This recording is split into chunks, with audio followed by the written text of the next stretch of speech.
My impression was she was going to hold off.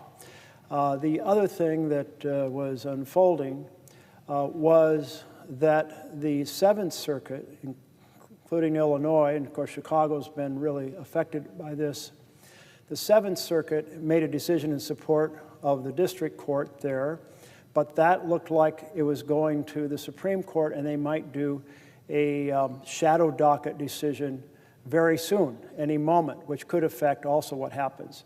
So my guess is soon. If none of those happens, my guess is that soon, in fact, the second temporary restraining order will be dissolved, and that will give the ability of the National Guard to be in their mission. And I think there has been a lot of effort put into saying, these are our Oregonians. These are our soldiers, our folks that we've gone and supported them as they've gone on missions to Iraq and missions to Afghanistan and missions elsewhere in the world. And we go and we welcome them home.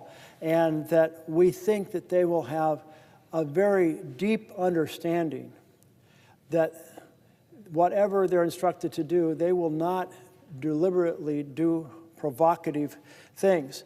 The thing that would really sour the situation, and I'm putting up a little picture here that I know you can't see, but it's a picture of one of the federal agents, not the Oregon National Guard, walking up and just spraying a protester straight in the face. She had gotten out of the way as she was requested. She was giving saying she was sharing her opinion in a vocal manner, but not doing it, not in the way of anything had moved as requested. And when people see that, or other things where agents start assaulting peaceful protesters, that's when things get dicey. And so far, the Portlanders have said, this is what Trump wants. He's almost instructed people, these other federal agents, to come and provoke a riot. In fact, they even staged a fake riot last week, which was an extraordinary thing that should trouble every American. They asked the protesters to back up several hundred yards, and they did without conflict. So there was no tussle, there was no breaking the line, there was no throwing things. They backed up. But behind the line of the federal agents, probably Federal Protective Services, were videographers. And the goal was to tape a fake riot. So after they'd been backed up, on command, the Federal Protective Services threw down flashbangs, which sound like gunfire. They threw down tear gas, which big pluming smoke, and of course very irritating. And they fired pepper balls at the crowd. Well, that net result of that is the protesters scattered by being videographed so that they could look, the Trump's team could say, look, there was a riot. And I just can't believe that our government would stage a fake riot like that. But it was carefully observed and reported on by Oregon Public Broadcasting. So I have confidence in what I'm saying about what happened. I don't think anything like that will ever happen with the Oregon National Guard. I think they will be extraordinarily careful to execute their mission in a professional fashion. If they're asked to provide a little bit of encouragement for the protesters, get out of the way of the car, I think they'll do that. That's my belief, that our own Oregon National Guard. Now, there's also Oregon National Guard from California. The president said he was going to send some from Texas. That could still be possible. I just hope that they all are well-trained. That is red line, you never attack a peaceful protester. That so far, the Portland protesters have decided to engage in joy and whimsy. And they have just frustrated the hell out of the Trump team because they want riots. And no, there's the pastries and pajama team, and there's the puppy dogs for peace team, and there's the wedding taking place, and there's the unipiper doing the bagpipes on his unicycle, and there's the folks putting down candles on the ground and flowers in the air, and just basically and doing the cha-cha slide. And I have no idea how to do that, but maybe I'll learn down the road here. But this type of joy and whimsy has been terrific way to respond to Trump trying to provoke violence and failing to do so. And I think the Oregon National Guard will be extremely professional. If my colleague would yield for one more quick question. Yes, I'll yield for question. And I think he is absolutely right to call attention to the extraordinary professionalism of the National Guard, which hopefully will avoid the provoked violence that President Trump, unfortunately, would welcome, apparently, here. But we know that the President has said that if the courts deny him the opportunity to deploy the National Guard, he will consider using the military under the Insurrection Act. And yesterday I came to the floor in support of reforms that I have proposed to the Insurrection Act that would reduce the unbridled and unchecked power that he has right now. The Insurrection Act makes modifications to the posse comitatus law in ways that potentially provide him with unbridled authority. And so my reform bill would require accountability, would enable use of the military in the event of a claimed rebellion or insurrection for a limited amount of time, require the President then to come to Congress and make the case and Congress to approve a set of reforms that would protect the American people against misuse of the military in the event that he could not deploy the National Guard in this way. And so I want to ask my friend from Oregon, and I believe I know the answer because he has supported reforms in the past, whether these kinds of reforms to the Insurrection Act are important and necessary to protect the American people and the military itself against the kinds of misuse of powers that could occur. The reforms that my colleague speaks of are incredibly important because we have a standard under Title 10. Under Title 10, which is the federalization of the National Guard, the standard is there has to be a rebellion or there has to be an invasion. A rebellion, a sizable group, well-organized, well-armed, seeking to overthrow the government. An invasion, a significant military force coming across to attack us. They're well-understood terms. Even with that Title 10, I am very nervous because even though the law does not say give deference to the President in Title 10, two judges said you should give deference to the President, which I find absurd because what it means is these standards that were crafted in legislation here, I'm sure broadly and intensely debated and said, no, it has to be a rebellion or it has to be on the verge of a rebellion. And the understanding what that would look like. And to say it's a rebellion just if the President says there's one when there's nothing, like that type of deference, that's just throwing open the gates to say an authoritarian president can roll out the military under Title 10. That's scary as hell. But the Insurrection Act, in a way, is even scarier because it does have an explicit deference to the executive. And so while it has a standard, it says in interpreting that standard, there should be deference. And I have read a number of analyses that say there is no way that the Supreme Court's not going to essentially say if the President interprets what's happening, given the language that exists there. I mean, that was written with the belief we would always have a capable, responsible defender of the Constitution in the Oval Office, and we don't. So reforming that act and closing that loophole, absolutely incredibly important to save our republic. I thank the Senator from Oregon, and I yield back now to my other colleague from Oregon. I note that my colleague from Oregon, following proper protocol here, has arrived on the floor, and I would be happy to answer a question should you have one. I thank my colleague very much. So I just want to make sure from a parliamentary standpoint, would the senator from Oregon yield for my question? I would be happy to yield for a question.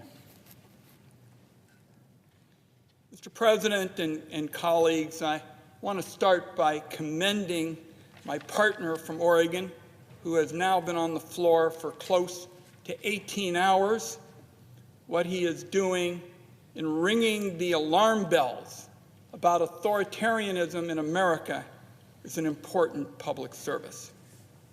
Let me begin by saying the Wyden family certainly knows a thing or two about watching a democracy slide towards authoritarian rule. I wrote in my book about how the courageous women in my family, in the face of the Nazi takeover of the German Republic, recognized the very real threat of the growing authoritarianism in Germany. They pushed the rest of the family to recognize what was happening to their democracy when some of the men didn't want to face reality. Because of the vigilance of women, I am standing here today in the Senate. Now, further on this point, as my colleague knows, during the protests in Portland this past weekend, federal agents dragged a 4'6" blind man named Quinn across a driveway and detained him for over an hour. Apparently, they thought he didn't move out of their way fast enough. It's hard to imagine, it's been reported in publications in the Oregonian and the like, how anyone could see Quinn as a threat. As he put it, I think they wanted to make a point, so they picked the weakest person they could find and make a big show about it. What Donald Trump and the Vice President are offering us is indeed an authoritarian playbook. Attack the weakest in order to intimidate the rest of us. And that is why it is the obligation of all Americans to pay attention to all of the discussions on this topic and to speak out and not yield.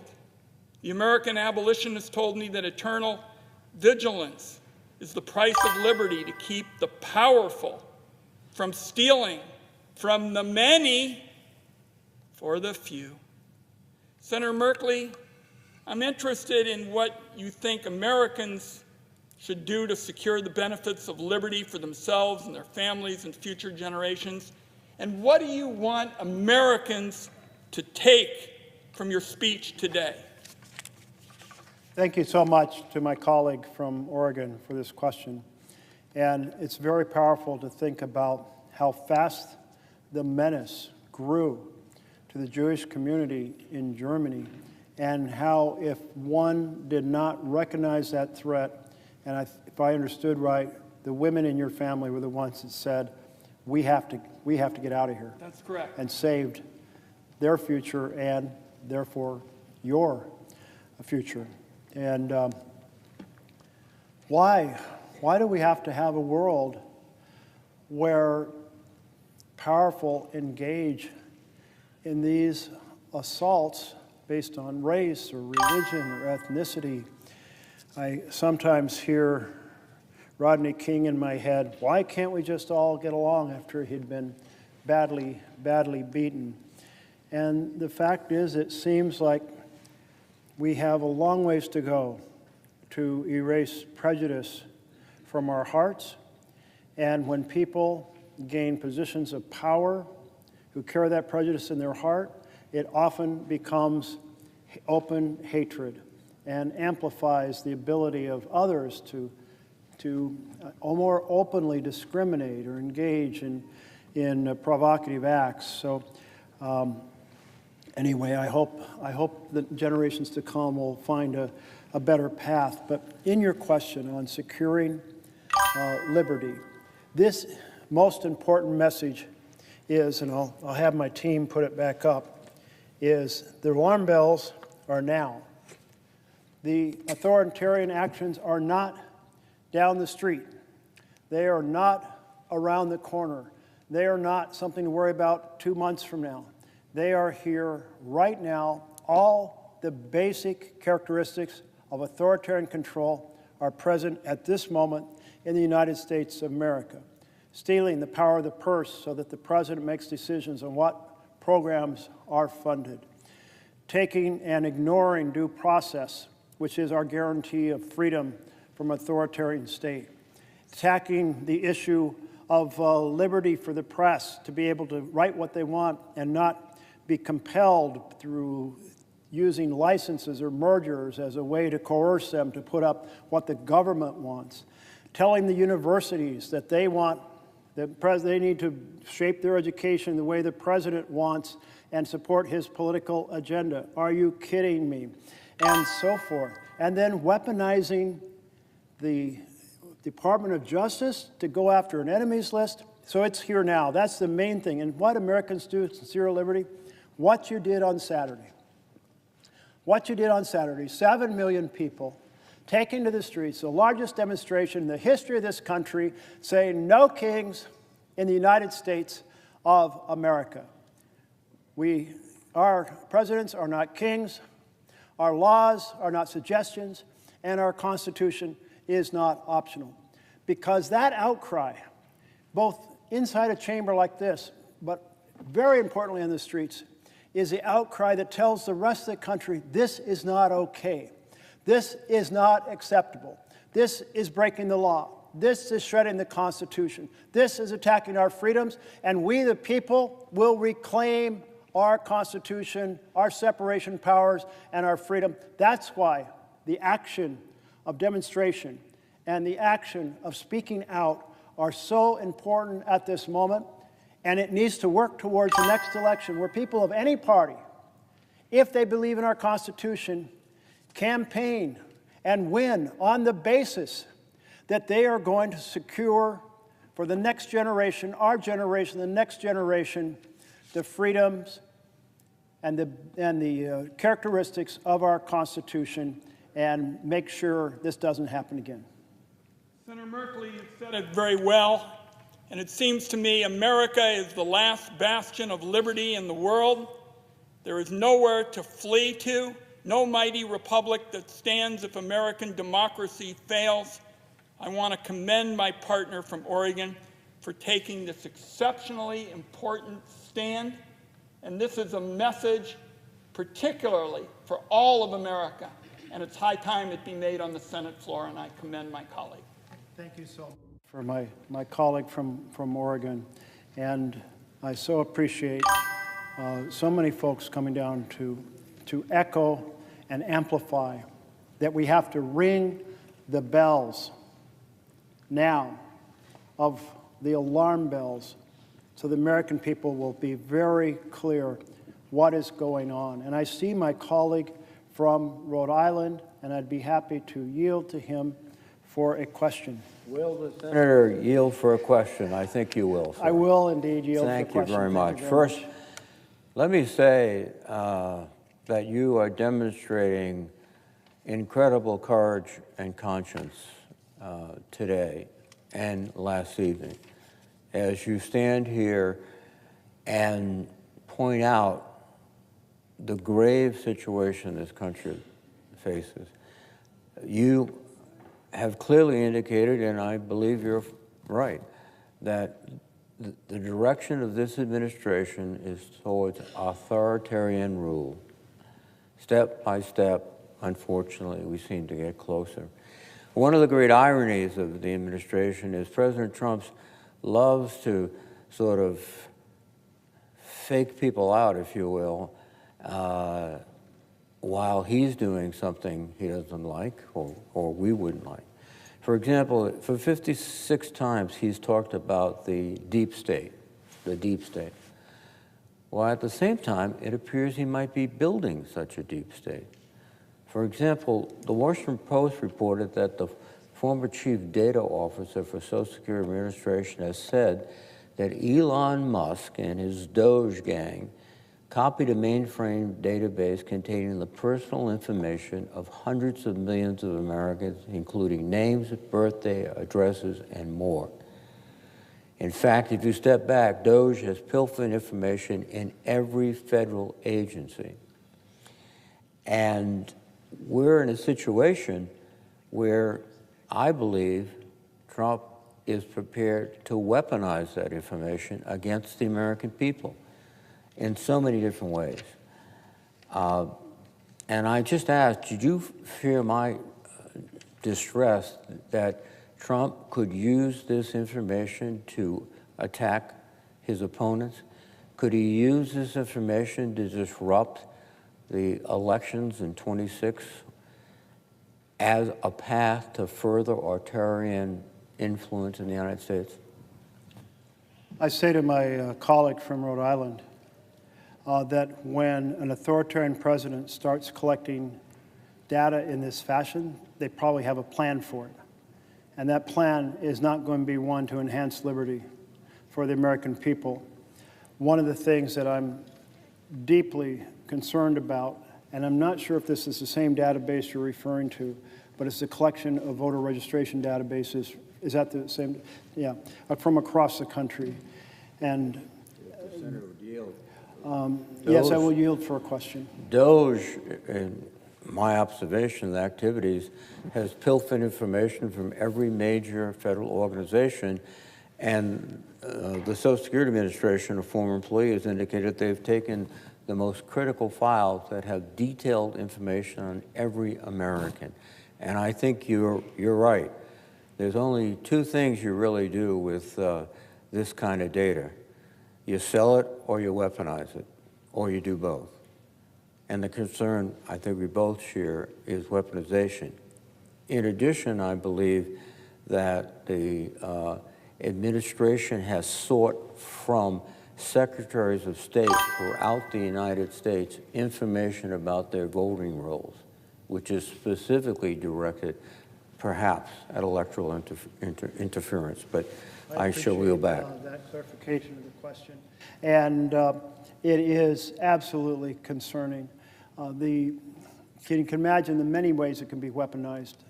Like any hostile agent from outside the United States can use that data in all kinds of ways. What happens if suddenly your Social Security benefits aren't there, or the files regarding your disability benefits, or your age and birth records, or who knows what all could disappear or be modified, or banking records possibly included if you've had banking transactions in paying your taxes, or it could be incredible amounts of stuff. And we have had fairly protective practices of these databases, which is why when DOJ went in with laptops, there was a lot of resistance, and some people who provided that resistance, got moved aside physically to enable DOJ to access. And then there's this other database effort, which is the voting registration database effort. And the idea of collecting that, and they've been pushing the Secretary of States. Many states have said no, they're going to court, they're resisting. Well, thank goodness they are, because a national registration voter database can be used just like a state could purge names from it, which several states have done, saying, oh, these names look the same. Maybe this, you got two Jack Ryans, or more commonly, it's done to Hispanic names. Or said, well, hey, there's the same name in Georgia as there is in Mississippi, so we'll purge this name. I mean, hostile purging that people don't know that they're no longer registered until they go to the poll to vote, and it's often too late. So I'm very, very concerned. I want our states to maintain their own independent voting registration databases, because that would be a phenomenal way to manipulate the next election. I used to, and I say used, like months ago in February, when people in my town hall would say, aren't you worried about an effort to postpone the next election or declare an emergency? And I said, no, I just can't imagine that taking place. Now I can imagine that taking place, because we've seen emergency measures abused. We've seen the president assume powers he does not have. For example, the tariff power is not delegated to the president. It's always been done by law here in this chamber and down the hall. So when the president is that authoritarian, taking powers the law doesn't grant, arguing in court, the court's giving him more power, consolidating information on voting, I am very, very worried about that. I want to encourage the Secretary of States in every state, whether you're a blue state or a red state, hold on to your data, protect it, back it up, double secure it, and tell the feds to keep their hands off. Well, I concur. If I may raise one very brief question, that is... Yes, I yield for additional question. You see firsthand what's happening in Portland. It is outrageous. The situation has been completely distorted by the president to suggest that there is major civil upheaval, and that's not the case at all from the reports I've heard. And it also, by suggesting that military personnel can enforce the laws of the United States, violates the Posse Comitatus Act, which has been a barrier to police powers by the military since the 1870s. And I know, like myself, I assume you are particularly disturbed that he is, again, not only weaponizing data, he's weaponizing our military forces to go in and carry out civil laws. And your comments, Mr. Yes. In regard to your question, I am extremely worried about the Trump administration's effort to pave the path with the courts and with the discipline of the military to have them in the practice of being deployed to, if you will, to, well, in theory, quell unrest. But the law on Title X is very clear. You need to have a rebellion or you need to have invasion. And it's very clear you don't have either of those. But even then, 2 judges on the 3-judge panel in this court said, well, let's kind of give a little more flexible definition of rebellion. And by the way, maybe you should give more deference to the president's evaluation. After all, they run the building. And I'm like, once you say the president can simply declare there's a rebellion, then the standard set in law means nothing. You're just throwing open the doors to a authoritarian president deploying troops against the American people. And we've already seen with the provocative actions of assaults on peaceful protesters how dangerous that is. And then, of course, the Insurrection Act, as an exception to Posse Comitatus, is extremely scary because it explicitly has in the law a certain interpretation by the president, or deference to an interpretation by the president. The core assumption was that a person in that position would always be a person who had high regard for the Constitution and for the boundaries and for the liberties and for the freedom and would defend it like with their whole heart, mind, and soul. But that is not a person we have in the Oval Office today. So I do support efforts that a number of folks, and I believe you might be well involved in, striving to plug some of those loopholes so that that power does not get deployed. Thank you very much, Senator. Thank you. Thank you. And I note that we have a senator from Wisconsin, and I would be happy to yield for a question if she had one.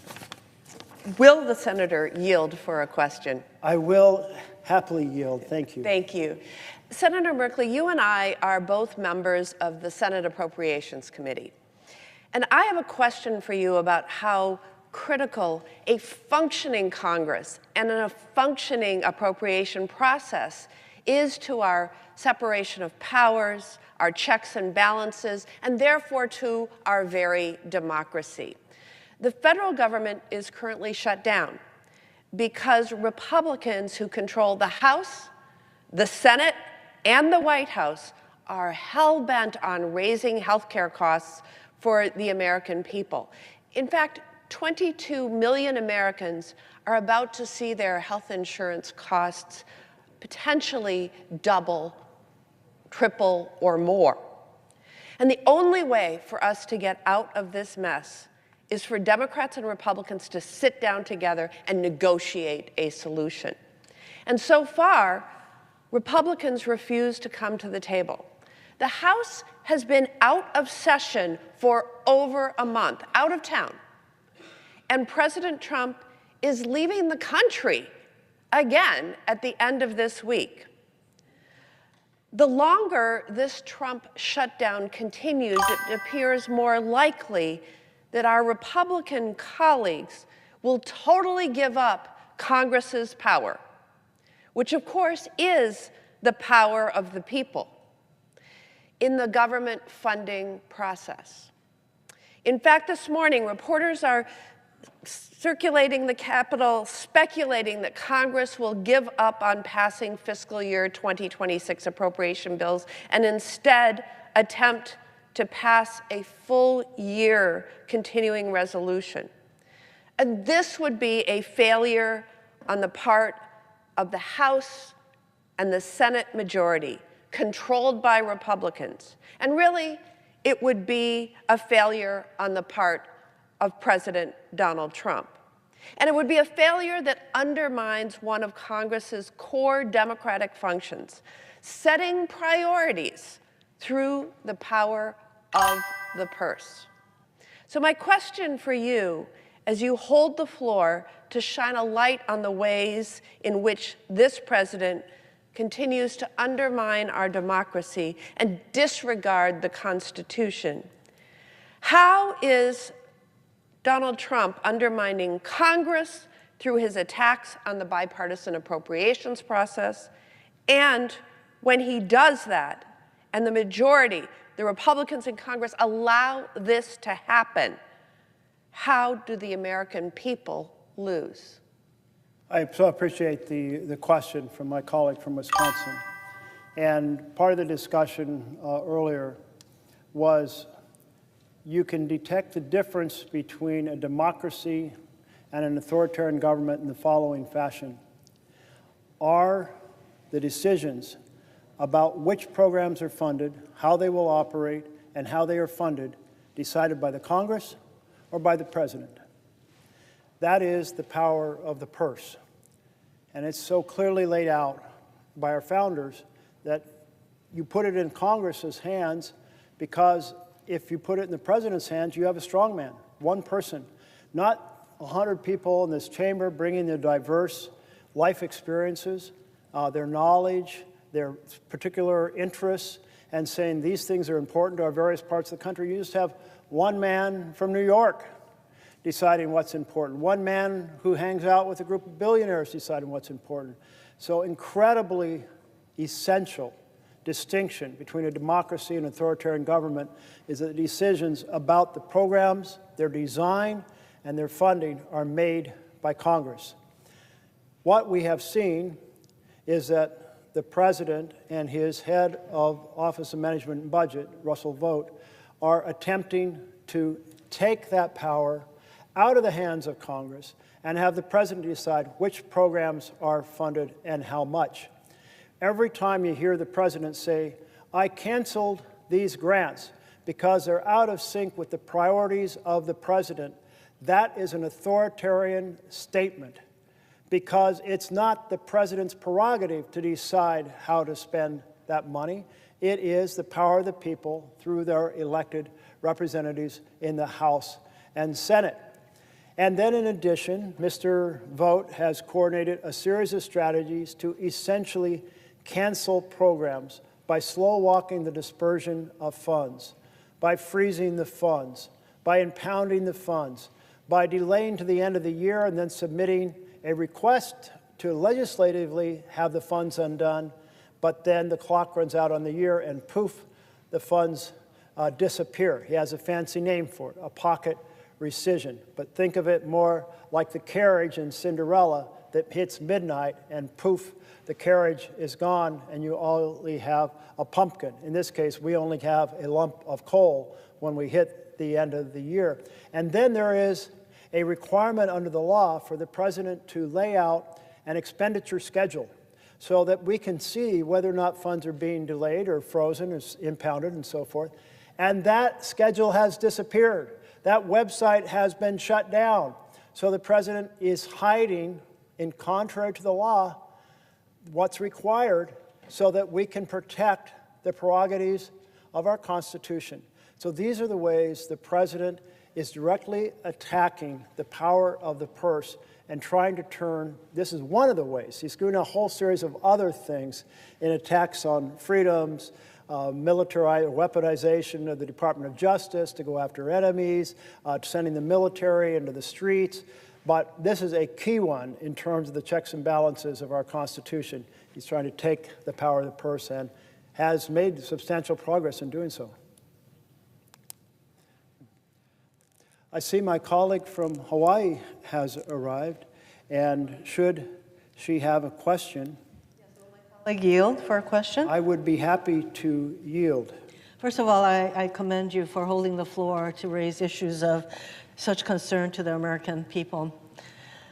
I want to focus my question on the corruption of the Trump regime.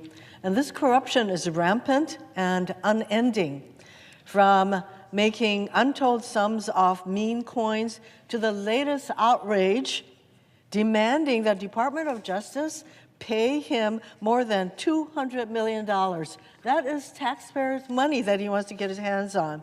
We have a president putting his financial interest before the best interest of the American people.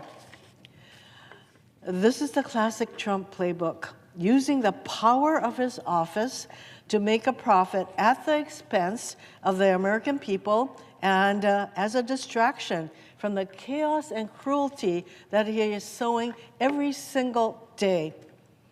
It's a classic authoritarianism, using the tools of government to enrich himself, reward his friends, and punish his enemies.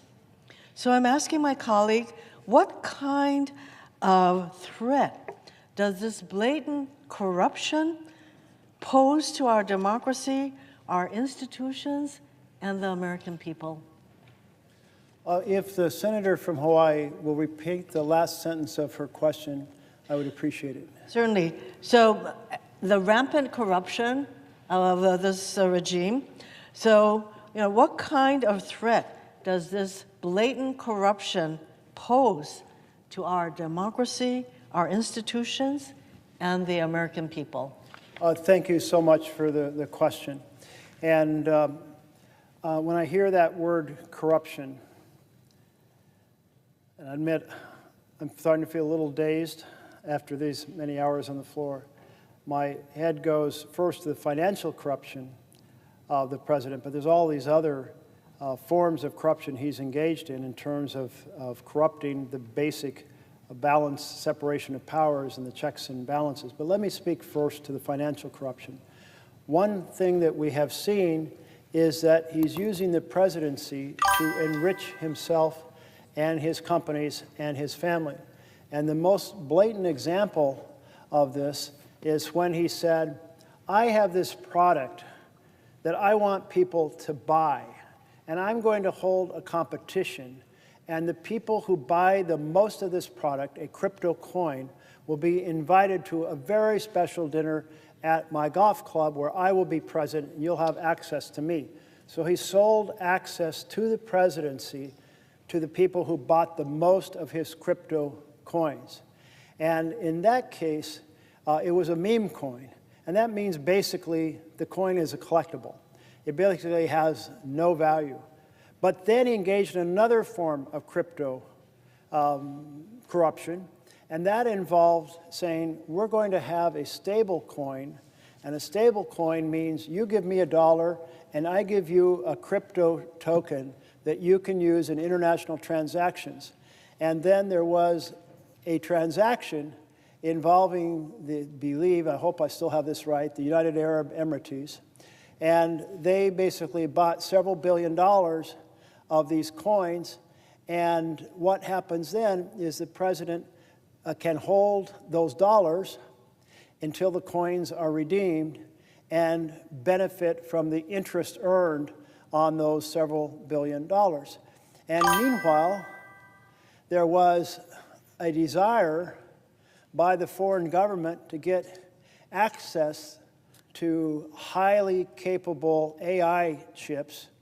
And the answer was no, we're not doing that. But then after they bought all these coins and enriched the President of the United States, Well, then the president said, let's give them the coins, or let's give them these advanced chips. So very much certainly the smoke, and I'd say even the flame of selling access and favors out of the presidency, now to the tune of having made billions of dollars in the roughly 9 months that he's been in office. I would be happy to yield for another question if you were talking about a different type of corruption. Okay. I yield. Oh, no, I don't yield yet because I have to do this protocol right. I see my colleague from New Hampshire is on the floor, and I would welcome a question if you have one. Will the senator yield for a question? Yes, I will yield for a question. I'm normally your seatmate, but I thought it might be easier if we talk this way. So I am down here in a different place than I usually am to ask a question. But I want you to know how much I and all of your colleagues appreciate your standing up for democracy. Because we are in a pivotal moment, as you've said, not just in this country, but globally. And I know that you care about not just what's happening domestically in the United States, but you also care about what's happening in the world, because you and I serve on the Foreign Relations Committee together. And I just came from a meeting with NATO Secretary General Mark Rutte, who shared that Europeans are now spending more on defense than the United States for the first time since President Eisenhower. And they are working together to strengthen sanctions against Putin and his bloodthirsty gangs who are wreaking havoc on Ukraine and Europe. And I have some good news that I wanted to share with you from the Foreign Relations Committee this morning, since you weren't able to be with us. And it applies to what's happening in Ukraine and Europe. Because this morning, in the Senate Foreign Relations Committee, the committee considered 3 bipartisan bills to address Russia's continued expanding aggression for the first time in this Congress. So the first time since the beginning of the year, we have actually taken action in the Foreign Relations Committee, action that you supported with your proxy votes, and I appreciate that, to take action against Russia's aggression in Ukraine. One bill will designate Russia as a state sponsor of terrorism because of what they've done to kidnap Ukrainian children. One will stop Chinese entities from supporting Russia's brutal war machine against Ukraine. And the final one will authorize a continued quarterly transfer of Russia's foreign assets that have been seized in the United States to support Ukraine.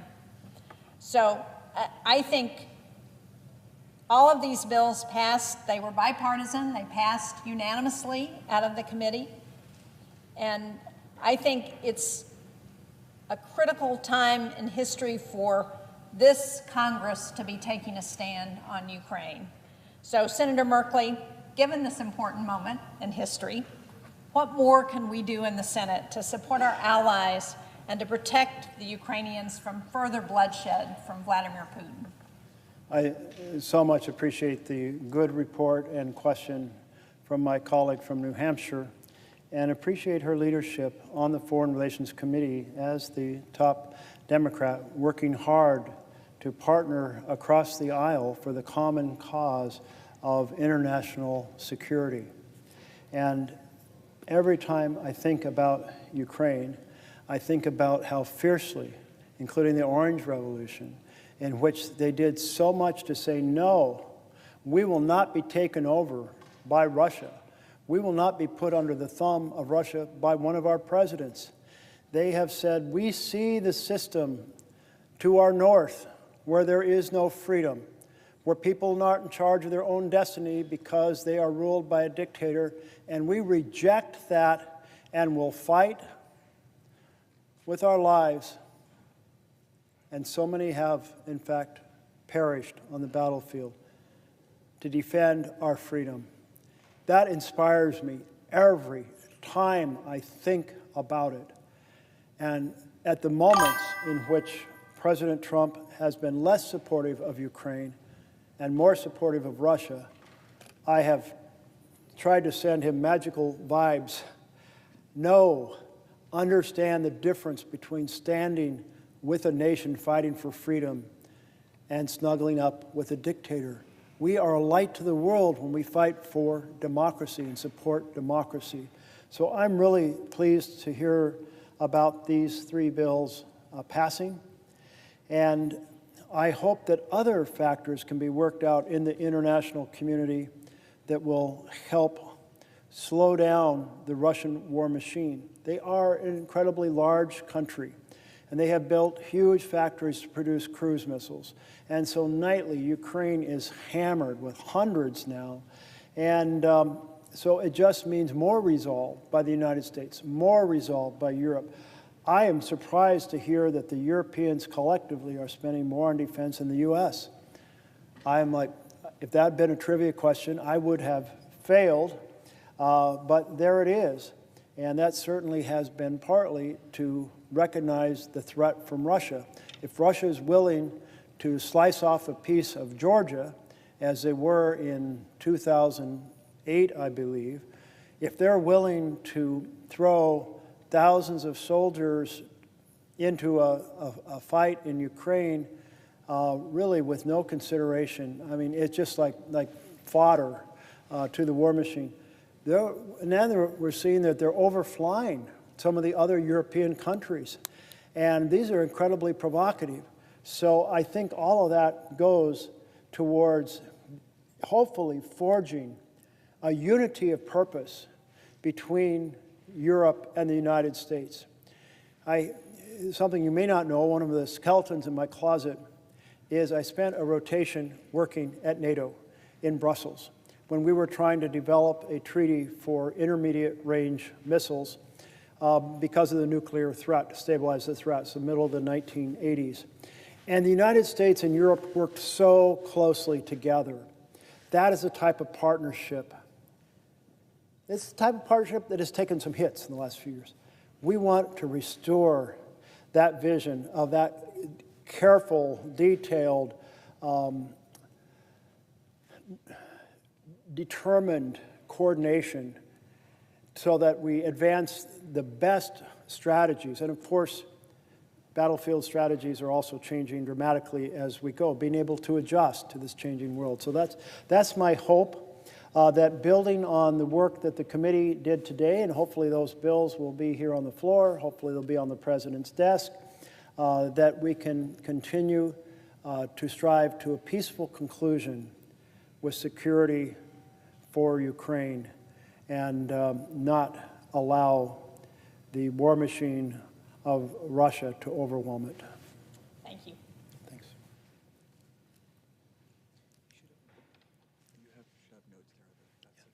Nobody else? Okay.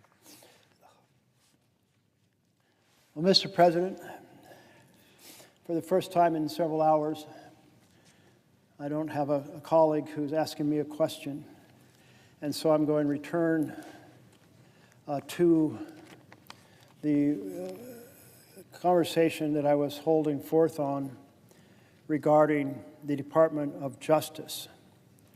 And I have here this page called Justice Connection, urgent message from recent Department of Justice alumni decrying attacks on the Justice Department.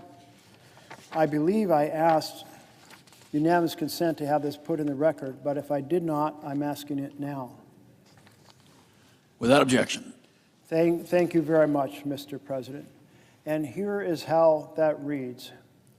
We are 282 former career employees who proudly served our country at the Department of Justice. From prosecutors, special agents, and intelligence analysts to immigration judges, grant managers, civil rights attorneys, and more, we all carried out our duties faithfully, regardless of who occupied the White House, until we no longer could.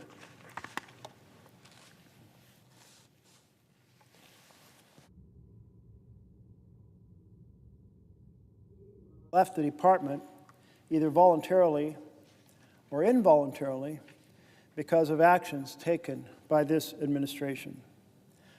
Our fidelity to the Constitution and our dedication to our country did not end when our jobs did. Now that we left the department, we believe it's our duty to sound the alarm about this administration's degradation of DOJ's vital work and its assault on the public servants who do it. It is incumbent on all of us to fight for the Justice Department before it's too late. DOJ's mission is to, quote, uphold the rule of law, to keep our country safe, and to protect civil rights. And it's failing on all three fronts.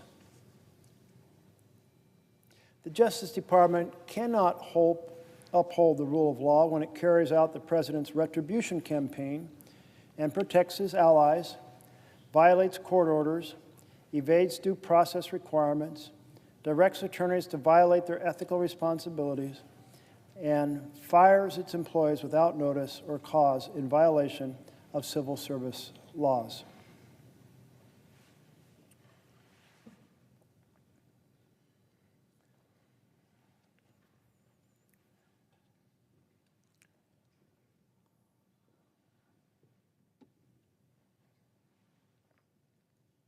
It also cannot keep our country safe when it ousts FBI employees, prosecutors, national security experts, and ATF officials, shutters offices that prevent community violence, and dismantle drug trafficking operations, purges the attorneys who enforce the laws that protect the environment, and shifts highly trained special agents away from counterintelligence and counterterrorism. And it cannot protect civil rights when it drives out 75% of the attorneys from the Civil Rights Division and refuses to enforce the nation's civil rights laws as Congress intended, using them instead as a cudgel against marginalized groups. The administration is taking a sledgehammer to other long-standing work the department has done to protect communities and the rule of law. Its plans to eliminate the tax division, which saves the country billions of dollars by pursuing tax evaders, will lead us poorer.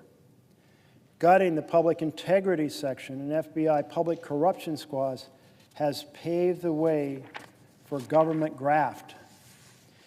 Canceling hundreds of millions of dollars in grants has left at-risk communities less protected and crime victims less supported. The list could go on.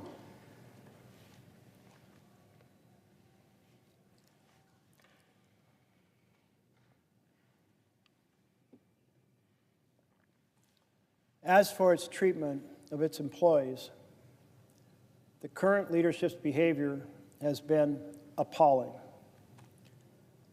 This administration lies about the deep state and exaggerates about government inefficiency, and exaggerations about government efficiency have eroded the respect our country once held for public servants. And demonizing, firing, demoting, involuntarily transferring, and directing employees to violate their ethics duties has already caused an exodus of over 5,000 of us, draining the department of priceless institutional knowledge and expertise, and impairing its historical success in recruiting top talent. We may feel the effects of this for generations.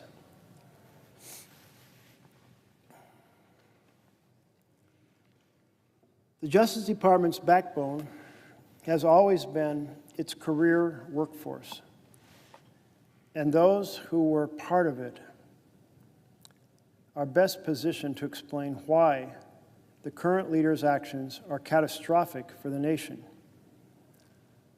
We call on these leaders to reverse course, to remember the oath we all took to uphold the Constitution and adhere to the legal guardrails and institutional norms on which our justice system relies. We call on our fellow alumni to join us in sounding the alarm and in mobilizing to support our colleagues still there. They deserve respect and gratitude.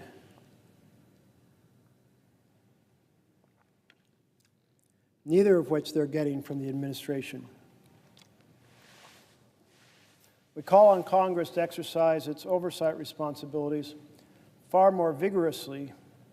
Members in both chambers and on both sides of the aisle must provide a meaningful check on the abuses we are witnessing. And we call on all Americans whose safety, prosperity, and rights depend on a strong Department of Justice to speak out against its destruction.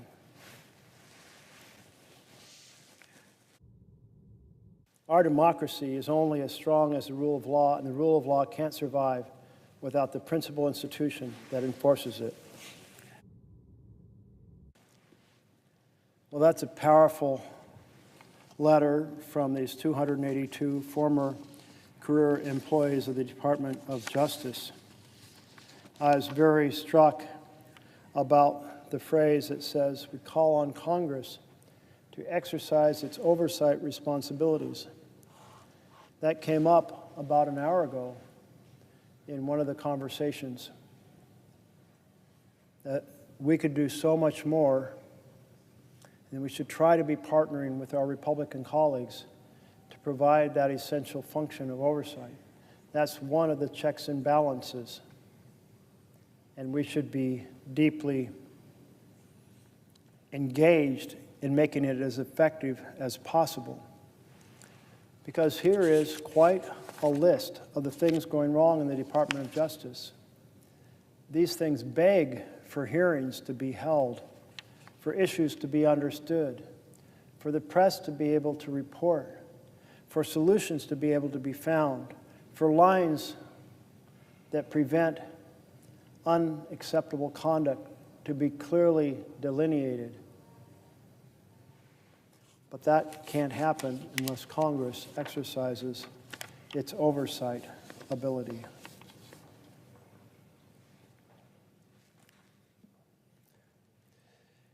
Do we have one more chapter? Okay. We have chapter 8.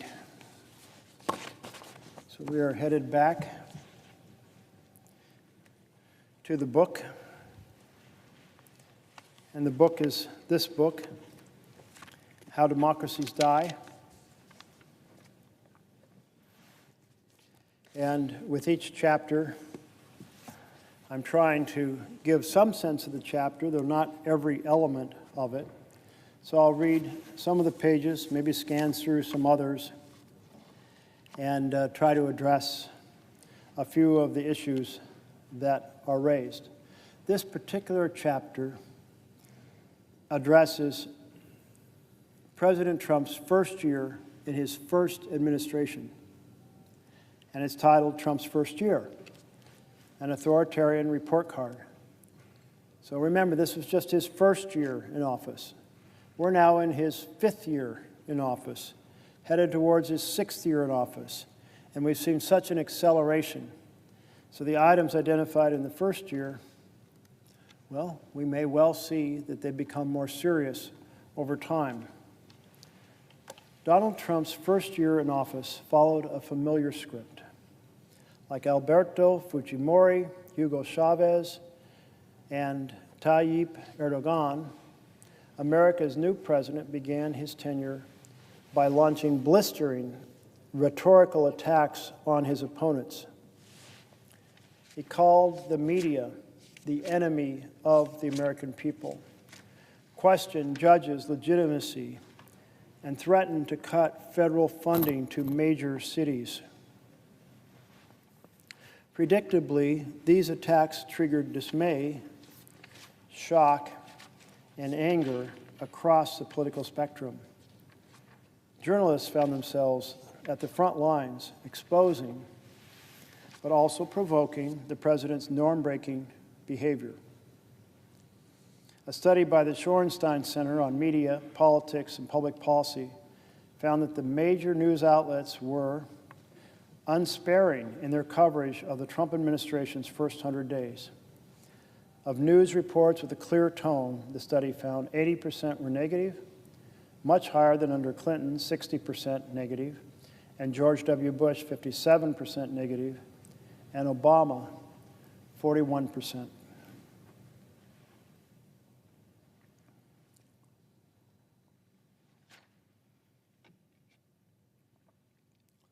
Soon, Trump administration officials were feeling besieged. Not a single week went by in which press coverage wasn't at least 70% negative. And amid swirling rumors about the Trump campaign's ties to Russia, a high-profile special counsel, Robert Mueller, was appointed to oversee investigations into the case. Just a few months into his presidency, President Trump faced talk of impeachment. But he retained the support of his base, and like other elected demagogues, he doubled down. He claimed his administration was beset by powerful establishment forces, telling graduates of the U.S. Coast Guard Academy that no politician in history, and I say this with great surety, has been treated worse or more unfairly. The question, then, was how Trump would respond. Would an outsider president who considered himself to be under unwarranted assault lash out, as happened in Peru and in Turkey? President Trump exhibited clear authoritarian instincts during his first year in office. In Chapter 4, I'm just reading how the authors are presenting this. In Chapter 4, we presented 3 strategies by which elected authoritarians seek to consolidate power: capture the referees, sideline the key players, rewrite the rules to tilt the playing field against opponents. Trump attempted all 3 of these strategies.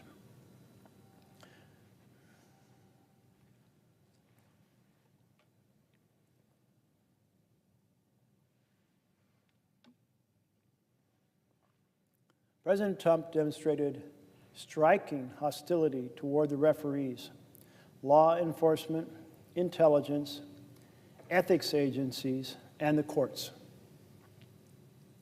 Soon after his inauguration, he sought to ensure that the heads of U.S. intelligence agencies, including the FBI, the CIA, and the National Security Agency, would be personally loyal to him, apparently in the hope of using these agencies as a shield against investigations into his campaign's Russia ties. During his first week in office, President Trump summoned FBI Director James Comey to a one-on-one dinner in the White House, to which, according to Comey, the president asked for a pledge of loyalty. He later reportedly pressured Comey to drop investigations into his recently departed National Security Director, Michael Flynn, pressed the Director of National Intelligence, Daniel Coats, and CIA Director Mike Pompeo to intervene in Comey's investigation, and personally appealed to Coats and NSA head Michael Rogers to release statements denying the existence of any collusion with Russia. Both refused.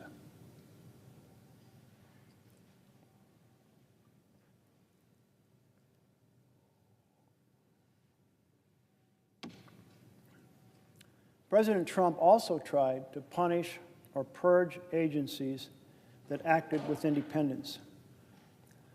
Most prominently, he dismissed Comey after it became clear that Comey could not be pressured into protecting the administration and was expanding its Russia investigation. Only once in the FBI's 82-year history had a president fired the Bureau's director before his 10-year term was up. And in that case, the move was in response to clear ethical violations and enjoyed bipartisan support. The Comey firing was not President Trump's only assault on referees who refused to come to his personal defense. Trump had attempted to establish a personal relationship with Manhattan-based U.S. Attorney Preet Bharara, whose investigations into money laundering reportedly threatened to reach Trump's inner circle. When Bharara, a respected anti-corruption figure, continued the investigation, the president removed him.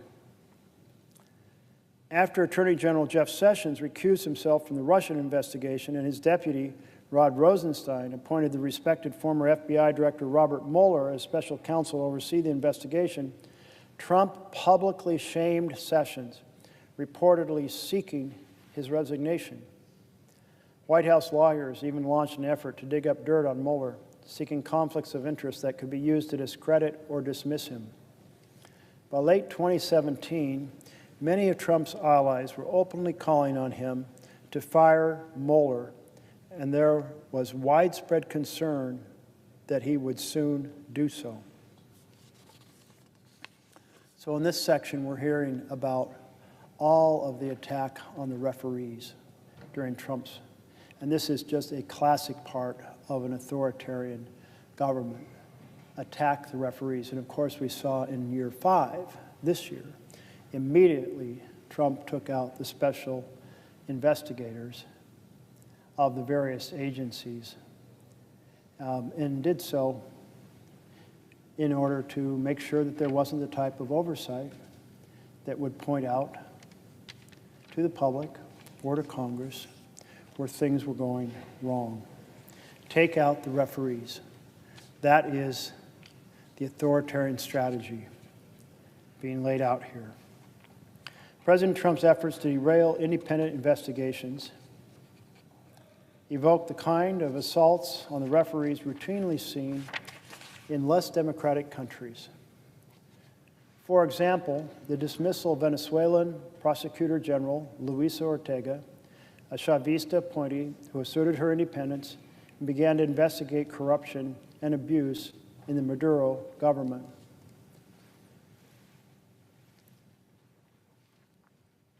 Although Ortega's term did not expire until 2021, and she could be legally removed only by the legislature, which was in opposition hands, the government dubiously elected Constituent Assembly sacked her in August 2017.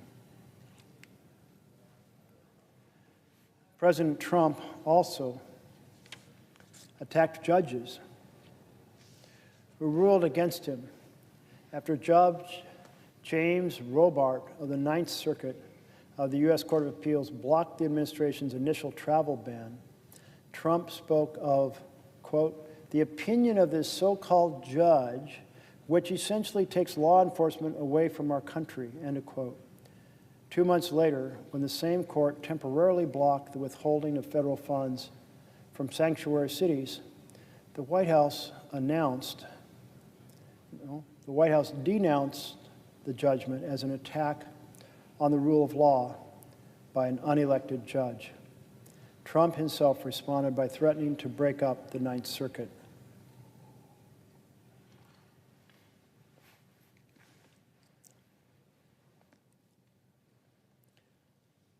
The president took an indirect swipe at the judiciary in August 2017 when he pardoned the controversial former Arizona Sheriff Joe Arpaio, who was convicted of violating a federal court order to stop racial profiling. Arpaio was a political ally and a hero to many of Trump's anti-immigrant supporters. And as we noted earlier, the chief executive's constitutional power to pardon is without limit.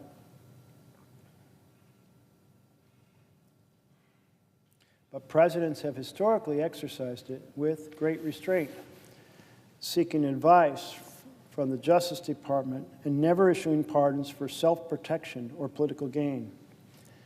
President Trump boldly violated these norms. Not only did he not consult the Justice Department, but the pardon was clearly political. It was popular with his base. The move reinforced fears that the president would eventually pardon himself and his inner circle, something that was reportedly explored by his lawyers. Remember, this is year one of it would have been the 2018, January 2017 through January 2018. Such a move would constitute an unprecedented attack on judicial independence.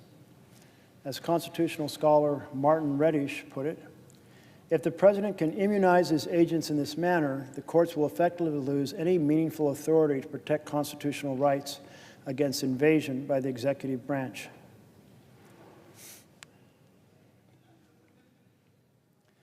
You know, this discussion over pardoning himself and the risk it creates of misbehavior is an interesting prelude to the fact that essentially the Supreme Court pardoned Trump, saying that the president cannot commit a crime. If you can't commit a crime, then you can do whatever, and you don't have to be pardoned because you haven't committed a crime.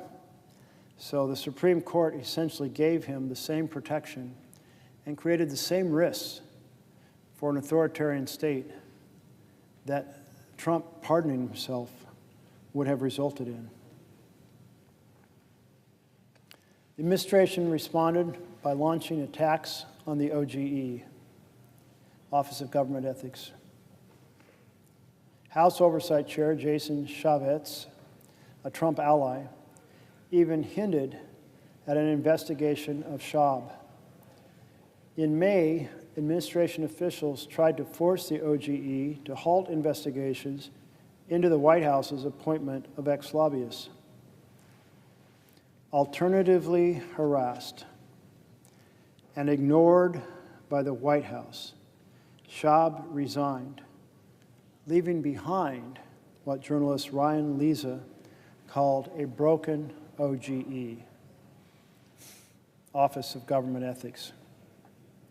President Trump's behavior toward the courts, law enforcement, and intelligence bodies, and other independent agencies was drawn from the authoritarian playbook. He openly spoke of using the Justice Department and the FBI to go after Democrats,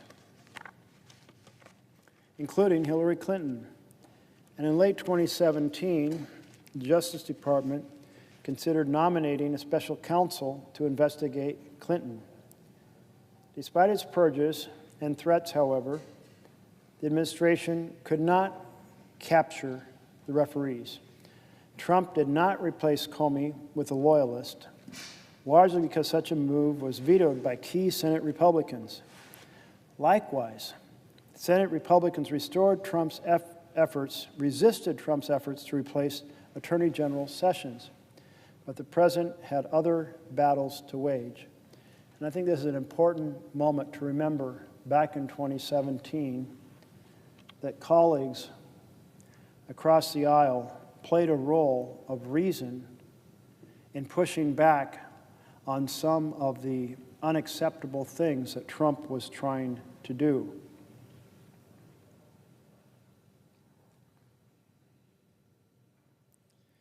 They protected Comey. As it said, Trump did not replace Comey with a loyalist because such a move was vetoed by key Senate Republicans. Likewise, Senate Republicans resisted Trump's efforts to replace Attorney General Sessions. And early in the conversation, we were talking about the importance of one of the checks and balances of the Constitution, which is for the Senate and the House to hold hearings on what's going on. The two-page letter from the 283, I believe it was, 282 former career employees of the Department of Justice, they laid out a host of things that are going wrong. It's essentially an invitation. Please hold hearings because a lot of bad stuff is happening inside the Department of Justice. And so I encourage colleagues on both sides of the aisle who serve on the Judiciary Committee to take them up on that invitation to bring these former members and others to share what's going on, because that is our responsibility under the Constitution, to provide that type of spotlight, insight, and hopefully advice to help the administration, well, more effectively and legally pursue the enhancement of the American system of justice. Of course, this whole litany of the way Trump attacked the referees was a prelude to the absolute assault on the referees that occurred during this year in such a systematic fashion, in such an expanded fashion.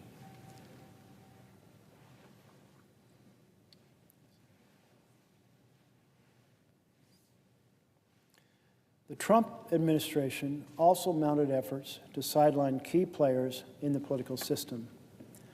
President Trump's rhetorical attacks on critics in the media are an example. He repeated accusations that outlets such as the New York Times and CNN were dispensing fake news and conspiring against him.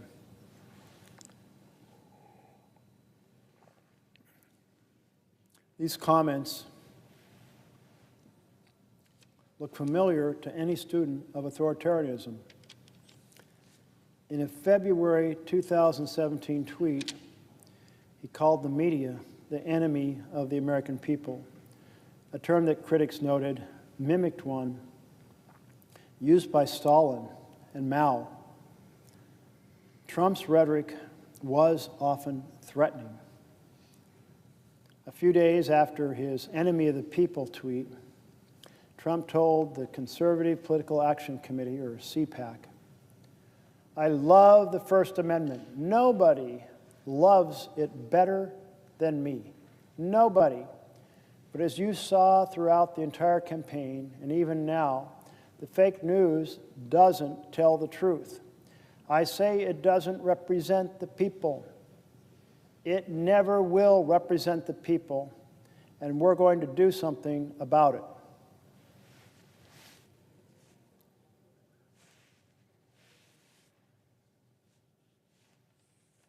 Do what exactly?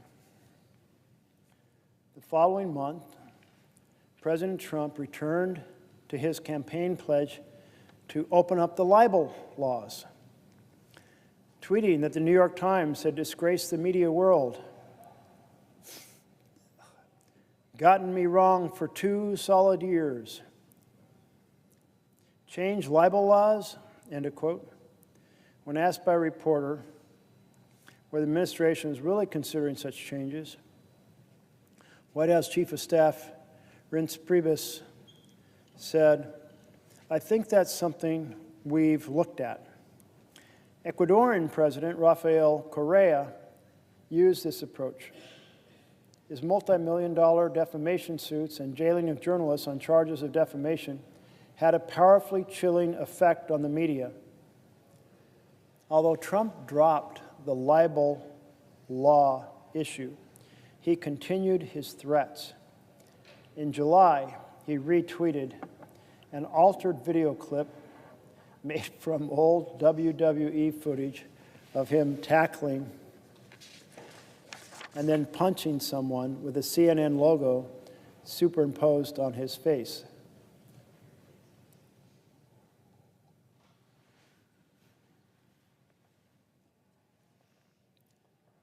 President Trump also considered using government regulatory agencies against unfriendly media companies. During the 2016 campaign, he had threatened Jeff Bezos, the owner of the Washington Post and Amazon, with antitrust action, tweeting, "If I become president, oh, do they have a problem?" He also threatened to block the pending merger of Time Warner, CNN's parent company, and AT&T. And during the first months of his presidency, there were reports that White House advisors considered using the administration's antitrust authority as a source of leverage against CNN. And finally, in October 2017, Trump attacked NBC and other networks by threatening to challenge their license. This is written in 2018, but you see the strategies as they're reporting on January 2017 through January 2018. You see how the strategies were being explored that have been so fiercely pursued this year.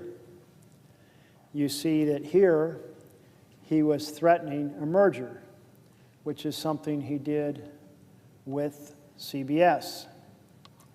You see that here he was threatening libel law changes, and while he didn't do that, apparently, what he did in the most recent year was to do a lawsuit, a $10 billion lawsuit against the Wall Street Journal because he didn't like something that they said. He also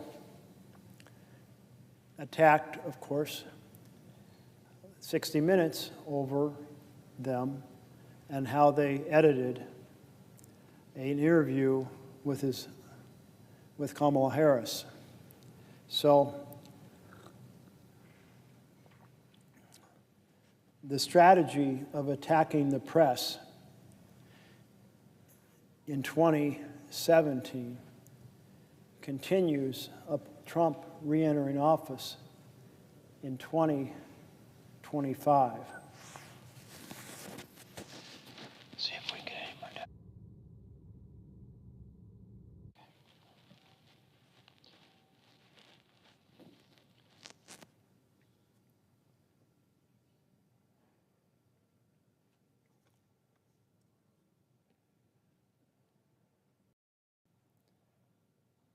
And finally, in October 2017, Trump attacked NBC, and other networks by threatening to challenge their license.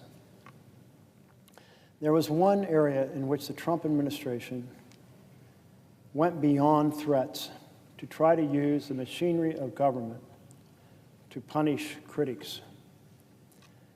During his first week in office, President Trump signed an executive order authorizing federal agencies to withhold funding from sanctuary cities that refuse to cooperate with the administration's crackdown on undocumented immigrants.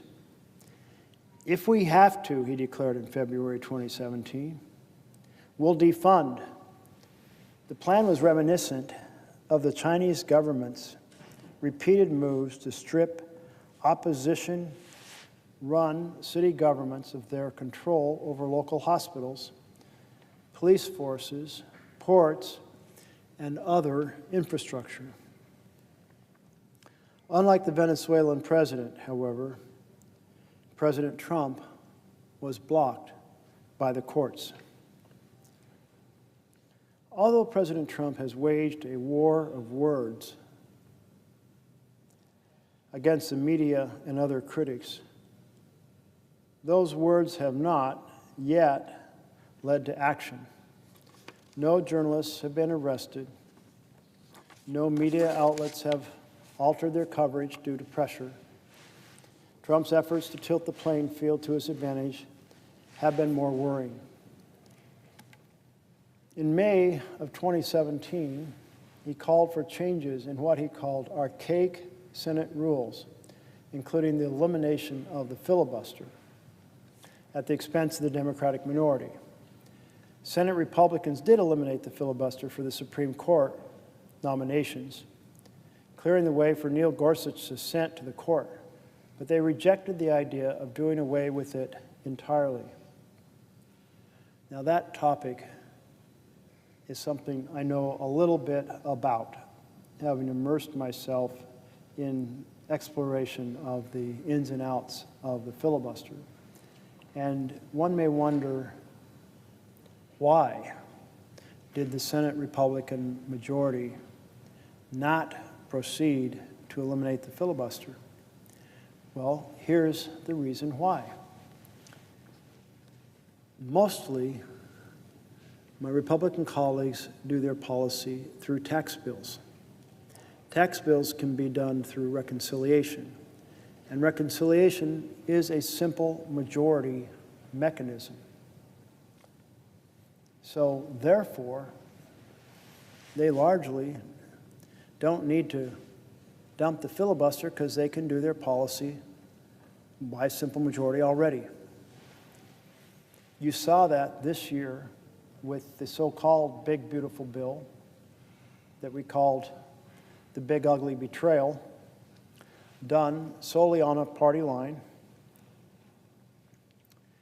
And if I recall right, although this is a 53-47 Senate, I think we ended up with a 50-50 vote broken by the vice president. So it passed by the narrowest of margins, but it was done entirely on simple majority by one party. Meanwhile, Democrats tend to like policy ideas, and policy ideas require a supermajority. So if you are a Republican leader, you can pursue your objectives by simple majority through a tax bill. And then when you're in the minority, you can block the Democrats' policy bills using this supermajority requirement. So it's essentially heads, we win, tails, you lose. That's a pretty good arrangement. Who would want to mess with that? Now, Trump didn't understand that. I'm sure if he was asked, he couldn't explain it. But that's why it doesn't make no sense for Republicans to get rid of the filibuster, because it's inherently advantageous for them, given the difference in how Democrats and Republicans pursue bills.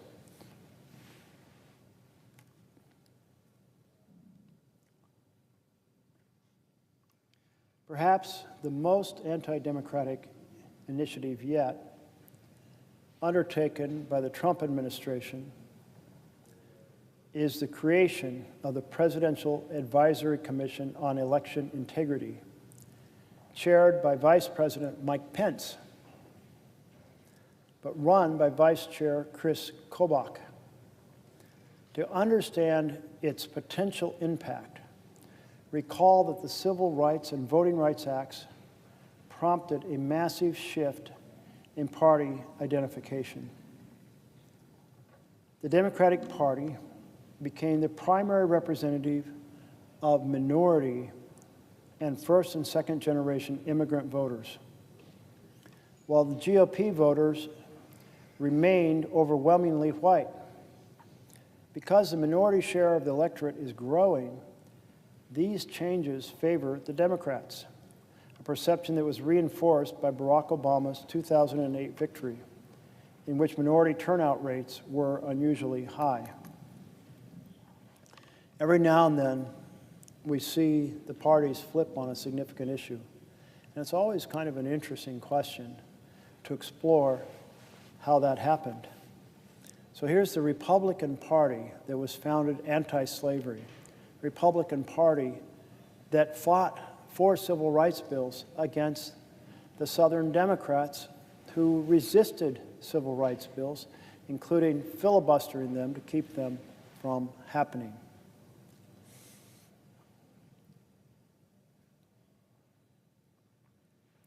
So you would think that in that situation, once civil rights were actually conveyed by the Voting Rights Act, it might be the Republican Party that quickly absorbed the new voters, since the Republican Party had been the premier champion for civil rights.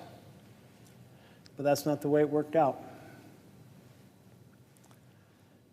Democratic Party, with Johnson, took the lead in overturning the bans on voting participation by minority Americans. The Democratic Party, although being the party that had long oppressed and suppressed civil rights, became the party that pushed through the 1964 Civil Rights Bill and the 1965 Voting Rights Act. And it's the Democratic Party, despite its long history of suppressing civil rights, that became the welcoming party for newly enfranchised minority voters.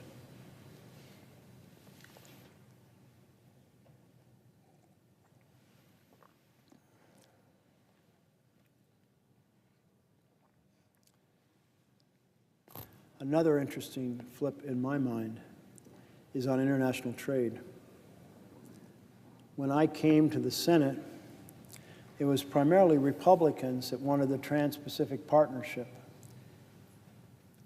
In fact, very important trading strategy for very powerful companies. And it was mostly Democrats who opposed it.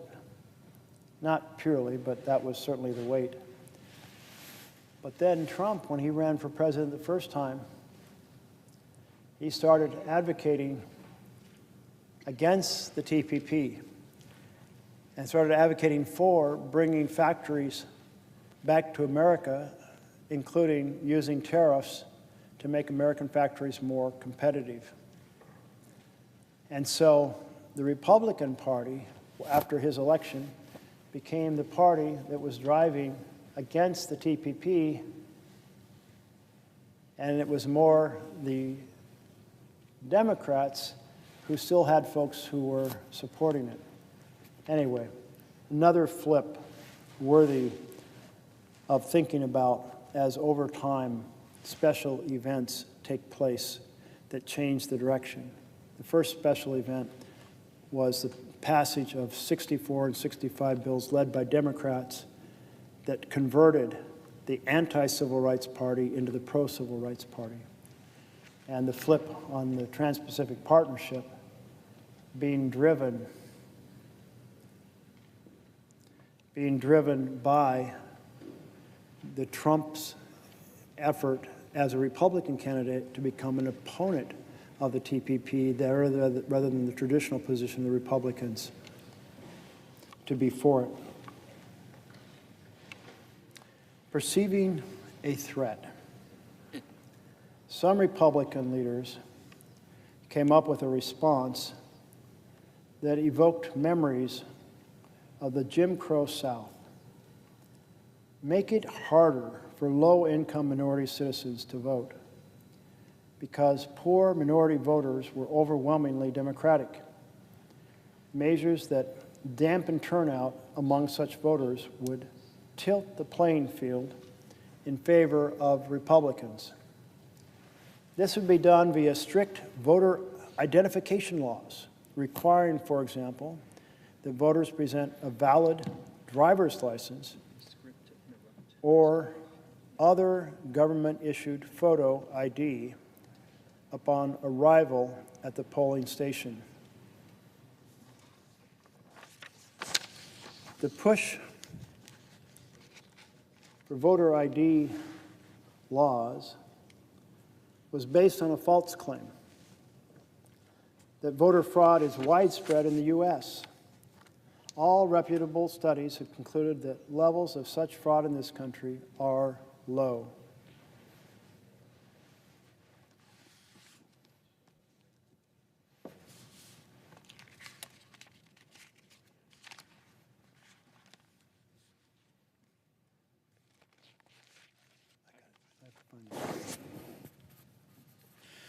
Will the senator yield for a question?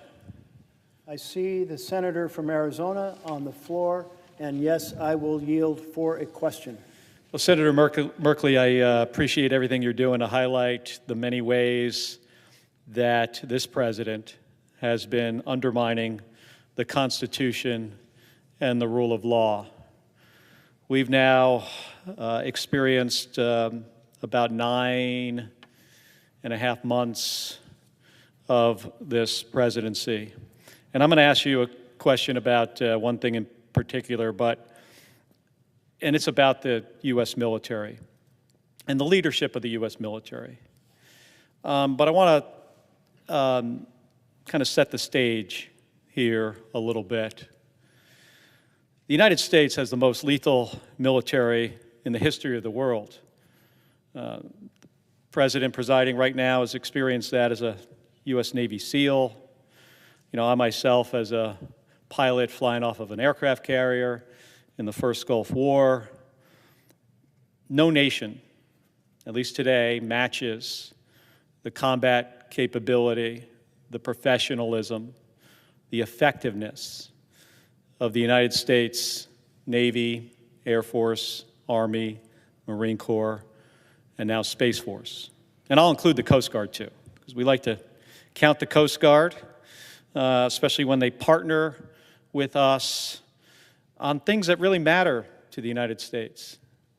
You know, one of those I'd like to discuss, where we should see more involvement from the Coast Guard, is what we are currently seeing in the Caribbean with regards to drug trafficking,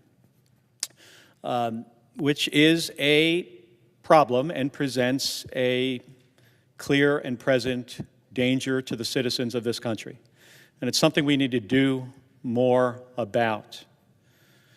I was on one of the cable shows last night talking about this specific issue. So to date, there's been about 6 or 7 strikes in the Caribbean that have killed 32 people. And, you know, some of those were trafficking drugs. Those routes, by the way, Senator Merkley, are used generally to traffic cocaine and marijuana through the Caribbean to Caribbean islands and onto Europe. They are not the routes that traffic fentanyl to the United States. And over the last 6 weeks or so, we have conducted kinetic strikes against these boats without what I recognize as the legal authority to do so. It's not something I've seen in my experience in the United States Navy. I spent 25 years in the U.S. Navy that I've seen during my career. I'm now retired. But during my career, I never saw a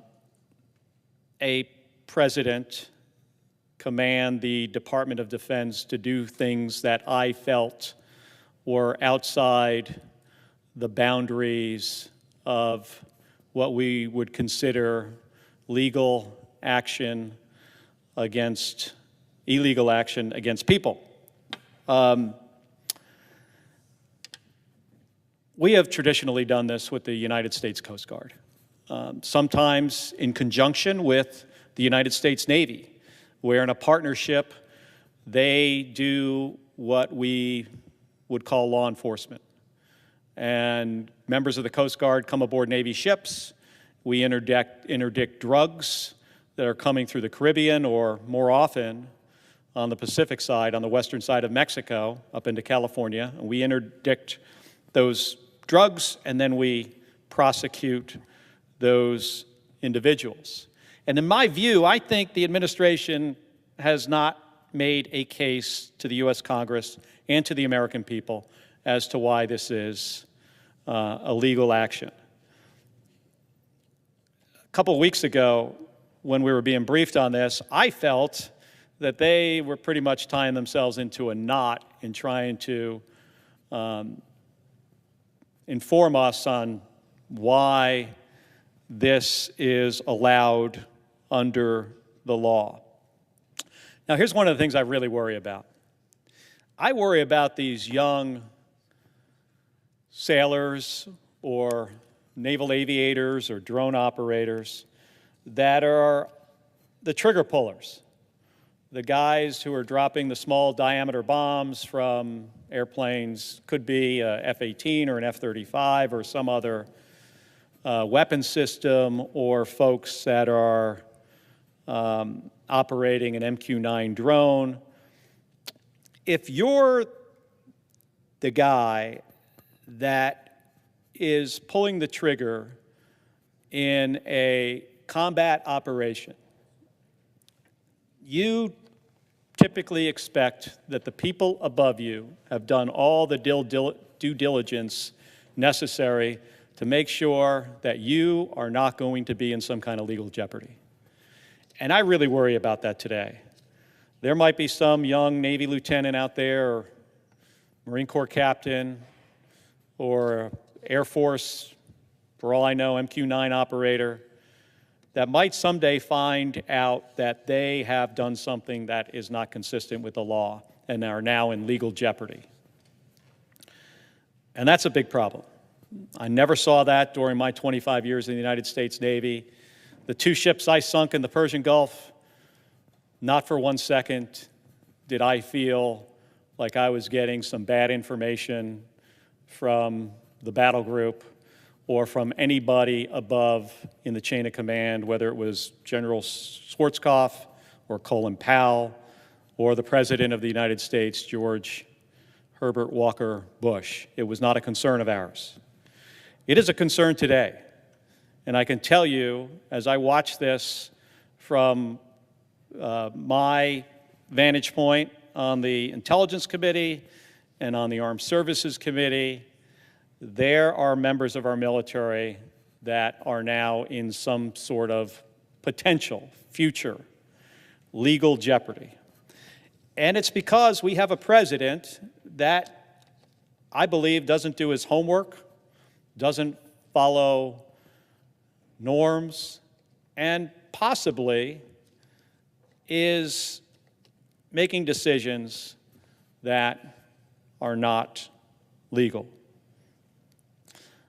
We've seen the politicization of the United States military over the last 9 months that really disturbs me. The speech in Quantico,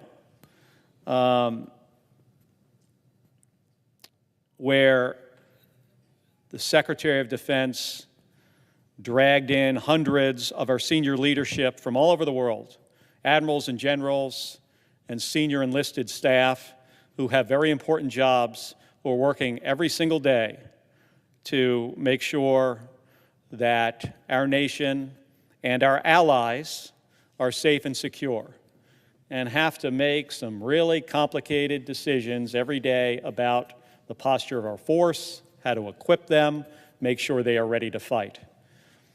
And the Secretary of Defense, for some reason, decides that he needed to give a TED Talk about gym clothes and PT and other stuff that has no bearing on whether or not we are a capable military. And I don't know why he feels this way, but in my experience, from the time I first put on the uniform in 1986 to the time I took it off in 2011 and then beyond, since I've been retired from the United States Navy, our effectiveness has never been diminished. Our innovation and our professionalism and our ability to train well is something that really makes us stand out. And I've got experience with some of our allies, but I also have a little bit of experience with our adversaries. While I was at NASA, flying the space shuttle, over a decade, my first flight in 2001 to my last in 2011, every one of my missions, I had a lot of interactions with Russian cosmonauts. And most of these Russian cosmonauts, not all of them, but most of them were members of the Russian Air Force, pilots, some of them test pilots. I flew with these guys. They weren't the best pilots in the world, I have to admit. I was shocked the first time I flew with a guy who I will not share his last name. His first name was Vladimir. But I was really shocked that this guy, who was a MiG-25 pilot, could not fly formation in an airplane. Something so fundamental and basic to a military pilot, that they did not train enough to be capable enough to do something that was so fundamental to be an effective fighter pilot. And then after, that was early in my NASA career. Later, as I started flying in space with these guys, I realized that Russians, and the Russian military in particular, because that's where my experience was with these military guys, they were motivated by different things. It explains a lot of what I see out of Russia today. Now, as Americans, whether you're in the United States Navy, whether you're a naval aviator, in the Air Force, Army, Marine Corps, Space Force, even in U.S. industry and in organizations in the United States, and I don't think this is unique to us, but everybody doesn't share this value. Americans are usually and most motivated by mission success. We care about the mission first. We care about the mission before ourselves. We care about the mission more than anything. I think it's true for American companies, too, that they've got a set of goals and they have a plan and they're going to execute the plan. Not true of our Russian adversaries. Took me a while to learn this, but I found that they were motivated primarily by a couple things. One was the appearance that they were in charge. That mattered to them more than anything else. That I look like I'm in charge of whatever this operation is, not mission success. The second thing would be, who could I blame if things go wrong? Where to place the blame? And the third thing, which was really interesting, was what can I steal from my employer? That to me, was three principles I saw in my Russian cosmonaut colleagues. They talked about the stealing. I wasn't so sure they were actually stealing anything from the Russian Space Agency or not. But they talked about it as something that's fundamental to their system and their economy. And I bring this up because I often feel that we're unique as a service, as a fighting force in the world. Our allies, some of them are really, really good. But there is nothing that I have found in my experience in my career, I'm 61 years old, that is as professional as U.S. service members and as motivated by mission and doing the right thing and making moral and ethical choices. And that's all at risk. You know, in Senator Merkley's state in Portland, they're sending armed, uniformed soldiers to do what we traditionally feel is police work, intimidating the population, using tear gas against U.S. citizens for no reason. And by the way, National Guard and active duty service members, they're not trained for this mission. My 25 years in the Navy, I never once did anything that you would consider to be close to police work. And I would know I'm the son of two cops. So I would get a sense for what that was. Never happened. And unless you're a military policeman, it doesn't happen for infantrymen, for special ops, for submariners, and certainly not for active duty infantry. So at this time in our history, I am really worried about legal jeopardy that our young service members are being put in. But I'm also, worried about does this fundamentally change the nature of the United States military, which has been, in my view, a force for good around the world, where we come to the defense of our allies. We do it in a way that garners a tremendous amount of respect, I think even from our adversaries. And I think that that is all at risk. So I wanted to ask Senator Merkley,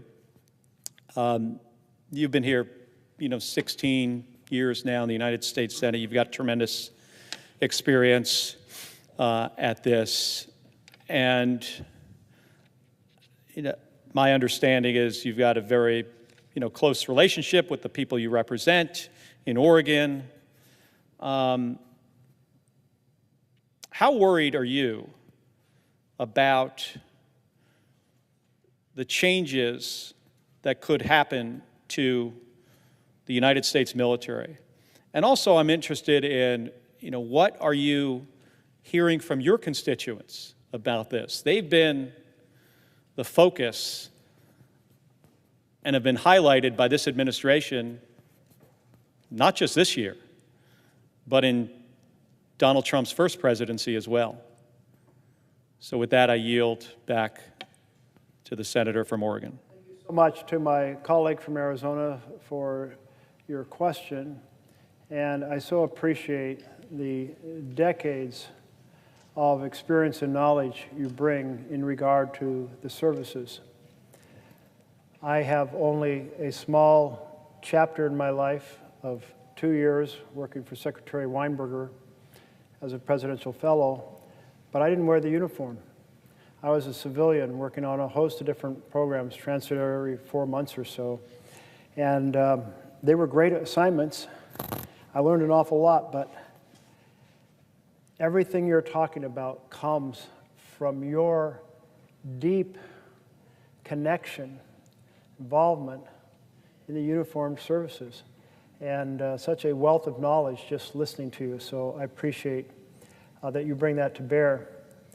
In terms of my concern about the military, is I felt from my much more limited world, mostly in the Pentagon, was that folks worked incredibly hard not to be partisan. Certainly, the Secretary of Defense brought a set of missions that tied into President Reagan's administration and his goals, but people didn't overtly talk about their parties or press in terms of the sort of derisive commentary we have now and we heard on cable television on both sides. And when I think about these last few years, I'm concerned that the military has been substantially politicized. I may be wrong about that because I don't have that view from inside. But I think about how the president gave the speech to the 800 generals. And he basically said, if you don't like what I'm saying, you can leave the room. If you leave, I'll strip you of your rank and your career will end. And to me, that was, I want you to be loyal to me, not the Constitution. I want you to be loyal to me, the President of the United States, which is, I felt very inappropriate and out of sync with the military that I saw, ready to work in partnership with administrations of either side. But I don't know if we see, for example, the speeches at the military academy. I recall some story about folks cheering and clapping for what was a partisan set of political points being made. I don't know. I'm going to leave it to your analysis because you have a much better sense of that. But when it comes to the effort to create a pathway to use the military against civilians inside the United States of America, that is of grave concern to my constituents. And they look at the current dynamic now in which President Trump said, Portland, it's a war zone, it's war ravaged, you know, it's a complete chaos. And while he was saying that, there might have been 2 or 3 protesters outside of the ICE building conducting themselves peacefully. There had been weeks with no arrest. And it's like, whoa, that's a real invention. And when our governor talked to President Trump, she pointed out that, and I gather he was like, well, I've seen the tapes. Well, I don't know what tapes he was watching, maybe 2020 tapes when we did have actual conflict in the city. But here you have Portlanders who have been so restrained, even when they have suffered being hit by pepper balls, being tear gassed. They've not engaged in the scuffles with police, and they've been protesting with joy and whimsy. I mean, it is a strange feeling to see people bringing their pets down and having keep your paws off Portland signs, or folks handing out pastries in pajamas, or otherwise proceeding to celebrate their joy as a way of saying to President Trump, there's no right here. Don't use anything that you have said as a foundation for deploying troops to our city. And in fact, the district judge simply said that the president's description of the city is untethered to the facts. So there's huge concern that the president is striving to get the courts to have decisions that will open the doors and say there'll be deference to the president so he can deploy under Title 10, well, the National Guard, the federalized National Guard, against peaceful protesters, or that the president will proceed to use the Insurrection Act, which does inherently give more support, deference to the president. So a lot of concern to my colleague from Arizona about what's going to unfold. Meanwhile, I am delighted to see my colleague from New Mexico on the floor, and I would welcome a question if you have one. Senator, yield for a question? Yes, I will yield for a question. Well, first I want to begin by thanking our friend. And I say our friend because it's more than my friend, Senator Merkley. Friends from across our nation's capital and across America. Some that are here listening to you themselves, others that I'm sure that are tuning in, and whether it's on social media or it's on C-SPAN or one of the news outlets that's carrying the conversation that you're having on behalf of the American people, I want to say thank you.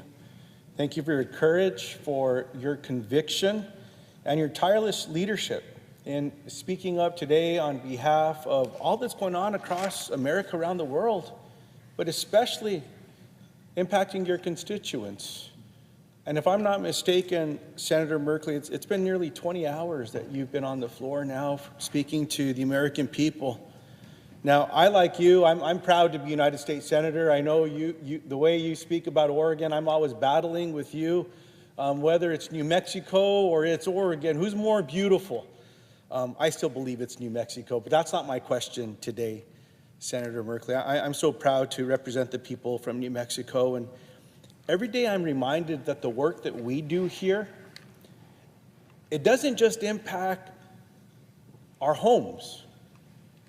The work that we do here touches every corner of the United States of America. Now, for the last 3 weeks of this Republican shutdown, and the reason I say that is the American people know that the House of Representatives is a majority of Republicans. The Speaker of the House is a Republican.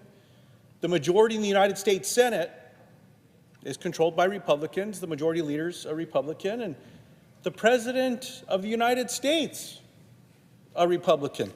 Now, as I visit with constituents from across New Mexico, and last night, Senator Merkley, I had a town hall, a telephone town hall.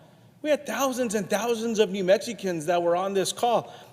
They all told me that they were worried about what will happen if their health insurance premiums double, even triple. Every news article I read this morning and those that I saw on television or on social media today had similar stories from constituents about concerns about maybe losing their health care. Now, Senator, you know as well as so many people across New Mexico and a few across America that 3 years ago, I survived a stroke. When someone has a heart attack or a stroke or some other chronic episode like that, you learn that time is not on your side. You're not thinking about how expensive those hospital bills may be. All you're hoping is that you can get to see a medical professional that might be able to save your life. And by the grace of God, by the love of my family, Senator Merkley, I'm here. I'm alive today and I healed. It's quite miraculous. But a big part of that was because I was fortunate to have health insurance. I was fortunate to get to a facility quick enough. On the way there, a local paramedic and an EMT from Santa Fe County Fire Department, they helped to prepare me before I got to the emergency room. They helped save my life. Well, right now across the country, it's not just the concern of health insurance premiums doubling or tripling where millions of people could lose coverage. Under this thing called the Big Beautiful Bill, my Republican colleagues here said, well, we're going to have the largest cut in Medicaid funding since the program's been created. In addition to that, how about my Republican colleagues saying, well, let's also go after food programs, and the largest cut to food programs across America were included in that bill. The reason I bring up Medicaid is in New Mexico, we had a Republican governor that actually embraced Medicaid expansion. And so New Mexico became one of the states that had the most uninsured people per capita to one of the most insured. Because of that expansion, people were able to get care and help. Well, those rural health clinics that also provide care to so many of our Medicaid beneficiaries in New Mexico, all of a sudden when federal Medicaid dollars go away, they might close. So I'm going to go back to my stroke. Time is not on our side. If someone has to travel hours to try to get into a medical facility because the rural health clinics have closed, that might be able to stabilize them the way that that EMT and that paramedic did for me at the local fire department, they may not heal, or worse, they may not live. Now I'm going to get back to one of the conversations we're having right now. How can we work as Democrats and Republicans, work with the president to ensure that health insurance premiums will not double or triple for the American people? One of my constituents told me, Senator Merkley, that it's almost like they're reaching into our pockets and just stealing money. And what I mean by that is, in New Mexico, if these tax credits go away, it's going to cost people about $7,000 a year. $7,000 to hardworking middle-class families. That's taking from their pockets. In addition to that, when they go to the grocery store, well, let me even back up a little there. Remember this president said when he was running as a candidate that on day one he would lower prices for the American people, just like that. Well, at the grocery store, things are getting more expensive. Everything seems to be getting more expensive. Well, that's taking money out of the pockets of the American people. Our constituents, hardworking families, just trying to get by, trying to leave a better life for their kids than they had for their own if they're blessed to have children. Many are worried about how they'll even put food on the table now that those supplemental nutrition assistance programs are delayed, or even this program called WIC. You know, there's acronyms all over our nation's capital. WIC, which is a program for women, infants, and children. How are we going to make decisions across the country to make sure that we're going to provide food to the most vulnerable in the richest nation in the world? Everyone seems to be worried about that except for President Donald Trump. The reason I say that, Senator, is this week, all President Donald Trump seemed to care about was breaking ground on this $250 million ballroom. And some constituents have reached out to my office and, well, what does that mean? And I've told them, well, the president allowed a bulldozer to go and knock down part of the White House so he could build a $250 room to throw some parties in. That's essentially what's happening. I mean, heck, in New Mexico, Senator, if someone's going to do some remodeling to their home, they have to go pull local permits and get permission and follow the rules and all the rest. Not this guy. At a time when people are about to have their health insurance premiums doubled or tripled, food programs are getting taken away, this president says his priority is build a $250 million party room. That's a lot of money. That's more money than most people will see in their lives. I mean, heck, $1 million is one of those numbers. In addition to that, President Trump decided to throw a picnic yesterday for some of my Senate Republican colleagues that wanted to be there. And I was told that he gave away thousands of dollars of his own personal Trump swag. What's that? Hats, signed bags, pens, I don't know what else was in there. Watches, maybe a pair of his shoes. Now, instead of working to end this shutdown that they started, they decided to have a picnic. And it's my understanding that President Trump may be even leaving the country this weekend, leaving for a week, as opposed to bringing people together. I'm reminded, Senator Merkley, that President Trump said not too long ago in an interview, if there's a shutdown, it's up to the president to bring people together to prevent the shutdown. I think in that same interview, the president said something along the lines of, if there's a shutdown, it's a bad mark on the president. Sounds to me like the president should be bringing people together. Now, one of my constituents last night from Albuquerque, New Mexico, shared with me that she'd been furloughed, a federal employee. She told me she didn't know how she was going to pay this month's bills without a paycheck. She felt that President Trump was doing nothing to end the shutdown, and she didn't know how she could continue handling all the stress of not being paid, because that's something else that we're not talking about here. All the stress, mental health challenges that families are going through. One of my constituents in Las Vegas, New Mexico, has 4 children, a mortgage to pay, and his family lives paycheck to paycheck. He said with all the stress and hurt that is being caused by the Republican shutdown, he doesn't know if people will be able to afford their health care if it's taken away. This week, people across America are watching Donald Trump tear down the east side of the White House, making room for that $250 million ballroom. And then there's a story that I just saw coming in, Senator Merkley, that said President Trump, it looks like he's trying to shake down the Department of Justice to get $230 million for himself. And here's the kicker. The person that would actually have to sign off on giving President Trump $230 million in taxpayer money from the Department of Justice is a guy named Todd Blanche. Anyone that knows who this person is knows that Todd Blanche was President Trump's personal defense attorney. Didn't do so well because he got convicted, but he's the guy that would have to sign off. So I'll sum it up this way, Senator Merkley, and I have a question for you, sir. My colleague from Hawaii said it perfectly yesterday. Here's the quote.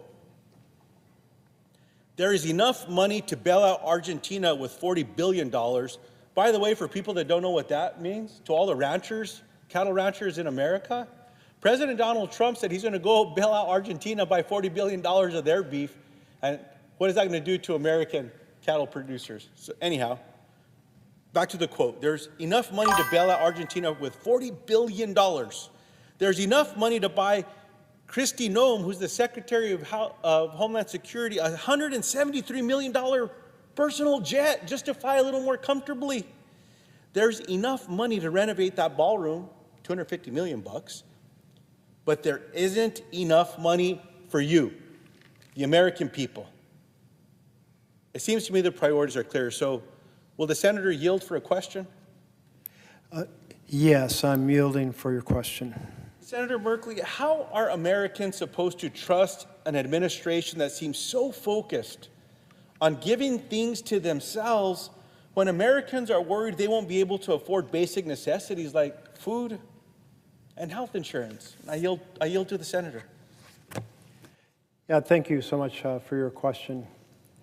And you've laid out so many points here about kind of the mismanagement of America's funds.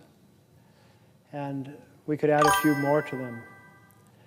The craziness of spending more money than it costs to buy a presidential jet to rehab a jet that was given to the president so that he could actually send it on to his personal library after he leaves office. But it is profoundly disturbing, and I appreciate the way you framed it. There's enough money for luxury glitz, for a mega ballroom. I can't even imagine how anything could cost that much to build. I mean, it's going to have an 1/8 inch of gold on every surface or something. I don't know. But that doesn't serve the American people. That doesn't make one single person in America have better health care or better education or a decent home and a decent community or a better job. Doesn't give equality of opportunity. Doesn't tackle any of our environmental issues. It is simply a gross display by a president who has constructed his entire administration on the basis of a theory to govern, which is families lose and billionaires win. Families lose their health care, so there can be massive tax breaks for billionaires. They lose their Medicaid on top of their ACA health care in order to fund massive tax breaks for billionaires. They lose their nutrition assistance to fund tax breaks for billionaires. And then over the next 30 years, their bill runs up $30 trillion in additional debt to fund these breaks for billionaires. Maybe I should say trillionaires now. And you think about how that debt, that additional $30 trillion in debt, how much that will compromise the ability to have future programs of health care and housing and education. I mean, the folks in my state are looking at the same thing as the folks of your state. We had last Wednesday the information come out a week ago so people could look on the exchange and see what their policies were going to cost. And we don't have a new comprehensive analysis. The pre-analysis, the projection, was that the average cost would go up not 5% or 10% or 15%, but about 68%. And that's because the premium goes up, the tax credits come down, and you're massively more expensive. Now, maybe a lot more, because the average across the country is that payments will go up 114%, more than double. But how do you explain to anyone that you slashed their health care affordability to fund a giveaway of $20 to $40 billion to Argentina, or to fund that new ballroom? I mean, that's insane.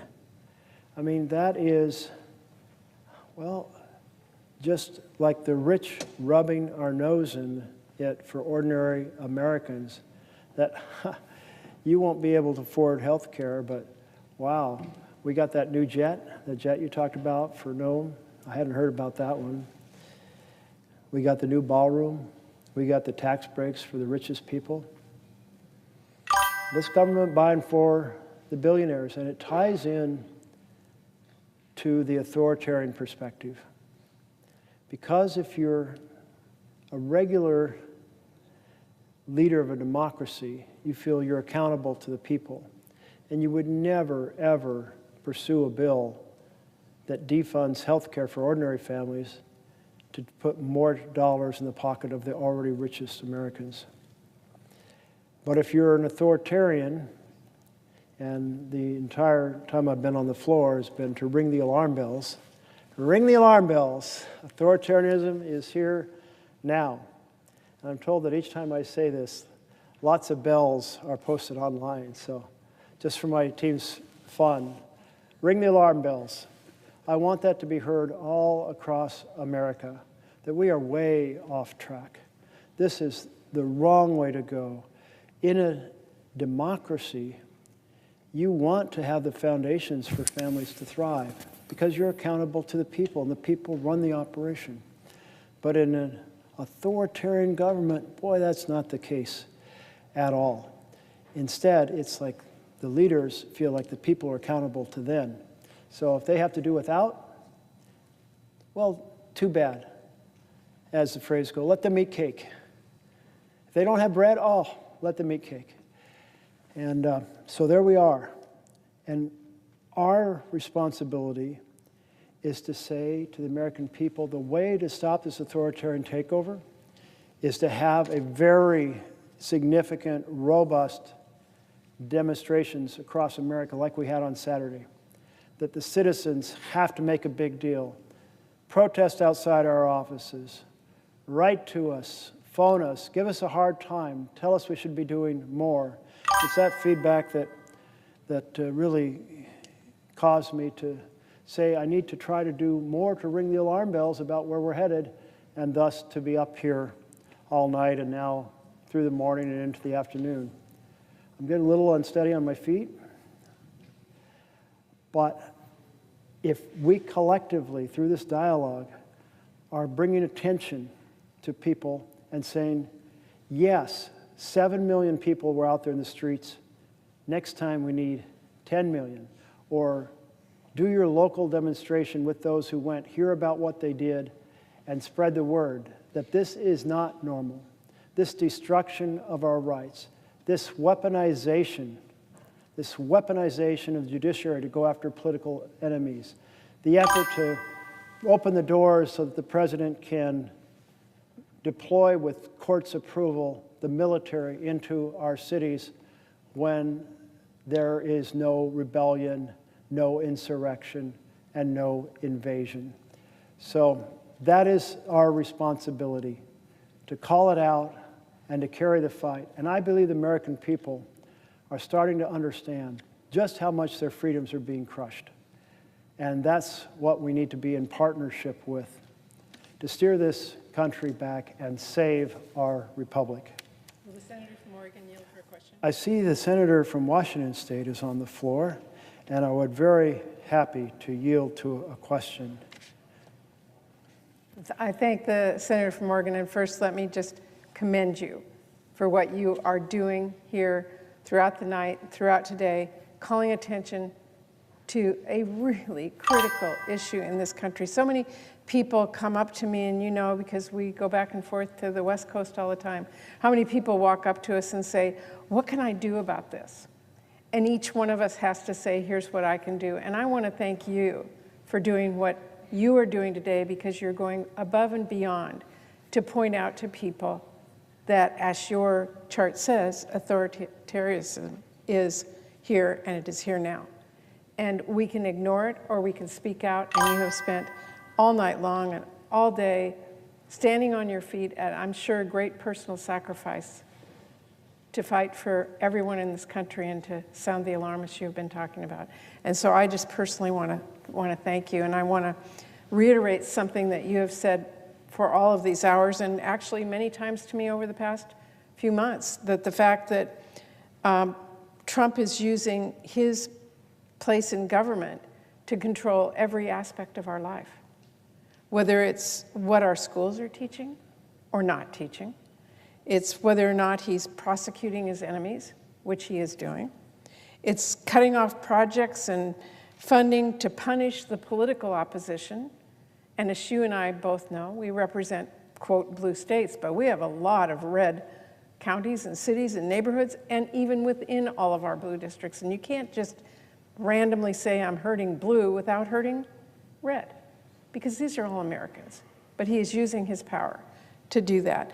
We are seeing him, as you know well, in your home state, deploying troops to intimidate Democrats. And I listened to you late last night talk about what is happening in Portland, and the misuse of this kind of power should be frightening to every single American. And we need to stand up and we need to call it out, which is what you are doing today. And even dictating what late night TV host is doing is part of this whole picture that you've been describing. But I came to the floor today as your partner on the Appropriations Committee. We serve on that together, and we all know in this body how important that committee is because we decide where the funding is going to go in the country. Now, I've been out on this floor, I've been at home, I've been everywhere talking about the power of the purse, which sounds kind of like this quaint little phrase. But it is really important. For anybody who has a family, you know that the person who writes the checks in the checkbook decides where the money's going to go. Well, that power of that checkbook, that power of the purse, as it is called, lands in this side of the aisle, on this side of the White House and Congress. We have the power of the purse. Why is that? Because we represent our constituents from across the country. I'm from Washington State, you from Oregon, people from Illinois and Alabama and Florida, all come here to be a voice for their constituents on where their taxpayers are going to go. And within this country, the power of the purse means we have the ability to decide where the money is going to go because we represent our constituents. That's what they call on us to do. And I am seeing Trump do an all-out assault on Congress's power of the purse. So I wanted to come here today and ask you your thoughts on how this president is undermining the power of the purse and how it plays into your ringing the bells about authoritarianism. Ringing the alarm bells for the authoritarian takeover. And the power of the purse is one of those fundamental ways that, in fact, the president is concentrating his power. The difference between a democracy, in a democracy, the legislature says, here are the programs, here's how we want to run them, and here's how we're going to fund them. And it brings together the collective wisdom of a large group that comes from every portion of the nation, like we do here, our 100 senators from 50 states. And we not only bring our geographic differences, we bring our life differences and our life skills, and all of that helps us form a pretty complex set of decisions about the programs that need more support because of the challenges we're facing as a nation at that moment, and those that can do with less support. And that's our responsibility, but all those voices together are just so central to that. In an authoritarian nation, all of that responsibility, design the program, fund the program, choose whether the program will live or die, is all transferred to the executive. So if we're thinking authoritarians over here, power of the purse with the executive, democracy over here, power of the purse with the legislature. So Russell Vought, the current head of OMB, he's a well-trained, clever man, and he's saying, well, let's see how we can actually take the power of the purse. You passed a bill for fiscal year 25, and now we're not longer in fiscal, but let's say we were. Well, maybe I can just slow walk the funds for the programs I don't want to fund. That way the decision is transferred to the executive. Maybe I can freeze them. Maybe I can impound them, basically permanently take them off the table. See if I can get away with that. Maybe I can send over a request to have Congress formally undo the programs that they have funded. And they did send one of those over, and it was voted, and it needed a majority vote in both chambers. But the problem with that is you have a bipartisan vision to serve the entire, these desks to me are now representing the geography of the United States, to serve the entire breadth and depth of our nation with all of our differences. And then on a partisan basis, meaning half the room, they decide what programs to cut. And that means a deal was done in the beginning between Democrats and Republicans, and then it was undone. And the programs that were cut were the programs, by and large, that Democrats had advocated for. How do you do the next deal in that situation? And then we have Mr. Vought saying, what I'll do is pretend I'm going to spend it, but then in the last 45 days, I'll send a notification that I'd like Congress to undo it, but there is a waiting period, so therefore I know what I have done is set it up so that before those 45 days are out, The end of the fiscal year comes, and that bucket that goes to that program goes poof into thin air. And that's the fancy term he's used for the pocket rescission. And so here we are saying to our Republican colleagues, if you're negotiating in good faith to serve the interests and concerns that all 100 senators bring here, then a bill forged in that bipartisan manner can only be undone in a bipartisan manner. And we do rescissions in a bipartisan manner. We do undo funding. We take 1 year, 2 year, 3 year funding that turned out not to be needed or better spent elsewhere, and we pull it back and we put it into a different program. But we do that readjustment in the same bipartisan way we did the initial program. So we're saying to our colleagues across the aisle, if the power of the purse means something, and it does, the difference between authoritarian government and a democracy, then work with us to defend our Constitution. Defend that what we have done together cannot be undone by the executive. And so far, we have not received a yes, we will defend the Constitution. And what I hear is mainly, yeah, President Trump would never go for that. When you hear that, you know you're trapped in an authoritarian, because the vision of our nation is that we, the Congress, will forge these programs and decide how to fund them, how much. And when it's like, can't do that because the Trump would be upset. Well, that just confirms we are in authoritarianism now, and it's not just the power of the purse, of course. It's attack on due process. It's attack on free press. It's attack on freedom of speech. It is the weaponization of the Department of Justice. It is the ignoring the laws that apply to the executive completely, like firing all the IGs, getting rid of all the referees. In the book that I really spent the night trying to use as a framework in order to say, hey, experts who have studied how democracies die, they don't die with people with guns anymore. They die, people get elected, and then they follow the authoritarian playbook on how to basically undo the checks and balances and amplify the power. And another piece of that we should be very concerned about in the Northwest right now, more Portland, but who knows what happens in Seattle, is trying to carve a path in which Trump has court decisions that say he can put troops into the street whenever he wants. And that is a massively dangerous amplification of authoritarian power. And that's why what we do this year makes such a difference, that we have to protest and say this is not normal. We have to ring the alarm bells. We have to praise the 7 million people who got out there and said no kings in the United States. And that's such a beautiful short way of saying no authoritarianism. We want our republic back, and we're willing to fight to make that happen. And we want our voices to be heard. That's what you're doing, and I thank the senator from Oregon for all he's been doing for so long, for so many years, but especially for the last 20-plus hours that you've been on the floor. Too many hours on the floor, reminding us all of why this is so critical. I note that my colleague from Delaware is on the floor. Yes, I would welcome a question if you have one.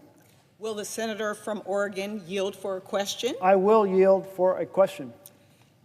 First, let me say thank you, Senator Merkley, for your tenacity, your energy, your compassion, and your love for this country.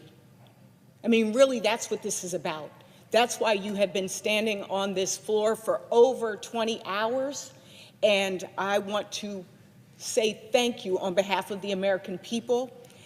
And I want to say, Mr. President, we are now 21 days into this Republican shutdown and well over 200 days into the Trump administration. Costs for housing are up, food prices are up, energy costs have gone up, and we are about to see our health care costs skyrocket for millions of Americans, all while the president pushes this country to a literal brink of a constitutional crisis. So let's recap. The Department of Defense is trying to censor the press. This administration is offering deals to universities to teach Trump priorities, taking away independence and academic freedom. They tried to push dissenters off airwaves, but this is America. And Senator Merkley, you and I know here the people have the power, and the power of the people matters. Here the voices of our communities hold weight, and that's why I stand with you as you ring the alarms.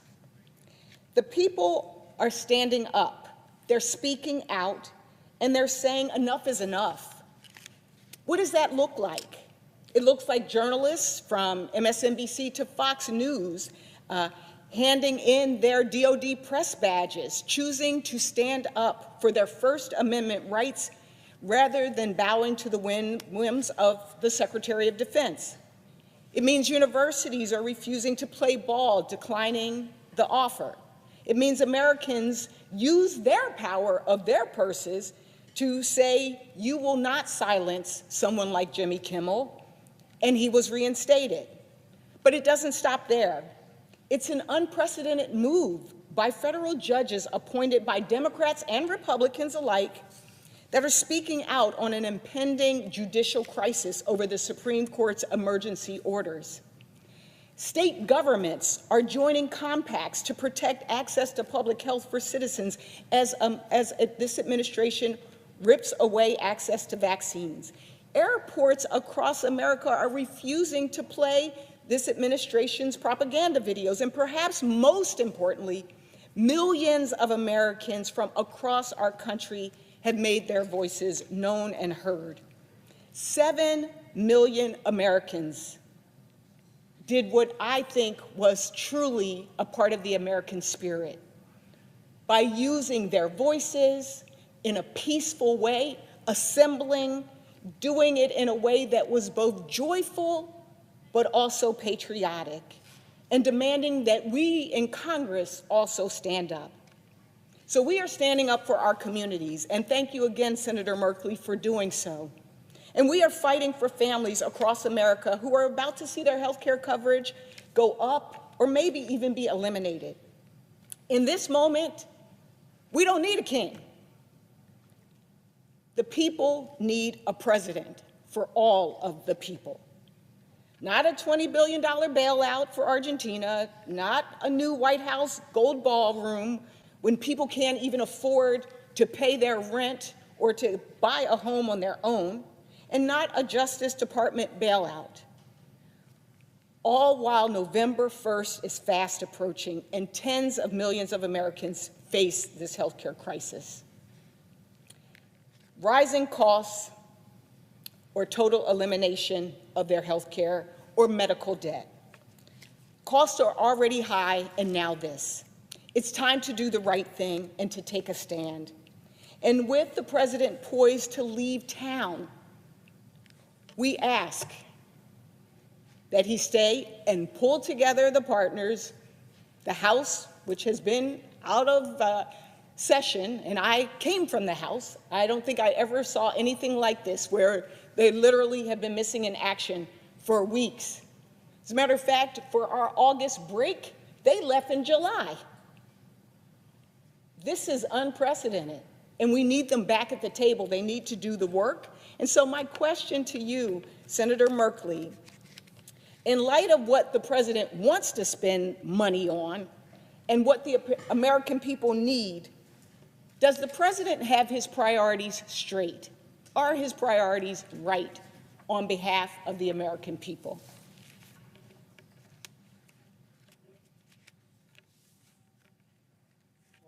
Thank you so much to my colleague from Delaware.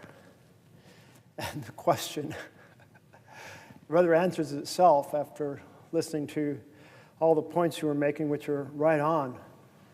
How can it possibly be the right priorities if you're spending your money on tax breaks for billionaires while cutting the tax credits that enable families to buy insurance at an affordable price?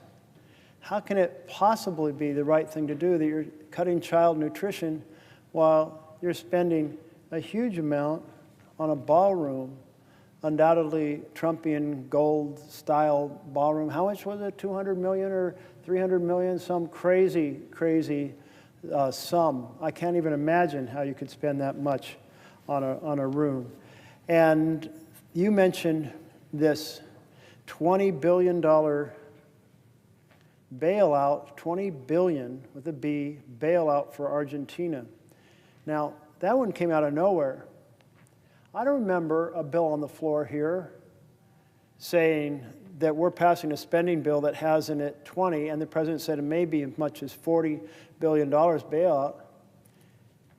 Is there some authority I don't know about? Maybe. I don't know. The books are complicated. But I doubt it, because what this president is doing as an authoritarian, it's just saying, I'm going to do what the hell I want. I'm in charge. The bank account of America is mine. Hell, I'm going to, build a glitzy ballroom, and I'm going to try to refurbish a jet for an Air Force One that will only be workable for a few months, if that, before I send it off to my presidential library. Huge waste of our money. And this bailout, though, for Argentina, earlier talking to a colleague from Washington State who said, a lot of soybeans are shipped through Washington State, but they're normally bought by China. Well, China isn't buying a single bean this year because of the tension and the argument between our two nations over tariffs. One moment the president's put in a 50% tariff on China, and the next moment they're saying they're not going to send out any strategic minerals, critical minerals. Next moment, well, I'll put a 100% tariff on you. I mean, nobody makes an investment in the United States of America, a factory here, when we're in tariff chaos. There's nothing about this that does anything except throw people up and down, and everyone gets hurt. They don't know if the tariffs is going to affect what they sell. They don't know if they're going to be able to affect the inputs for the things they manufacture. They don't know what they should plant if they're farmers. It's a nightmare. And where are all these beans, unsold soybeans, going to go this year? How are they going to be stored? Are they going to be wasted? Are they going to be plowed back into the ground for fertilizer? I don't know. But here's what I do know, that this chaos is terrible for America. And the small business world came and talked to me yesterday, representatives from, and maybe you had them in your office as well, and they said, Main Street is Pain Street. And I did hear that. I'm going to note that Senator Markey may have been the first person I heard that from, but I thought that was a way to describe it. And they certainly said, yes, there's two components of that pain. One is the loss of the credits to buy health care, because small businesses don't have big plans with big insurers. They provide some help, and folks go and buy on the exchange. And they said, second of all, the tariffs. So Main Street is Pain Street. That's not a good future for America. And families with no health insurance, that's a terrible look for America. And by look, I mean, I don't mean the atmospherics of it. I mean, that is the wrong mission in a republic. And the connection I've been drawn between Trump's authoritarian personality and tendencies is that an authoritarian feels that people are accountable to him. So he can do any damn thing he wants and control anything without advice or controls or checks from anyone. And he's hated it every time checks were applied in the past. He's going after some of those folks now who applied those checks in the past. And the leader of a democracy says, I'm accountable to the people. The people need health care, housing, education, a good paying job, investment in infrastructure, equality of opportunity, and let's take on some of those environmental problems. That's what a leader in democracy does. So here we have this authoritarian president crushing our freedoms, trying to steal the power of the purse from Congress to concentrate it in the executive, proceeding to spend money wherever he wants, that $20 billion. I'd love to see it not be a court. I'd rather have all of the senators right here say, let's pass a bill right now, and say, hell no. You know, a lot of that $20 billion is going to the debt that's been built up in Argentina. And friends of President Trump have reportedly bought that debt at a huge discount. I didn't see how much of a discount. But what that means, if you buy $1 of debt, and you buy, say, let's make it math easy, 25 cents, then you get a 400% return if the money goes to Argentina and they pay off the debt at face value. That's not about making America first. That's about making Scott Bessent and his friends, at least I've seen Scott Bessent's name in some of these articles, and his friends who are connected to buying up Argentina debt. I'm not sure if Scott himself bought it or not. But the point is, make some billionaires richer. It's another make a few friends of the president and friends of his cabinet members richer. Well, that $20 billion, or possibly $40 billion, the president said. Think about that, $20 billion, that's $50 for every single American tossed in a pot to hand out to a strong man in Argentina. $40 billion, $100 a person handed out to a strong man. Every one of us, take $100 out of our pocket. Senator, yield for one more question. I will yield for another question. Thank you. Thank you. As you talked about the small businesses, Senator, I was reminded that as we look at who is actually purchasing this health care in the marketplace, a lot of people don't even know they're on ACA and receiving the tax credit, that half of them are small businesses. I come from Delaware. We are urban, suburban, rural, and coastal. And so we also know that a quarter of farmers and ranchers are getting their health care this way. And then we think about the fact that this issue is disproportionately affecting red states, not just blue states. All Americans are going to be hurt. This is why your ringing the alarm is so important. And I would ask a very simple question. Is there a connection between the healthcare crisis that we are in and an authoritarian regime? Oh, there is absolutely such a powerful connection, because the authoritarian doesn't care about the fundamental programs for the people, because they don't feel they're accountable to the people. So just as our authoritarian president is weaponizing judiciary to go after his opponents, is using the power of the government over licenses and mergers in order to try to control what our broadcasting does, an attack on freedom of speech, trying to compel what our universities teach by threatening the collapse and taking away the research grants and telling them they can't have foreign students that are essential to their revenue stream. All of those authoritarian pieces, the stealing of the purse, but then there's this piece, the philosophy. And the philosophy is the people owe me, the authoritarian, not I'm accountable to them. So therefore, it's totally legit to go for legislation that slashes the programs that are fundamental to families to make the rich richer.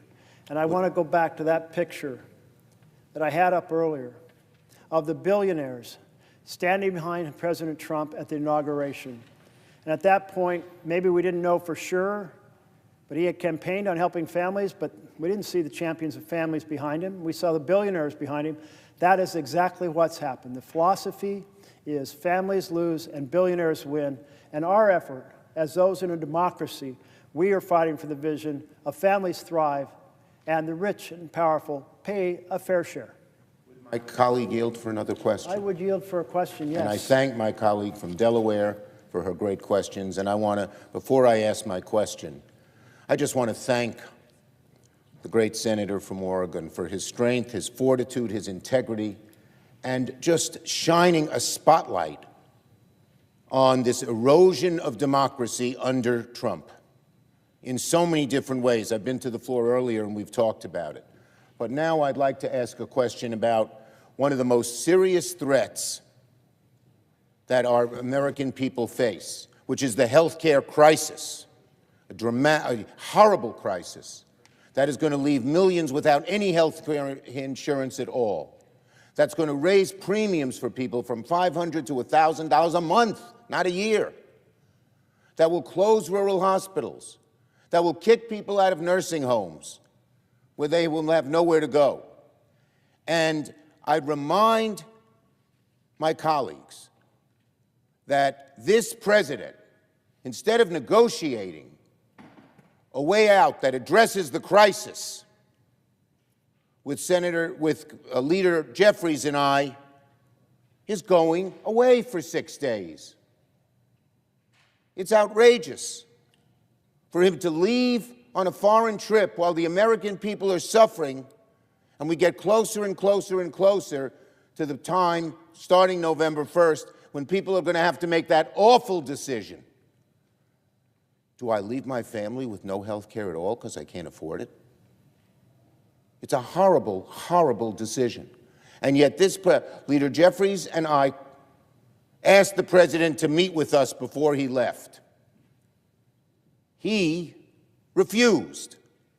The reporting is that Johnson and Thune and he were on the phone and agreed they wouldn't even talk to us. And instead he's going away while people are suffering. He ought not to do that. And what is he spending his time on instead? Eroding our democracy. Doing these faux ads. Screwing up, forcing networks and TV stations and media to bow to his whim, using the Justice Department as an attack dog against his enemies, arresting people, as my good friend from Oregon has pointed out repeatedly, on the streets with people, the arresting people, whoever the hell they are, they have no identification, and the people are arrested without even being told why they're being arrested, and who knows what the heck is going on. He is spending all his time on eroding democracy, taking away our rights. The people expect him not to go on a foreign trip.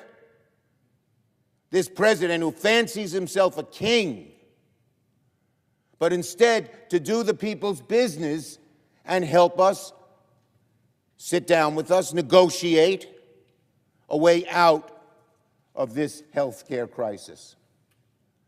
We all know, I think, and I'd ask my colleague, he knows, I believe, that before Donald Trump leaves the country, he should at the very least sit down and negotiate in a serious way and address the health care crisis that affects the American people. Shouldn't we be working to lower people's premiums, to keep rural hospitals open, to prevent people from being kicked out of nursing homes, to ensure that research that saves lives continues? Shouldn't the president listen to the cares of the American people and their desperate need on health care rather than taking a foreign trip? Jeffries and I asked him yesterday. We demanded, really, he sit down and talk to us and negotiate, not just talk to us, negotiate a serious approach to avoid all the devastating things that will occur. And he said 4 hours later, after conferring with Thune and Johnson, no, he wouldn't. Well, that is a disgrace. So I would ask my colleague, I would ask him, shouldn't the president be spending time addressing the health care crisis rather than spending all this time eroding our democracy? If he negotiated a fair treatment of people with their health care, he'd be doing something good, and when he erodes our democracy, he's doing something evil. So his priorities are wacky and misplaced and awful, and so want. So my question to my colleague is this, and one more thing. Doesn't my colleague, and there are a bunch of questions here, agree that Trump is the focal point of this health care crisis? That Johnson is paralyzed because of the divisions in his caucus, that Thune just goes along, that the president, this President Trump, is the person who could get the Republicans to pass a decent proposal, a fair proposal, a proposal that helps the American people out of this crisis. And the president is the focal point because he can get Jeffries and Thune to act, and there's probably no one else. And yet, he's flying away ignoring this issue facing the American people after he's eroded our democracy, as Senator from Oregon has pointed out. He's flying away and abandoning the American people. Isn't it correct?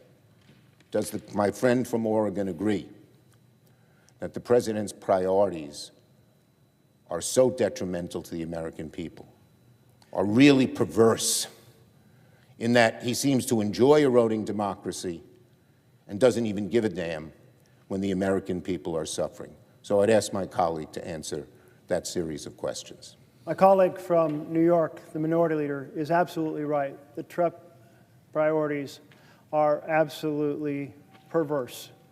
Well, here we are in a structure of the Senate. And what is the Senate about? Coming together and saying, here's where I want to go. Where do you want to go? How can we make those two things work together to make America better? We can't always find the answer, but I'll tell you, one thing's for damn sure, you can't find the answer if you can't sit down and have the conversation. And here we are with the House on vacation for over a month, and I guess they're getting paid.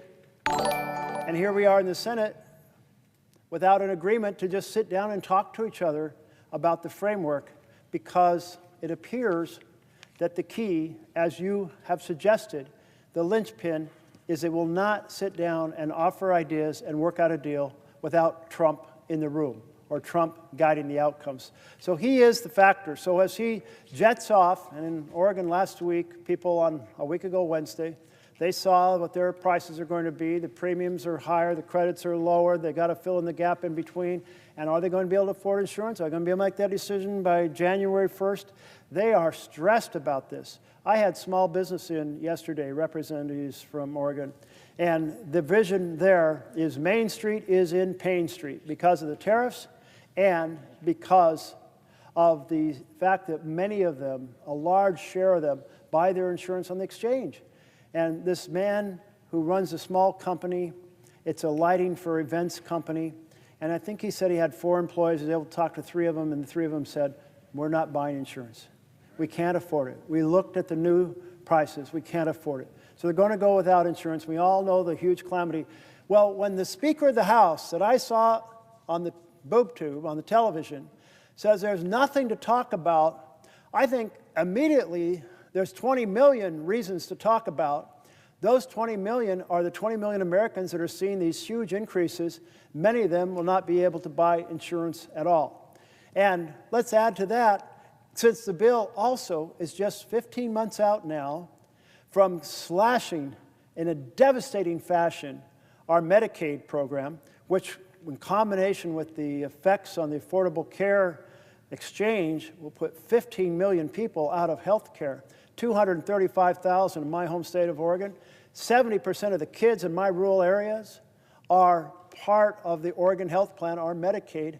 I can just not even conceive of the carnage that will be done to the quality of life without health care available to so many people. Isn't that a hell of a number of reasons to sit down and brainstorm together? You can't get to a common purpose if you can't even talk to each other. You're here, your office is open, you're available to talk, you're inviting them to talk, they're saying no. That is a travesty in our republic. So to just renew my question succinctly, does my friend in Oregon believe, as I believe, that before the president jets away on this foreign trip, shouldn't he sit down with Leader Jeffries and I, as we wanted him very much to do, demanded he do, and negotiate a solution that addresses this horrible crisis, which my colleague from Oregon has addressed in so many ways, whether it's ACA premiums or Medicaid or nursing homes or community health centers or scientific research. All of those need to be addressed, and this president is flying away. Isn't that appalling? That is horrific that he's flying away. He absolutely should be sitting down right now and holding a conversation with you about how we solve this problem for millions of Americans. Let me thank my friend from Oregon for his amazing, strong, persistent efforts. I yield back to the senator from Oregon. I see my colleague from Vermont on the floor. Take a question if he has one. Will my colleague yield for a question? I will yield for a question. Well, let me thank Senator Merkley for today pointing a finger at one of the great crises our country, one of the greatest crises our country has faced, I think, since the Civil War. And that is that every day we have a president who is moving this country into an authoritarian form of society. You know, as a nation, what we have always expected in our democracy is that if you disagree with me, we debate the issue. You don't think I'm a good senator? Run against me. You think I'm wrong on an issue? Write a letter to the editor. Do a podcast. Be critical of me in any way you want. But what very few people in America believe is that we should give more and more power to a megalomaniac who sits in the White House, who disrespects every day the Constitution of the United States and the rule of law. And what saddens me very much is when we think back on the history of this country, going back to the extraordinarily brave men and women who put their lives on the line and sometimes died during the Revolutionary War. Tens of thousands of Americans took on the greatest military power on earth, led by the King of England, in order to say, we are tired of your rule. We want to rule ourselves. And then in 1789, these brilliant people came up with a constitution, and the essence of that constitution, having learned their lesson from the King of England, who had absolute power, is what they said: we are going to create a constitution that will never give absolute power to any one person or one entity.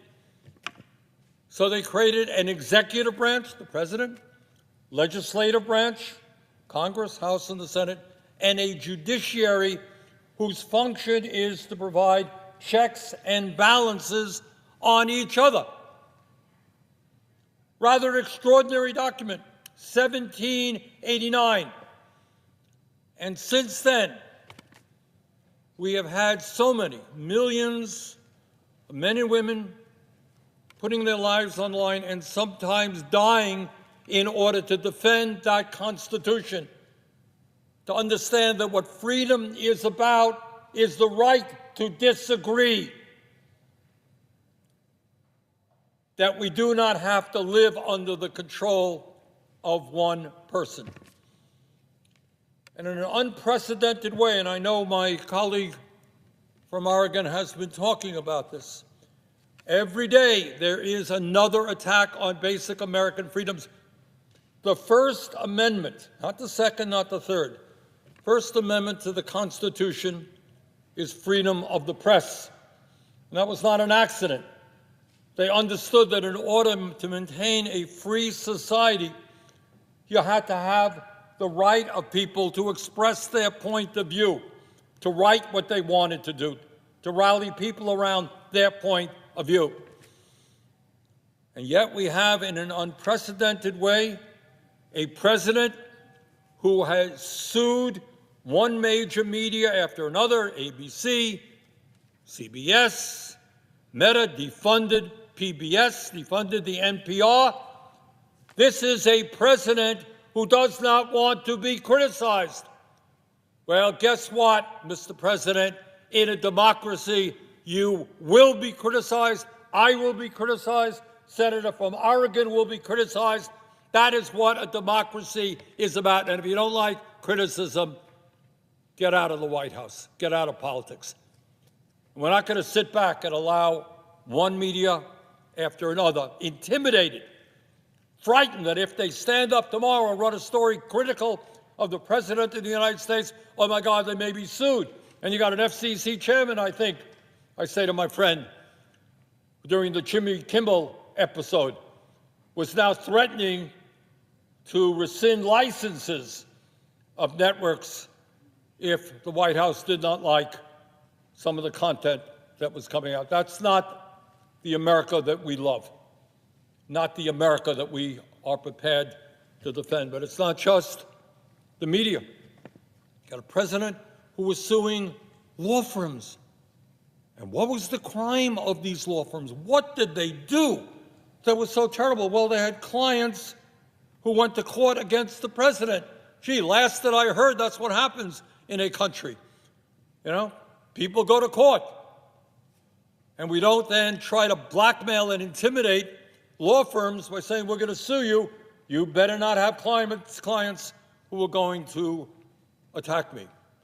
We have a president now who's going to war against universities, trying to break freedom of speech, freedom of dissent on college campuses. You stand up, you protest, hey, we're going to take away money from you. We don't like the content of your courses. We don't like your teachers, your faculty, the president of the university. Your views on Gaza? Sorry, you're not going to get federal funding. We have a president who's usurping the powers of the United States Congress. Every fourth grader understands Congress has the power of the purse. President, if he likes it, signs the bill. But when you sign that appropriations bill, that money goes out. You don't have the right to say, oh, California, New York, Vermont, you voted against me. You ain't going to get the money that was appropriated.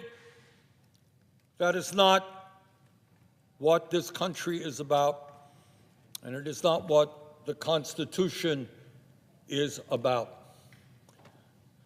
A few minutes ago, Senator Blunt Rochester asked, I thought, a pretty profound question, and that is, what is the relationship between authoritarianism and the healthcare crisis that we're in right now? And as the senator from Oregon has mentioned, when Trump was inaugurated, sitting right beside him, right behind him, were the three wealthiest people in the world. Remember that, the senator from Oregon? It was Mr. Musk, Mr. Bezos, and Mr. Zuckerberg. And right behind them was some 14 or 15 other billionaires. Oh, there's, all right, thank you, Senator. All right, there's Mr. Zuckerberg, Mr. Bezos, Mr. Musk, and a couple of other billionaires there as well. And I was thinking, I was at the inauguration, kind of up front, and as I listened and I saw what was going on, heard Trump's speech, I was thinking about Abraham Lincoln in Gettysburg and one of the pivotal battles of the Civil War to end the abomination of slavery. And Lincoln gets up a few days, I think, after that terrible war, blood still on the ground. And he says to the American people, a few days after that battle, he said, these brave soldiers, in so many words, did not die in vain. Because they died in order to maintain a government of the people, by the people, and for the people, not as Trump would have us, a government of the billionaire class, by the billionaire class, and for the billionaire class. And when Senator Blunt Rochester asked the question, what is the connection between authoritarianism and health care? Well, I'll tell you what the connection is. Right now, under the Trump administration, the billionaire class has never, ever had it so good. These guys, sitting right behind Trump and his organization, are now combined hundreds of billions of dollars richer. They donated to Trump's campaign. They've given him gifts since.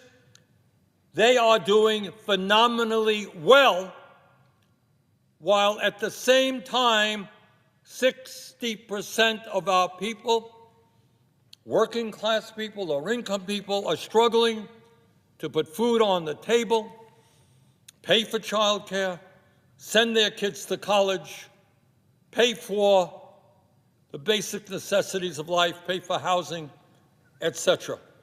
Billionaire class under Trump, never, ever had it so good. And then we got a working class in America struggling to survive. And in particular, let us never forget, and I know the senator from Oregon has mentioned it many times, that the reason that Trump and his Republican friends made $1 trillion in cuts to Medicaid, to throw 15 million people off the health care they currently have, and studies, by the way, suggest that when you throw 15 million low-income and working-class people off of their health care, some 50,000 people a year will die unnecessarily. So why did Trump and his friends do that? Well, the answer is obvious. In that same terrible bill, they gave $1 trillion in tax breaks to the 1%, to the people sitting right behind the president when he was inaugurated.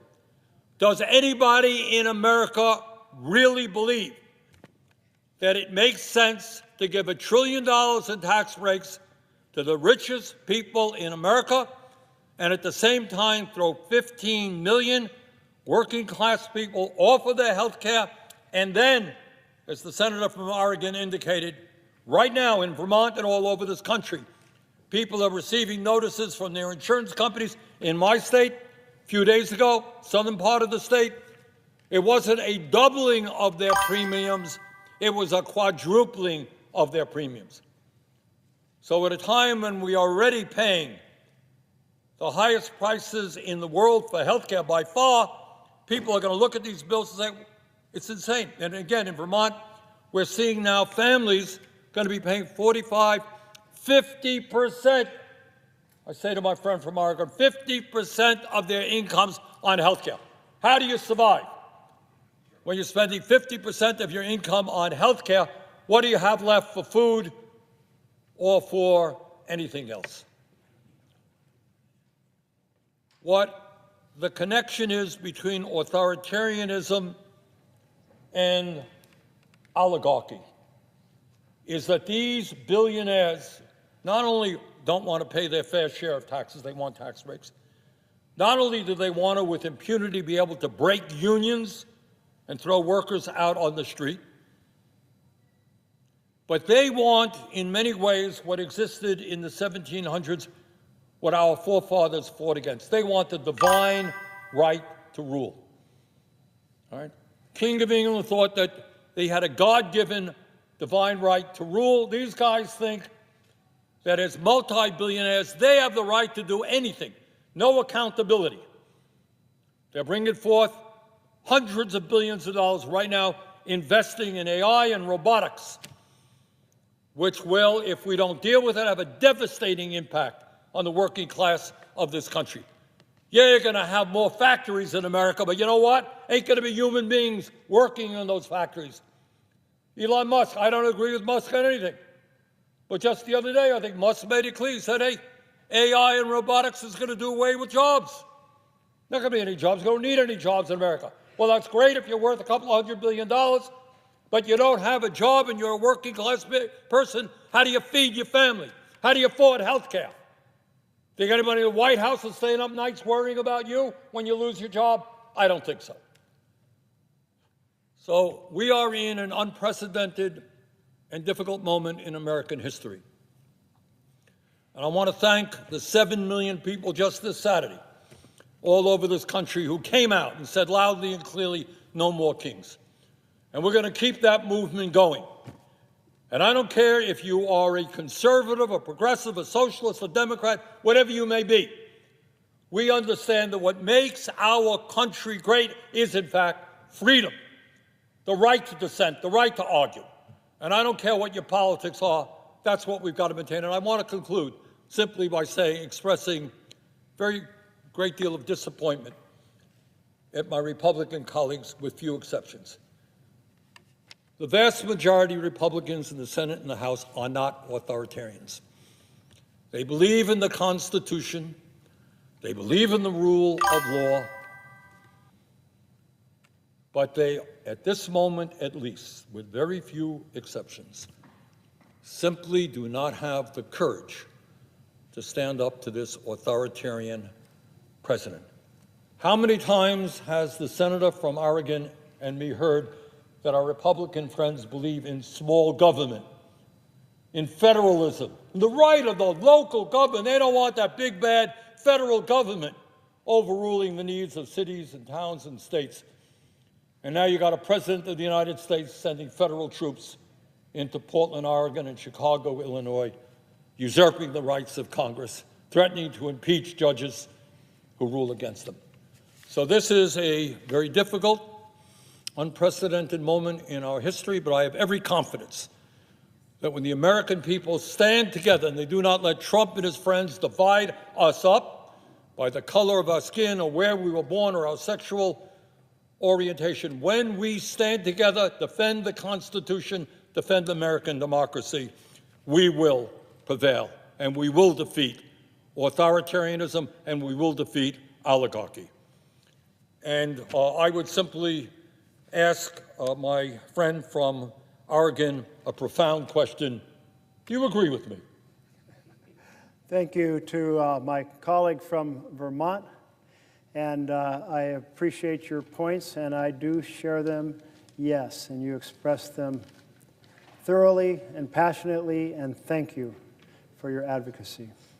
And I see that my colleague from Virginia is on the floor.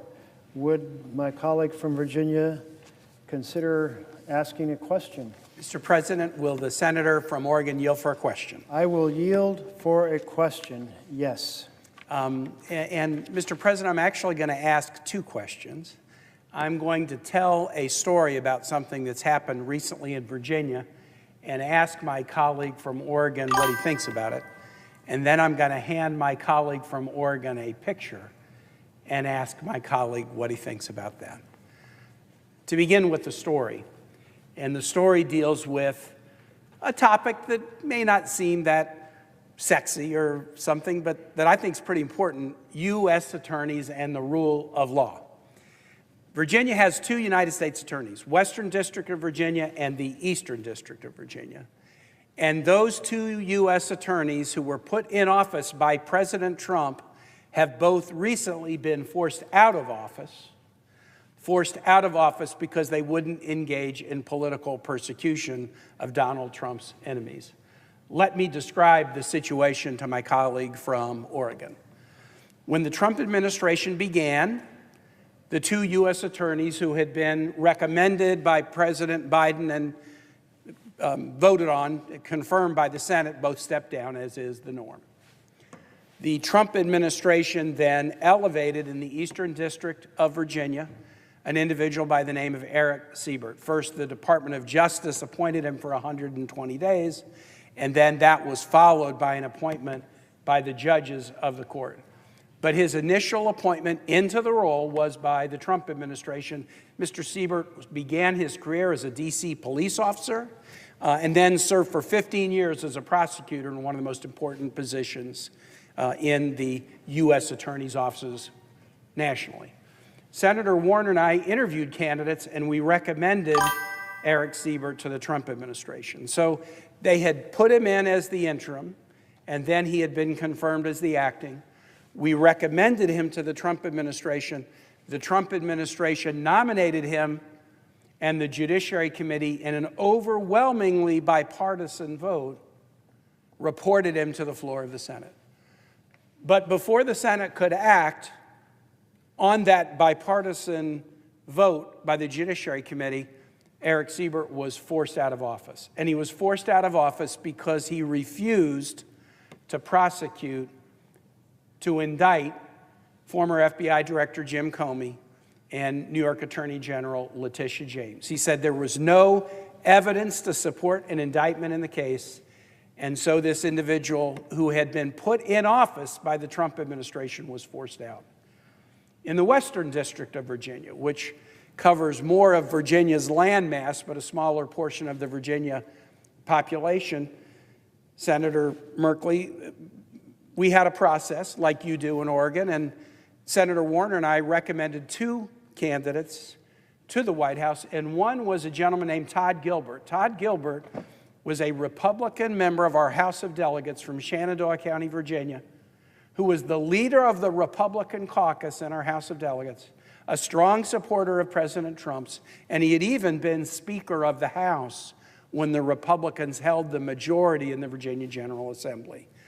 A very solid individual, very much with Republican bona fides in supporting President Trump.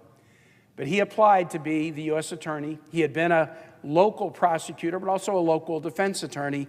President Trump installed him as the interim and nominated him for the position. Before the Senate Judiciary Committee could take him up, the Trump Department of Justice pressured Todd Gilbert to fire the chief deputy who had been the deputy in that office leading criminal prosecutions during multiple presidential terms.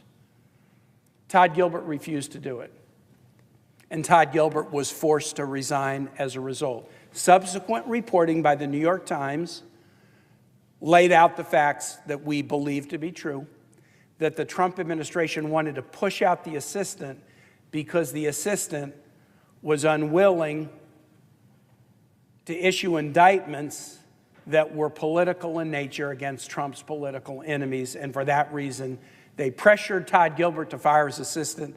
Todd Gilbert, who had given up his position in the Virginia General Assembly to take this position, within a month, walked out of the U.S. Attorney's Office rather than succumb to a politically motivated firing of a longtime dedicated prosecutor. In two instances, the chief federal law enforcement officials in Virginia, installed in their positions by the Trump administration, were forced to leave because they wouldn't agree to bend the knee and genuflect to a politically motivated persecution campaign. And so my question to my colleague is, you're talking about creeping authoritarianism. What does it say when the executive makes moves on law enforcement officials, Republican law enforcement officials, because they won't bend the knee and politically persecute people against whom there is no actionable claim? I thank so much my colleague from Virginia for laying out this story, which has been quite presented because of its extraordinary nature. To have U.S. attorneys basically fired on short order because they stood up for the principle of the rule of law, rather than agreeing to be part of a political persecution or prosecution team. And I must say they're candidates to go up on my wall of heroes. And I so respect, now here, as you said with Todd, he wasn't coming from the blue side of the aisle. And he wasn't just a newbie to the House.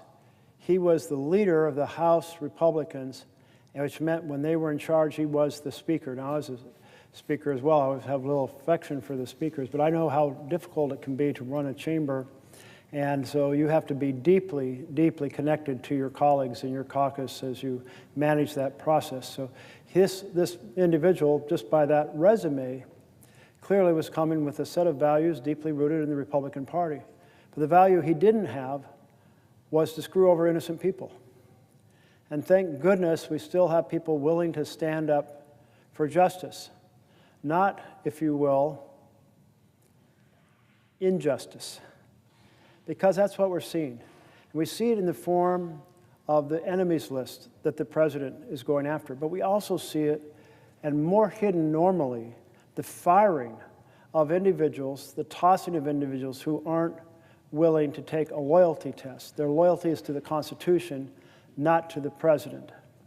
So I think it says a tremendous amount about how far we are into the authoritarian state. This is kind of standard operating procedure for an authoritarian. You mentioned kind of creeping authoritarianism. I would say we're on full stream authoritarianism because so much is happening in terms of the firing of employees who are failing the loyalty test, the decimating of programs at the whim of the president rather than by laws being passed here, the ignoring of laws that apply to the executive, like the fact that you can't fire inspector generals, unless they for cause in 30 days, the attack on due process and free speech and free press, the weaponization in general of the Justice Department, of which this is kind of a facet of it, and then the effort to get court decisions that enable the president to deploy the military in the streets when there is no insurrection, no rebellion, and no invasion. And this last piece, I think, is extraordinarily dangerous. Not yet an issue that has come to your home in Virginia, but it's come to Southern California and to D.C. and to Portland, Oregon, and to Chicago, Illinois, and there will be others, because the whole intent is to have the court decisions resolved that provide the precedent for deploying troops when and how the president wants, according to his definition of what a rebellion is or an insurrection is, as opposed to the reality. So there are no checks then on that use of military. So these are all so many things happening all at once. Remember, we are simply 9 months into this administration. Wow. I mean, it's breathtaking. The team had to have a careful plan, ready to roll with things that were going to be done every day. And that is why they had Project 2025. That is why they have Russ Vogt at the head of OMB, being the engineer of that Trumpian train. We're in big trouble, so we're ringing the alarm bells. You're ringing the alarm bells. The people, and they're 7 million strong on the weekend, we're ringing the alarm bells. And the biggest demonstration in U.S. history on a single day. But that is so important right now if we're going to save our republic. And thank you for being a core part of the rescue team. Let me tell I yield for a possible additional question. Mr. President, might the senator from Oregon yield for another question? Yes, I will. For a question. Thank you. And I'll tell a quick story, and then I'm going to hand you this picture now, because my question is going to be for you to describe it. But I'll tell a quick story on the authoritarianism front. And this is a very Virginia story. And then I'm going to ask my colleague to describe the picture that I've just handed him. So Virginia is an unusual state. 50 states have mottos. All states have mottos. Almost all states have mottos that are positive. Excelsior, onward, to the stars through adversity. My favorite, because it's so random, positive motto is Michigan. It says, it's Latin, but the translation is, if you seek a pleasant peninsula, look about you. How random. I wasn't looking for a peninsula, but I would rather it be pleasant than unpleasant. Virginia's is the only motto that's not positive. The Virginia motto was designed by the framers of the Virginia Constitution, who were meeting in Williamsburg when the framers of the American Constitution were meeting in, the Declaration of Independence was being drafted and voted on in Philadelphia. The Declaration voted on in Philadelphia July 4, 1776. July 5, 1776, in Williamsburg, the Virginia B team that weren't in Philadelphia, they did 4 really cool things. They passed the first Virginia Constitution. They enacted the first Virginia Bill of Rights, which became a model for the National Bill of Rights. They elected Patrick Henry, the first governor of Virginia. But the 4th thing they did was they had a 4-member committee appointed that spent 4 days in the library at William & Mary to design a state seal. And the state seal, which I'm wearing, I wear this all the time, is an unusual one. It is a woman Amazon representing virtue, standing atop a deposed monarch whose crown has fallen off. And the state motto, the only one that isn't a positive, the Virginia motto, is a warning. It's a rebuke. It's Latin, sic semper tyrannis, thus be it always to tyrants. And the framers picked the future verb tense. They didn't say down with tyrants, we don't like tyrants, we've defeated tyrants. They used the future verb tense because they believed that tyranny wasn't a form of government, it was a fact of human nature. It was a fact of human nature that would not go away, and we would always need virtue to be able to defeat tyranny. And so as you're talking about authoritarianism and where we are, I'm just reminded of the fact that Virginians predicted in 1776 that the nation would need to always be on guard against tyranny. And in the formation of the Constitution, and my colleague has done a great job of looking at provisions of the Constitution, we invested a lot of power in the hands of an executive, but then we put checks, Congress, the courts, a free press. You shouldn't go to war without a vote of Congress. You know, the appropriations power was for Congress, not the president. We put all these checks in place to stop the reality of tyranny. And as we round the corner into 250 years of American democracy, we are a nation looking in the mirror and asking ourselves the question of whether we still believe in democracy over tyranny. Do we still believe it? In 1776, 30% of Americans were for monarchy. When we tell the story of the revolution, it wasn't that 100% of Americans believed in democracy. 30% were for tyranny and monarchy. It was what they knew, or they had a financial tie, or a family tie to England, or maybe they were worried that democracy would be too messy. It wasn't a foregone conclusion that democracy would be the choice. Every generation has to answer the question for itself. Do we still prefer in democracy over tyranny? And as we face this 250th anniversary of the nation's birth, we're confronted with that. I've handed my colleague a photo. I had hoped to have it on a poster, but the photo was taken today. And I didn't have time to turn it into a poster. But I want to ask my colleague from Oregon to describe what it is you see in that photograph. Well, thank you for the question. I thought when you were going to hand me this, I was going to have a Rorschach test or something of that nature. But I knew within seconds what this was. As soon as I realized it was machinery and not parts of a bridge. But this is the demolition at the White House to prepare for some $300 million ballroom. At least that's what I'm nominating as my answer. And I would yield you a question if you would like to follow up. I would love to ask a follow-up question if the senator would allow. I will indeed. Question. You know what a metaphor is.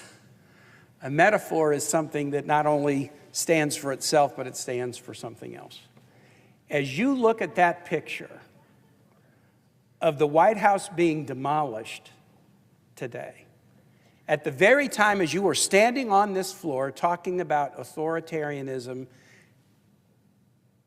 hurting the institutions that were put in place 250 years ago, what is your feeling about the true significance of this demolition project going on at the other end of Pennsylvania Avenue? You're asking such a cerebral and philosophical question here as I'm in the 20-whatever hour days. But here we have evidence of the president tearing down a symbol of our republic and building a symbol that is really a symbol about authoritarian power, about a government that serves the rich. Just the fact that we're spending money on a $300 million ballroom, which I can't even imagine how it could cost that much, when at the same time the president will not come as requested by the minority leader in the House and the minority leader in the Senate and sit down and work on, and I'm sure they were willing to go to him, and sit down and work on the fact that we are facing 20 million people who are going to have their health care costs doubled. But instead of addressing that, the president's tearing down part of the symbol of our republic, a president, and building a symbol of a king. With that, Mr. President, I yield, and I thank my colleague from Oregon for this important conversation and for your stamina and patriotism. My stamina is getting a little shaky. Oh, and I see my colleague from California standing behind me, so I will get out of the way. And I would ask if you would care to ask a question. Yes, would the senator yield for a question? I will yield for a question. Thank you. I thank the gentleman for yielding and for your extraordinary speech and all that you have elucidated today, and for your powerful advocacy on behalf of our democracy. I think there are any number of signs of when a democracy is in trouble, when a country is descending into a kind of dictatorship. And books have been written about this subject. No one account, I think, can comprise all of the elements of the deterioration of a democracy, but there are certain telltale signs that I think we are seeing all too clearly.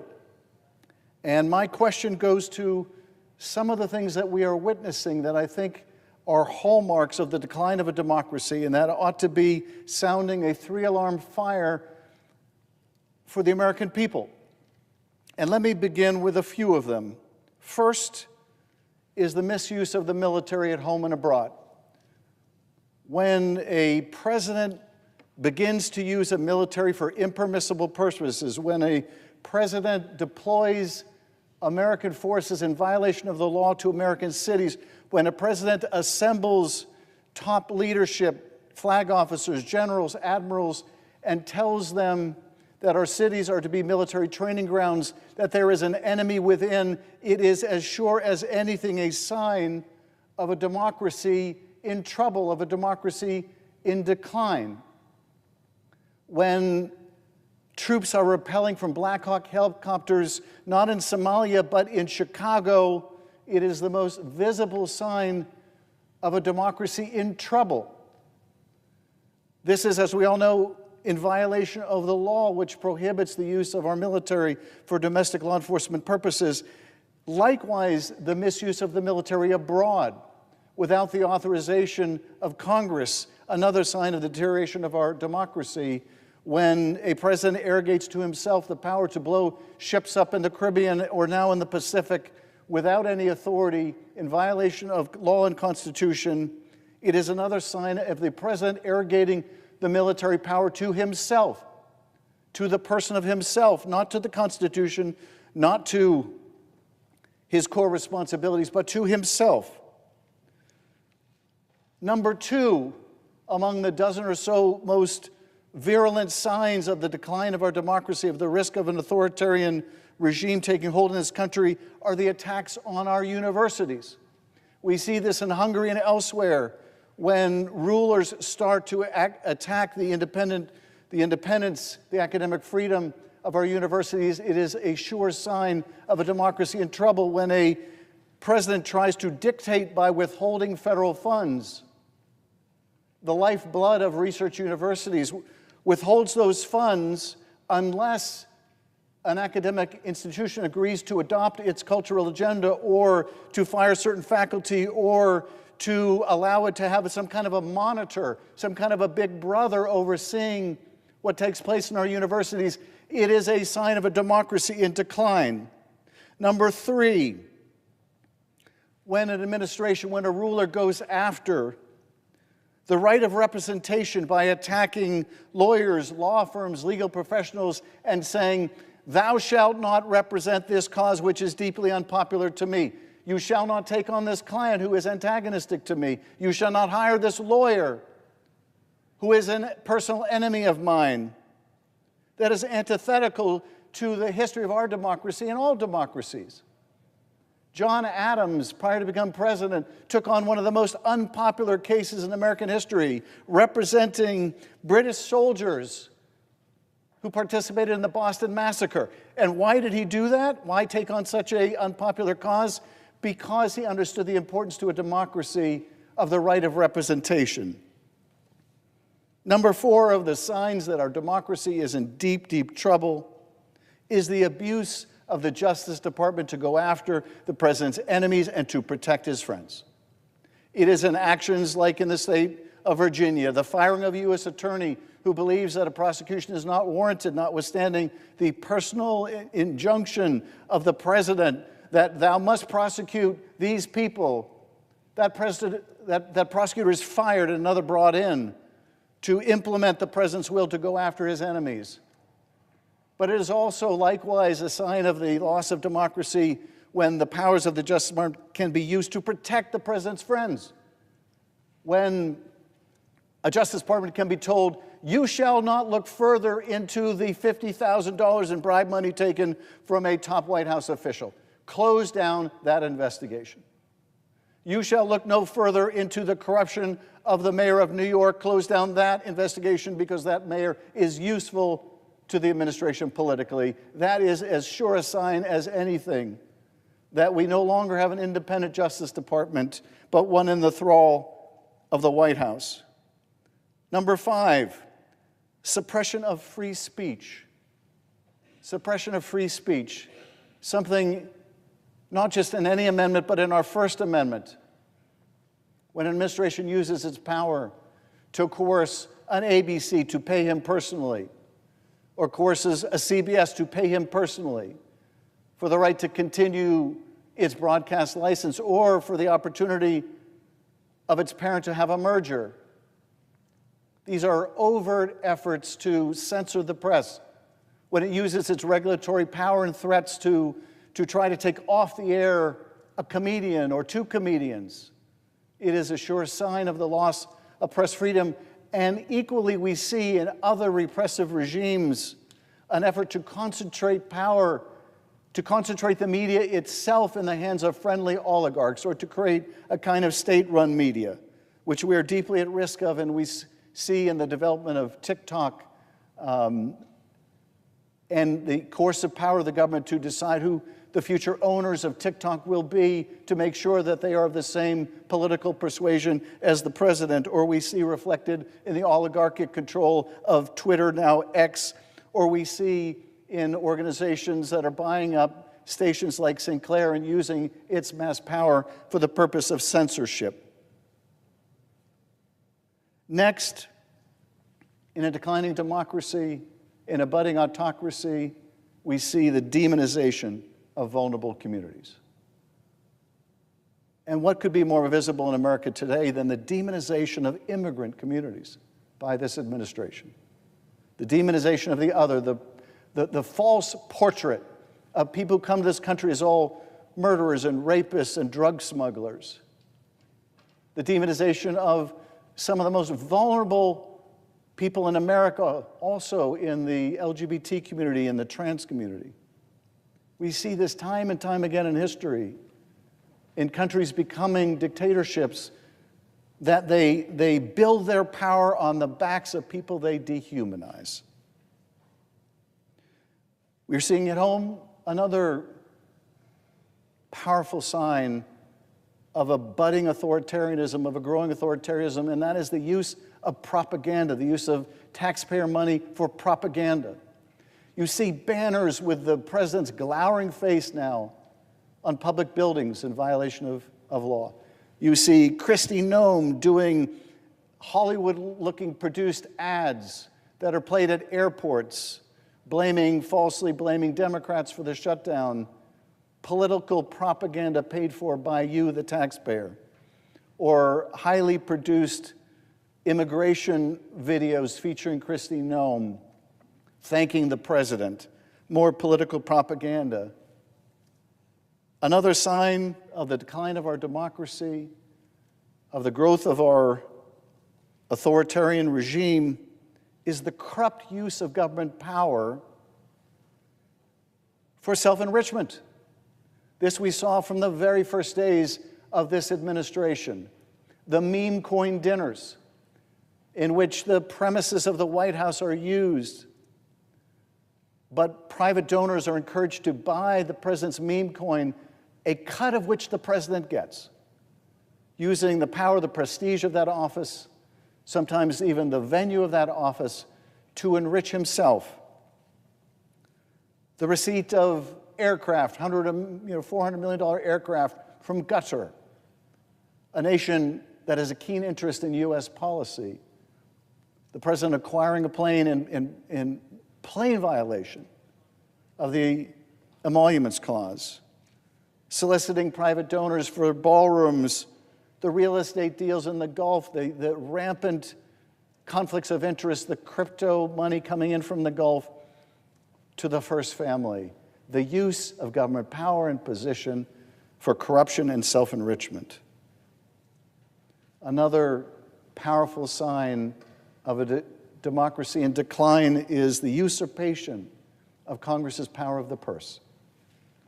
The illegal withholding of funding, the impoundment of funding, the illegal rescission of funding, the illegal termination of grants, and I would say beyond that, the mass firing of federal employees, the lawless firing of federal employees, the use of Congress's power to appropriate money, one of the most important powers, arguably the most important power we have, now taken by the administration and without a fight in this body.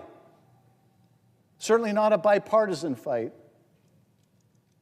That is surely a sign that we are losing our democracy. The undermining of elections and voting. Another key ingredient in dictators around the world cementing their position in power is the undermining of the foundational right to vote. We see it in its various forms now. We see it in this push to engage in gerrymandering around the country, but we see it in closing down of polling stations in urban areas. We see it in efforts to suppress the vote of certain communities. We see it in the purging of voter rolls. We see it in affirmative efforts to discourage people from voting. We see it in the demonization of election workers, the interference with election boards. And finally, although the list is much longer, I would end with this. The attack on truth itself, the attack on facts, the attack on science, the purging of people from our scientific agencies, the rampant falsehood, the fire hose of falsehood coming out of the White House and our agencies, daily provable, palpable falsehood, eroding the very idea of truth and fact.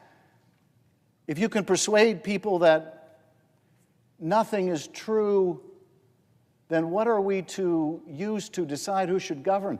If there is no shared experience, then how do we decide what policy should be? How do we avoid just falling back on political tribe or worse, political violence? If there is no truth, if there is no fact, if there is no accountability. And so, Senator Merkley, I thank you for shedding a light on the risk to our precious democracy, the risk to this incredible inheritance from our founders. Because part and parcel of saving our republic, part and parcel of saving this country is to understand the dangers so that we can confront them. Future generations are going to ask what we did in this hour when our democracy was most vulnerable, when our parents and their parents went off to world wars to protect our democracy. Our task is far easier on the one hand, but no less important on the other. And so I ask you, are you seeing these same signs I'm seeing of the danger to our democracy, of the degradation of our democracy? And what do you feel we can do to save this inheritance? Well, I so appreciate the question from my colleague from California. And I must say this was a pretty comprehensive list you put forward. And I was checking them off in the order that issues that I've been raising over the many hours through the night last night. And but I think the one that I didn't have that I actually agree with very much is your final point, the fire hose of falsehoods. Because we are just adrift in a sea of misinformation and disinformation. And added into that toxic brew is a whole lot of just basic propaganda in a place it doesn't belong. And that we see, if you go out to the Portland airport, you will not hear the tape that Noam once played, because she wanted it played in airports all around the country, and a group of airports, led first by Portland, Oregon, said, no, it's breaking the law, it's breaking the Hatch Act, It's breaking the Anti-Lobbying Act. It's breaking some other act on the list. And in this situation where the administration does not care what the law says, the philosophy is we are the unitary executive, we're in charge, and we can do whatever the hell we want, take us to court if you don't like it, attitude. And then we see the deliberate crushing of rights, and we see the deliberate grabbing of the power of the purse from Congress. The difference between an authoritarian government, there's many differences, but one way to describe it, authoritarian government and democracy, is in the democracy, representatives of the people decide what the programs are, how they're funded, and how they'll be run. And in an authoritarian, all those powers of what are the programs, how much money will go into them, how they run, transitions to the executive, the all-powerful executive. So we can see every time we hear Trump or his cabinet members saying, I'm canceling that grant, I'm defunding that program, because it doesn't act consistent with the priorities of this administration. That's an authoritarian statement. And we are deep into this authoritarian crisis. The poster behind me says, ring the alarm bells. I thank you for helping to ring these alarm bells in a very cogent and extensive way. I thank the 7 million people who went out and protested on Saturday for ringing the alarm bells. Because what we know is if we do not confront tyranny in its first year, and if we do not find a way to have a strong rebuttal in the next election, then it becomes entrenched. And it is our responsibility, our oath to the Constitution, to not let that happen. Thank you. And I notice we have a colleague from Vermont on the floor. If the colleague might be interested in asking a question. Will the senator yield for a question? I would yield for a question. How are you managing to do this? You've been up all night, and your staff too. It is really, really quite extraordinary. Well, thank you for that question. I am on the verge of and the staff falling over, but I've got an hour more before we're going to wrap up this effort. I am so pleased that so many have been able to come from the caucus and help ring the alarm bells, because this is the most perilous moment for our republic since the Civil War. And never did I expect it to be in my time. I thought, yes, we argue over housing policy and how can we best have a decent home and a decent community. And yes, we argue over education policy and how can it be a pathway for every child to have a full and productive life. All these foundations. Oh, another question. I would yield for another question. Yes, I would. All right, well. Make it a long one. I'll make it a longish one, but I want to join in my colleagues in expressing to you our gratitude for this incredible physical effort that reflects not just your intellectual engagement, but your deep passion and the care you have for the Oregonians that you have been serving so well for so long. It's really been, just for me, a wonderful opportunity being a new member of the Senate. Along with Senator Schiff, I know you feel the same way, to be working with somebody like the senator from Oregon, who's just honest and true and totally grounded in your commitment to the people that you serve, in the Constitution that all of us serve. It's just a gratifying experience for us to be your colleague. You know, one thing that I want to talk about was tariffs and who has the authority to impose tariffs and what the implications are. Because what I'm seeing is that our farm economy is really being devastated by tariffs. And let's talk about Midwest farmers. They're proud folks, like the dairy farmers in Vermont. And they used to have markets. The thing they love to do is have purchasing power that they earned by tilling the land, family farm operations that would be passed down from generation to generation. They really didn't want a lot of government involvement or interference, so they wanted to be able to grow their crops.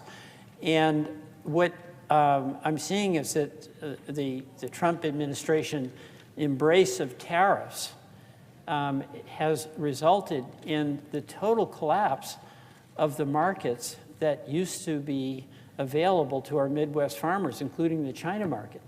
And, you know, last year, our farmers sold about 30 or 40% of their soybean crops to China. They haven't sold a bushel, okay? They haven't sold a bushel. And there's now talk by Trump of taking revenue from the tariffs to pay farmers a subsidy. And I get it that farmers need it, but wouldn't it make more sense to let farmers sell the crop that they grow rather than have a tariff that prohibits them from selling to markets they have had? And the second thing I noticed, and I really am interested in this because rural America is the heart of America. You know, the wonderful community values folks have, family values, hard work, service. We've got a billionaire who's the Secretary of the Treasury, and my understanding, I don't know how I guess if you're a billionaire, you'll own lots of things in lots of different places, but he apparently owns lots of farmland out in the West. But his major new initiative is to take $40 billion of our money to bail out the Argentine peso. So maybe you can explain to me how that's going to help our Midwest farmers.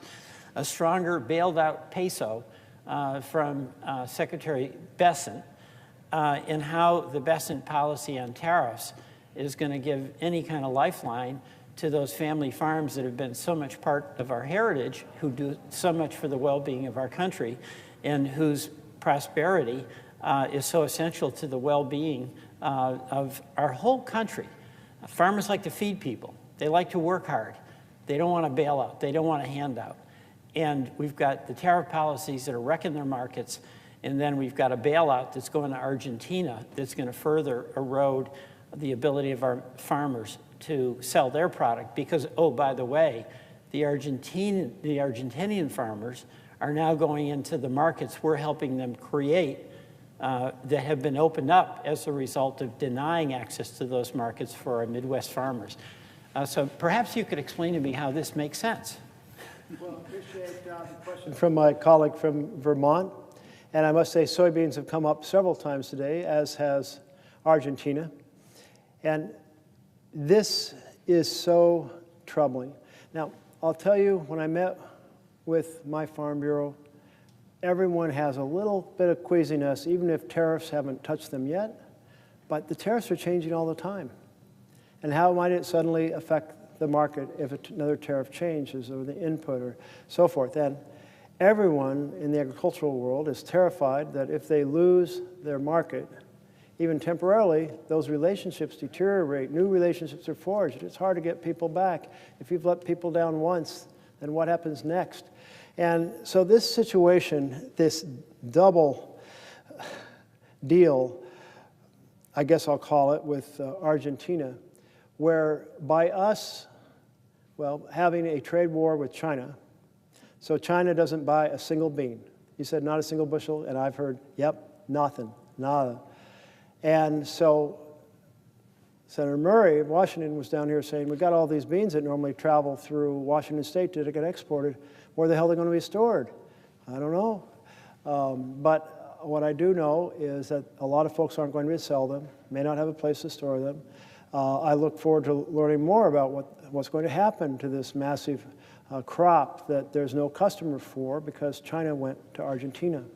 And then you mentioned the second part of the Argentina deal, that the president says, you know what, I want to bail out this far-right government down there because they're in trouble, and we don't want to let a far-right government be in trouble, and $20 billion and maybe $40 billion.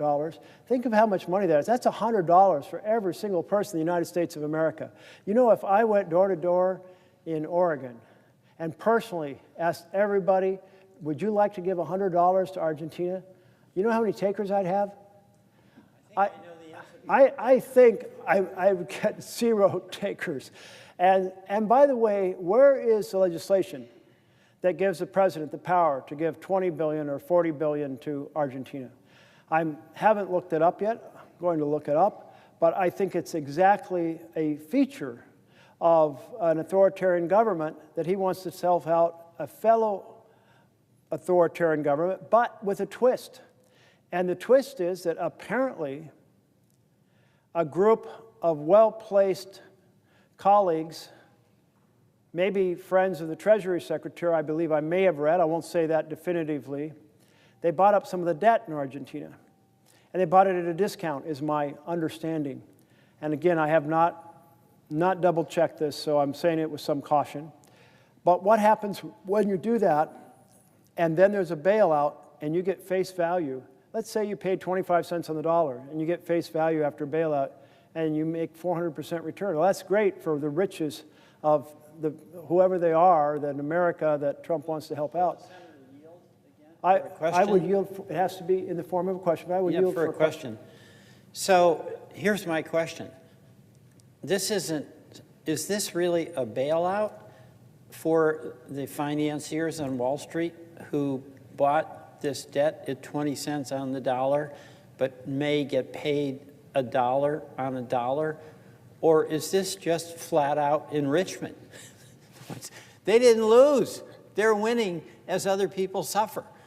So is this really a bailout or just a flat out, hey fellas, here's $40 billion. I love you, Donald Trump. Well, thank you for that question. And I must say, it reminds me of a town hall because every now and then I realize I'm way over my head in what I actually know to be the facts. So I'm going to stop before I dig a deeper hole because I have not personally researched it, read up on it. I've heard a variety of comments, almost in passing, from colleagues who are so disturbed about this arrangement, disturbed about what's going to happen to soybeans, disturbed that China's buying them from Argentina, disturbed that so we're sending a bailout to Argentina, and disturbed that they have heard that a lot of that money may come back to some very rich people in the United States of America. But I do not know the details. And I'm going to leave it as a bit of a conjecture. And when we talk soon, I'll have the answers.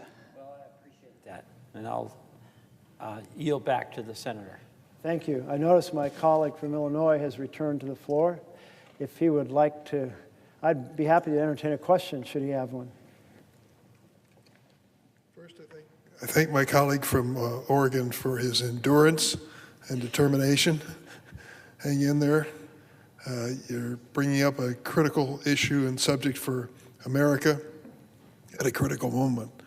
And I'd like to return to an issue we discussed this morning when I was visiting, and that's the issue of the militarization of our federal government and its impact on states like yours, Oregon, and mine of Illinois. What I'm finding as I read the newspaper accounts is that the ICE operation from the Department of Homeland Security in Illinois continues to intimidate people who live in the city, in their neighborhoods and all around, and really bring fear. There are parts of the city of Chicago, Little Village and Pilsen are the ones most well known. I'm going to interrupt you for just a moment. Because the protocol team is not sure whether you asked me if I would yield for a question. That's a legitimate point. Will you yield for a question? I will yield through the chair. A question. Thank you. So the point I'm trying to make is that there are areas of the city of Chicago, and I'm sure in your state of Oregon, where the intimidation factor has reached a point where people are worried about literally going to church, going to work, taking their kids to school. It's a genuine problem. Just last week, an individual took his child to daycare, left the motor running in his car, and took the little toddler into daycare, came out the door and was arrested and detained and removed from that scene specifically while the motor was still running in his car. That's the kind of thing that is happening. It isn't as if they're targeting criminals. They're after people who look like they're Hispanic. And there are many who live in our city, and I'm glad to have them. They're wonderful people. So I'd like to ask in your state what kind of intimidation, if any, has taken place through this military operation of the president? Well, thank the senator from Illinois for the question. And as you're telling this story, I was thinking about a story from Oregon in which a woman who has been there for a long time, she has legal status in the United States. Her mother visits from Honduras, and her sister lives in Canada. So there is a park on the border between Washington State and Canada where people can go into the park, meet, they have to leave by the same entry they came in. And they've done this before, and so her mother gets to be with her, and then with her sister, the three of them, and 4 children, 7-year-old triplets and a 9-year-old, I believe. And so, and the children are U.S. citizens. So they do what they've done before. They go up to meet the Canadian sister in this park, and while they're hugging, she gets arrested. Arrested why? For smuggling her sister into the U.S. But they're in this park that is set up for that purpose. And she is still being held. The children were released, and they are with a family friend. But the grandmother was released, the mother's mother. And but the mother, Jackie, the mother of the 4 American children, she's still being held. And we keep protesting, writing, calling, and she's still being held. The case against her was dropped. Why? Because you can't arrest somebody for hugging in a park set up for that purpose. This is my understanding of the case. But think about how that story says everyone's at risk all the time. Everyone's at risk. And so there is fear and trepidation. And individuals who have their documentation are afraid that they may make a move that may lead to some extended family member or someone else who has documentation being arrested, just like this woman had documentation. And so it's a regime of fear.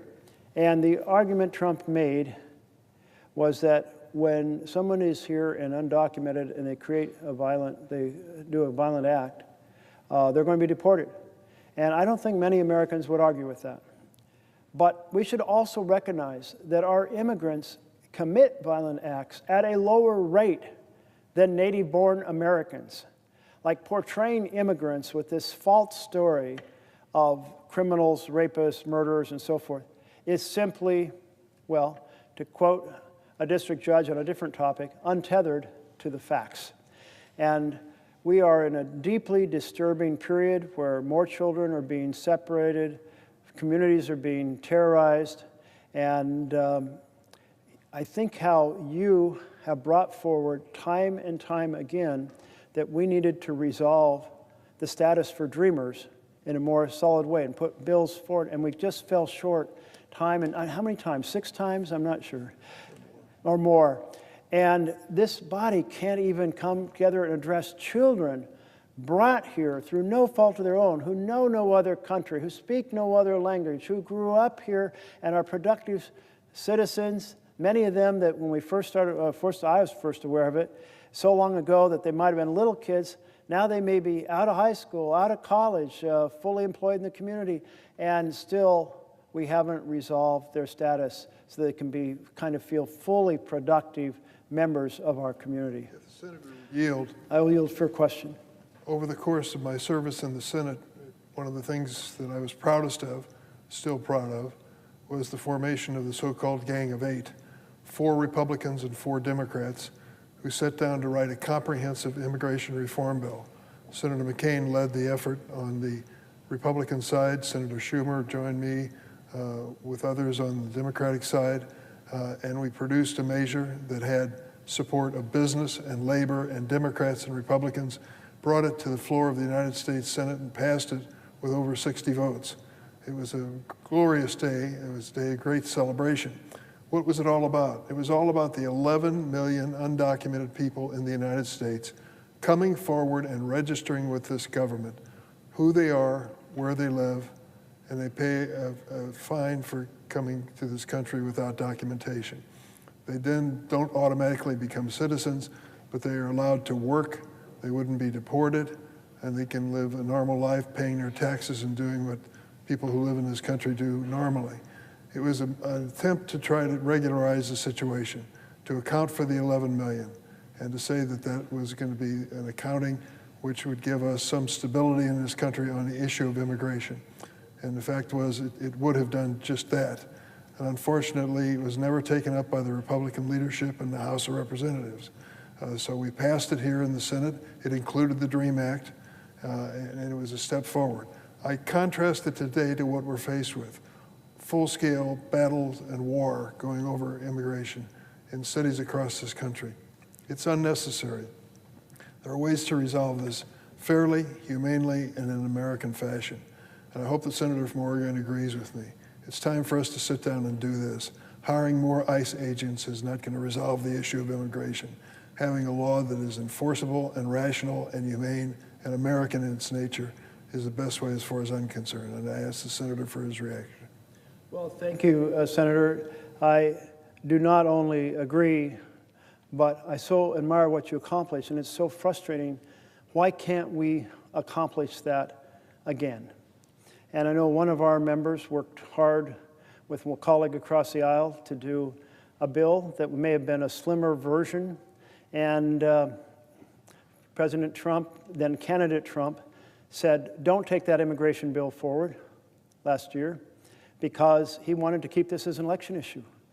If people want to keep chaos rather than to solve problems, how are we to address a better path forward for our nation, a more productive path? So I hope what you accomplish can be reinvented. I'm not sure that I have any confidence that it is possible, maybe harder now than it was then, but let's try. And you have my full backing in that effort. I'd like to just make one last comment, if And I I'll can, yield for a question. in the nature of a question. Just a few feet away from where we're in the chamber is my Capitol office, and on my credenza behind my desk is my mother's naturalization certificate for all to see. I'm a proud immigrant. She came to this country at the age of 2. Her mother did not speak English, but brought 3 children on a boat from Germany to Baltimore and ultimately to Illinois, where I grew up and my mother spent her life. It was an indication of the American dream as far as I'm concerned. Her son not only got a government job, but was elected to the Senate. And so good things happen. But I think it's a story of immigration, a story repeated over and over again by families, that coming to this country determined to succeed makes us a better nation and always has. Has a senator run into that in the state of Oregon? Well, I must say, Senator, I don't think there is an individual that we have in the Senate who is not the descendant of immigrants. And so shouldn't we all be able to identify with our family stories and bring those to bear to solve this challenge and actually restore a framework? I think about, like, just let me take one piece of this. The process for being able to have an asylum hearing has a backlog of about 6 years. Well, that's a piece that we can find a rational way to address that.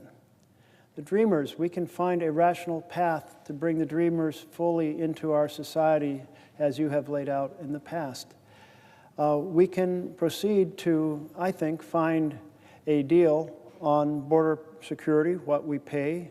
But there are many pieces that will never get solved unless people are sitting down like you did with your Gang of 8, bringing people together and say, let's iron this out. And so that is my hope and prayer. In the nature of a question, I asked the senator from Oregon, is he aware of the fact that we have approximately 700 immigration judges facing that backlog you just described, and the Trump administration has dismissed 100 of them? So instead of adding more judges so we can expedite the hearings and resolve them, the opposite has been the case. Was the senator aware of that? I was not aware of that, no. And that's insanity. It certainly is. I also asked the senator, when it comes to... I yield in the nature of a question. Nature of a question. When it comes to the issue of due process, the question is whether or not we can in this country offer due process to the people who are asking for their fate to be resolved. That has been part of our Constitution, applying not only to citizens, but those who are in our country petitioning to become citizens. Does the senator agree with me that due process is a critical part of our democracy? Absolutely. Well, we face this reality now with children. I just described it earlier, and this is the question I would ask you is this. I yield for the question. Does the senator believe that these unaccompanied children need to have humane treatment at all times?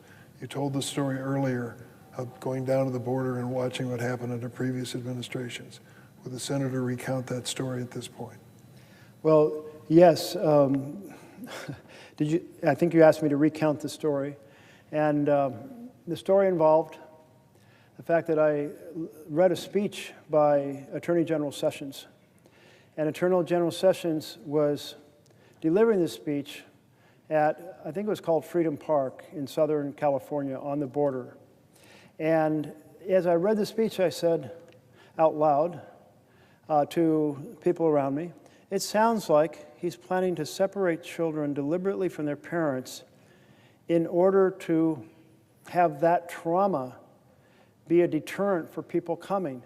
And I said, there is no way any American administration, not blue, not red, would ever deliberately harm children as a political policy strategy. And a member of my team said, there's one way to find out. Go down to the border. And I checked, and I had that weekend free, so I was down to the border. And I go into this warehouse, and in this warehouse, there are all of these, basically what we'd call in Oregon, cyclone fence cages, wire cages. And I stop in front of one of them, and it has a group of boys lining up from the smallest to the tallest. And the smallest was just knee-high to the grasshopper, as we say, just a little tyke, maybe 4 years old.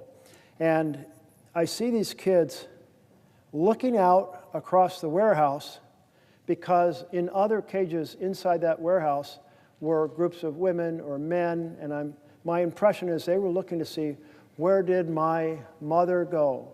Where did my father go? Where is my sister at? And I said to the Customs and Border Protection agent, I said, were these children separated from their parents? And he said, yes. And I said, where do you do that? He said, we bring the family in through that door. The door was maybe 25 feet away. And we say, children, come with me. Parents, go with that person. And boom, separated. And they stay separated. And what happened as that unfolded is administration, this is under Trump 1, said they were keeping careful records of the children to be able to have a reunion with their parents. But they were not.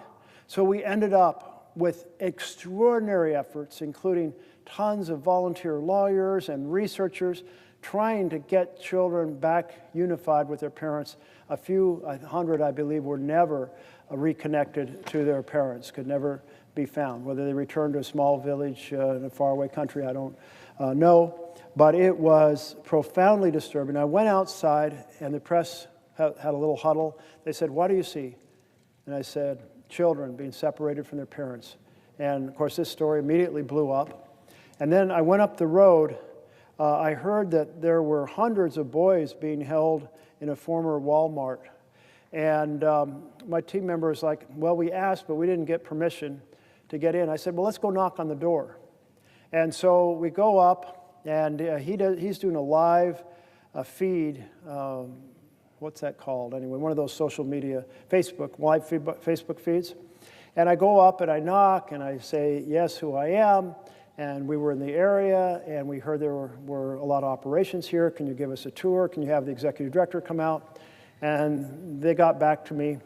And by the way, since I was doing a live feed and I said, call me on my phone number went out to the entire world at that moment. And so I enjoyed having hundreds or thousands, it felt like thousands of people call for weeks about this. But they didn't come out. What they did is they called the police to have me arrested. And the police declined to arrest me, but did escort me and my staff member off the campus. They did not want there to be a tour. And I had been told there might be, I think it was 1,000 boys, and there were some almost 1,500 boys in this. And because of the publicity of that live feed, the next week the administration had to open it up to the press. And the week after that, I went back and took some legislators and saw it. But this vision of deliberately harming children in order to deter immigration, that's a horrific thing. And it did stop. The outcry was massive. It did stop, thank God. But all these other now circumstances people are being hurt in all kinds of ways right now, and as you were describing. Question be my last question. Yes, I'll yield for another question. Is the senator aware of the fact that 2 weeks ago, ICE offered to children under the age of 18, and they were children, an option of $2,400 reward if they would leave the country and go back to their country of their birth? Children who are being asked to sign a contract to give up any claim to citizenship in the United States, and the $2,400 was available to an adult that they would identify in that country who would meet their airplane. With all of the trafficking that has been going on, it was a ridiculous idea to take children and ask them to make that decision and to give them a financial reward if they went along. Was the senator aware of that? I had heard a reference to some kind of payment program being tested, but I didn't know the details. That was the detail. I'm going to yield the floor and thank the senator from Oregon. Thank you very much to my colleague from Illinois, and thank you for being a champion. And I noticed that we have a senator from Washington State. No, we do not. Do we have a senator? No, we do. We do have a senator from Oregon who has arrived. And would the senator from Oregon like to ask a question? I know you have to ask permission. I just want to say that today has been an extraordinary day for Oregon and for the country. We look forward to continuing this discussion, and I thank. And would the senator yield? Yes, thank you for the protocol. Was just checking. Thank you for asking me, and yes, I would yield for question. Would the senator be willing to continue this discussion in the days ahead? Because I think this has been extraordinary. It has begun to lay out the implications of what this is really all about in terms of authoritarianism. It's important for our state. It's an important debate for the country. Would the senator be willing to carry out further kind of discussions? Might not necessarily be here on the floor of the Senate, but elsewhere as well. Thank you to my colleague, and as long as that discussion is not taking place in the hours I might be sleeping tonight, absolutely. And I do feel like this is so fundamental to our nation. That's why everyone who has come down to the floor, everyone here has asked a question today and made solid insights as they prepared their question. And we are collectively ringing the alarm bells. We're ringing the alarm bells because authoritarianism is not down the road or around the corner or next month or next year. It is here right now. And it has been so astounding to hear all the dimensions that have been highlighted by individual senators about how this tyranny is taking shape. And in every possible way around the world where authoritarians have developed a strategy, they are all being done here. It's like all of them. Rig the next election. Yes. And then proceed to pressure the newspapers. Yes. And pressure the broadcasters on what they can put out. Yes. And weaponize the Justice Department. They are doing it. And the list goes on and on. And for us in Oregon, certainly the one that is on everyone's mind is striving to have a pathway to legally send in the military when there is no rebellion, no insurrection, and no invasion. And that one terrifies me. That administration is hell-bent on getting judicial thumbs up, green light to be able to move troops where they want in this country when none of those things are happening. My colleague has richly earned a few hours of sleep tonight, but I'm going to make sure that here in the Senate and across the country, people understand that this is the beginning of further discussion, not the end. And I want to thank my colleague for taking this time today to lay out what this is really all about in terms of this issue. We still have 25 minutes. I'm checking. More colleagues would like to ask a question. The senator from Michigan. So would the senator from Michigan like to ask a question? Well, I would. Thank you, Senator Merkley, for yielding to me. I do have a question for you. And certainly I appreciate all that you have been saying over all of these hours. You're right, we are in a real crisis here in this country. Before you go any further, can you just say these magical words, would you yield for question? And I will say that I will yield for question. Would you yield for a question? I will yield for question, yes. Well, thank you. I appreciate that. And again, thank you for bringing this to the attention of the American people in such an eloquent way. First, I'd just like to ask my colleague about how President Trump is pursuing dangerous and authoritarian practice of basically picking winners and losers in government. Clearly, he's like a king. As we've seen, he's picked winners and losers by illegally refusing to spend money that Congress has directed. He's picking winners and losers by withholding federal grant funding for programs, disaster relief, and medical research unless people basically bend the knee to his draconian demands. He's picking winners and losers by firing nonpartisan experts in programs that he doesn't like, and he's replacing them with people whose only qualifications that they're loyal to the president, only qualification he cares about. And in classic authoritarian playbook, he's covering all of this up by removing independent watchdogs that conduct oversight of executive functions. One of the most egregious examples of this power grab is the ongoing effort to illegally withhold funding that Congress has authorized and appropriated with bipartisan support for critical services. He's withholding it. President Trump froze funding that helped Michigan communities build new radio towers, prepare for natural disasters, and construct safe and modern infrastructure. And when the president breaks the law to give a windfall to some states and some communities, but not others, he is picking winners and losers. We've also seen how President Trump has picked winners and losers among the employees who work on critical government programs and protect our national security. President Trump has fired tens of thousands of nonpartisan federal employees, all because they carry out a function that the president simply doesn't like.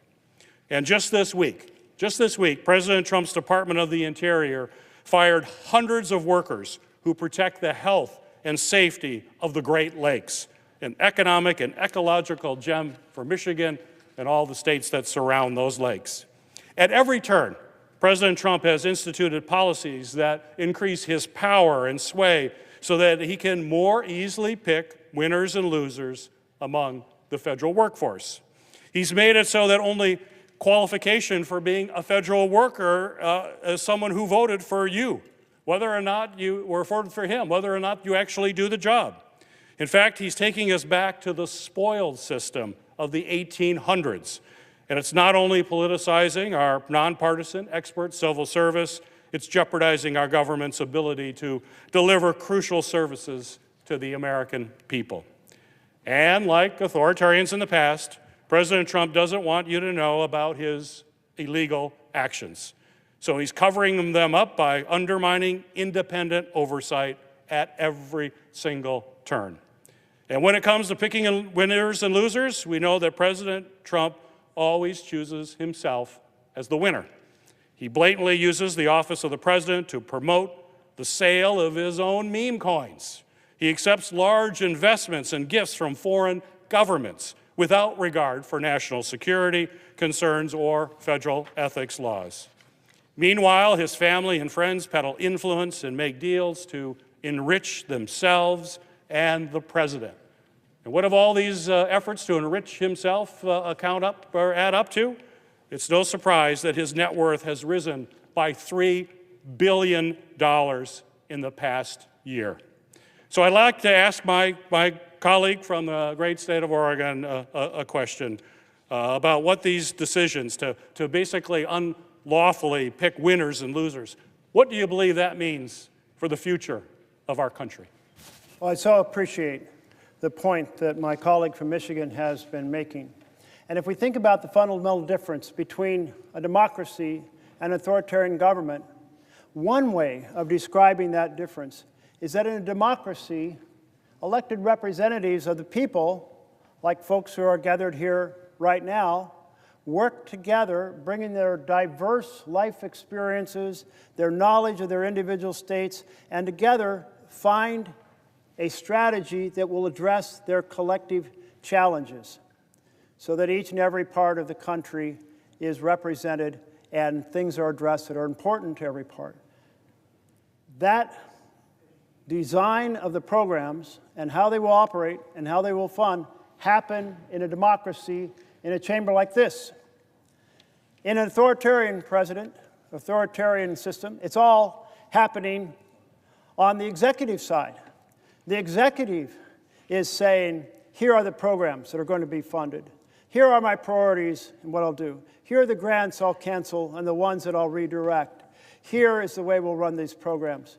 And that is exactly what the Trump administration is trying to do. They are trying to move the responsibility we have under the Constitution to design programs, to decide how much they should be funded, to resolve questions about how they will operate, and move that responsibility over to the executive. And the head of Office of Management and Budget, he was very upfront about it. He said, I believe in the unitary executive, where all power rests with the president. And that means the president can cancel programs at will. And I was shocked when I heard him say this. This was before we had the hearing in the Budget Committee, probably about the same time you were holding a hearing on Russell Vogt. And I said, you know, that's already been adjudicated by the Supreme Court. There was an effort in 1996 to do a line item veto and allocate to the president the ability to say these programs go forward, these programs fail. And the Supreme Court said, hell no, you can't do that. The Constitution assigns the responsibility to the legislature to decide what gets funded, and the executive has to implement that plan. And when the question of impoundments came up at an earlier date, we're on a different strategy. Nixon said, hey, I think I'll just not forward the funding. I will impound it so certain programs won't get funded. Again, that had gone to the Supreme Court.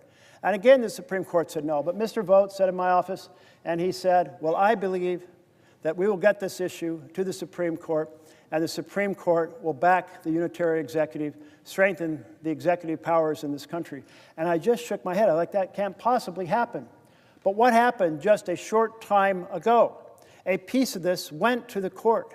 And in their shadow docket, and the question was, could the administration slow walk funding to the last 45 days of the fiscal year, then bring over a request for us to undo that funding, it's called a rescission, and then because there's a 5-day grace period pause, the fiscal year expires and the funding authorization goes poof, and suddenly the president has killed the program. And the court, on their preliminary response, said, yeah, we think you can do that. So Russell Vogt certainly seems to have a better grip on where the Supreme Court is, but I just feel like we have to do everything we can, therefore, legislatively, to stop that. Our spending bills need to say that if we have a bipartisan spending bill, that decision to undo that program can only be done by a bipartisan bill in the future, which is the way we do rescissions now. We have money that's left over from a program or this program, and we say that money can be brought back in, it's not needed, but we do it in a bipartisan manner, not in a manner that gives the power of the purse to the President of the United States. And this is a collective effort that all of our Republican and Democratic colleagues should be involved in. I mean, collectively, we need to be defending our role in the Constitution, and this is central to the separation between authoritarian power and a democracy. I've been on the Senate floor to ring the alarm bells for a long time, somewhere around 6:25 yesterday. And I want to thank people who have been here with me the whole time, people who made this happen. My team, Merkley staff, who I see a few of them, and quite a few of them are here. I'm so pleased, and I appreciate their support. The Capitol Police, who had to stay through the night. the Democratic and Republican floor staff who had to stay and go forward without being, if you will, the center of attention. They had to make sure everything went right, and they did. The Senate pages who have come and gone through the night, but I think it's pretty cool that you were here. Every now and then when I was a little lonely, I'd look over, I'd see some heads peeking around the corner over on this side. That was great. That page program is extraordinary. And I hope all of you will think about how you find a path in life to build a better world. There is no better mission for a soul on this planet to find a way to build a better world. A million ways to do it. The Senate doorkeepers, thank you. So appreciate you all. Senate parliamentarians, oh my goodness. I don't know what kind of flowers I can possibly bring, but I will be in your debt for a long time. Thank you. The presiding officers.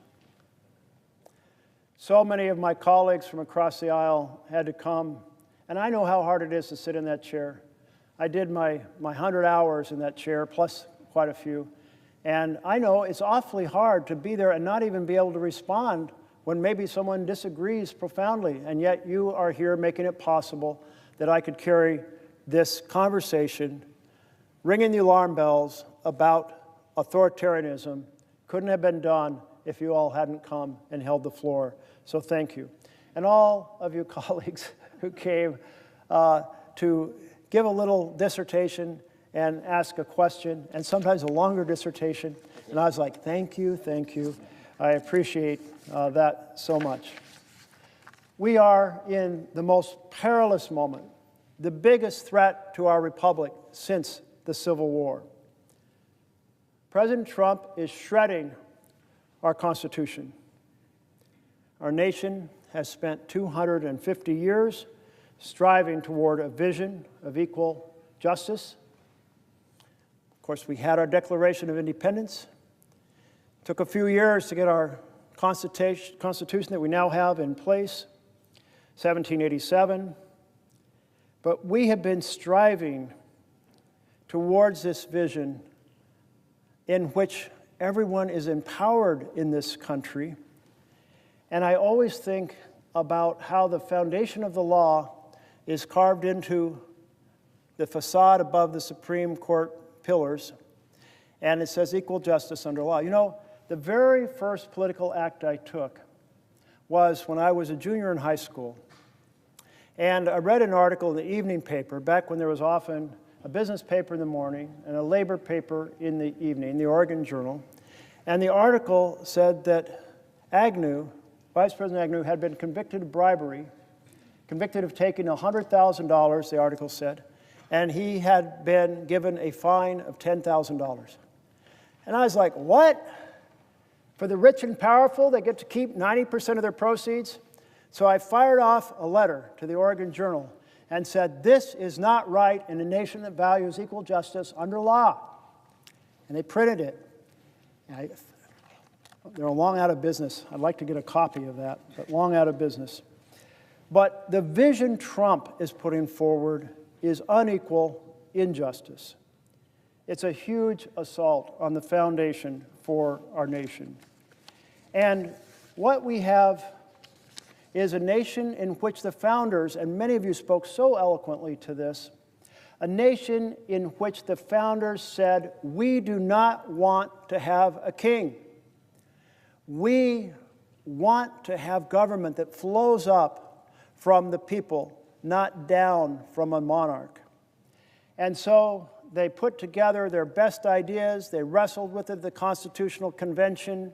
They went through many versions of what the Senate would look like and even what our terms would look like. At one point, 12 years. At one point, lifetime. Right now, I'm wishing it was a little less than 6 years myself. But the challenge we have is that that vision of a separation of powers, of checks and balances, is being steadily destroyed by President Trump. In the book that I was using as kind of the framework for discussing these issues, it says most people, even today, think it's still republics die with men wielding guns. And it is essential we understand that that is not the way most republics die today. Most republics die because someone is elected who starts working systematically to reduce those checks and balances. And then perhaps they're aided by a rubber stamp Congress. And perhaps they're aided by a Supreme Court that vests more power in the executive with key decisions. And of course, it takes that aggressive authoritarian personality. And we've got all three. We are fully in the authoritarian moment right now. The president believes that he is the king of this country and that he can control everything regardless of what the law says or what we send him. And we have to collectively, and it should be a bipartisan effort, collectively say, hell no. We took an oath to the Constitution, to the vision of government by and for the people, not government by and for the powerful. And we're going to keep fighting to restore that vision. And today, so many of you highlighted so many pieces of what's going wrong in our country in terms of the erosion. A president who wants to tell universities what they can teach and is using research grants over their head. A president who wants to tell law firms who they can give pro bono help to and has forced them to various firms to chuck up $1 billion to be done for pro bono work on the places, the organizations Trump wants them to spend it. A president who is using every tool available to try to get the court decisions that will allow him to use both the National Guard and the troops to be able to go where in the country he wants them domestically, even if there is no insurrection, no rebellion, and no invasion. A president who is weaponizing the judiciary to go after person after person after person, coming off his enemies list. And whoever it might be that's next, one of us may be next. One of our colleagues has certainly been publicized by Trump as being on Trump's enemies list. And this is just not to be allowed in government by and for the people. The crushing of due process, and I appreciate the comments of my colleague from Illinois about due process and all of the challenges regarding immigration and due process. And let's find a way to finally pass an immigration bill after coming so close so many times. And Senator Durbin, I know you are retiring, but let's get the immigration fix done before you leave us with all of your expertise. Your group of 8 that you put together before you did incredibly fabulous work, and this is way past due that we have that foundation of law with many of the pieces of improvements for justice. We saw on day one of this administration, Trump down there in the rotunda with the billionaires standing behind him. And from that moment, it was apparent that's what his government was about, by and for the wealthy and the powerful. And if we had any doubts, then it was resolved when he put forward his version of a bill, which he called the Big Beautiful Bill, and we often called, many of us, the Big Ugly Betrayal. Because only an authoritarian president who believes that the people answer to him rather than him being accountable to the people would come up with a strategy of decimating the health care through the ACA to fund tax breaks for billionaires. Only an authoritarian president would say, let's demolish Medicaid, and between Medicaid and ACA, have 15 million people lose their health care, 235,000 projected in my state. Only an authoritarian would say, let's cut child nutrition to fund even more tax breaks for billionaires. And then, of course, on top of all that, put forward a plan that runs up $30 trillion in debt additional debt over 30 years. Probably the most fiscally irresponsible bill ever to pass through this chamber. And that $30 trillion of additional debt will so compromise our efforts to take on the foundations for ordinary families, for health care, for housing, for education, for good-paying jobs, the 4 foundations that give a family a chance to stand on their feet and thrive. So we all have taken an oath to the Constitution. So let's all work together in every possible way to ring the alarm bells, because it is a fact that if we do not ring the alarm bells, well, the longer you are in an authoritarian state, it becomes more and more entrenched.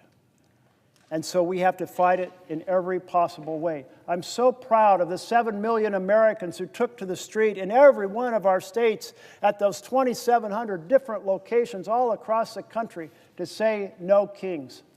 They were ringing the alarm bells. They were saying that it is absolutely unacceptable to have an authoritarian government. And that is the largest demonstration in U.S. history. And for each one of those 7 million, they have families, they have friends who knew that they were doing this, who are becoming educated about the challenge that we're facing right now. And we have to recognize that the next election is absolutely critical if we're going to save our republic, because the strategy of an authoritarian is to rig the elections. And the more time they have, the more entrenched it becomes. And already here is Trump trying to do a national voter registration file that can be more easily manipulated for the elections next year. Here is President Trump trying to do massive gerrymandering in a whole bunch of states in order to offset the balance between Democrats and Republicans that are fairly represented in the House of Representatives. Here is President Trump saying he'll do everything possible to stop the use of vote by mail across the country, because we know why. Because vote by mail has such integrity. It can't be manipulated on election day like precincts can. In precincts, you can move their location.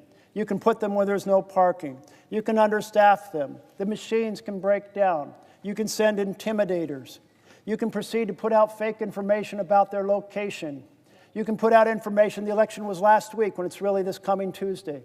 Can't do that with vote by mail. And when we have the majority, we must pass the For the People Freedom to Vote bill and lock down the integrity of our elections, so we will not worry for a generation about the people having a fair voice in our government by and for the people. I'm proud to be colleagues with all of you in this effort. Thank you very much, and I yield the floor.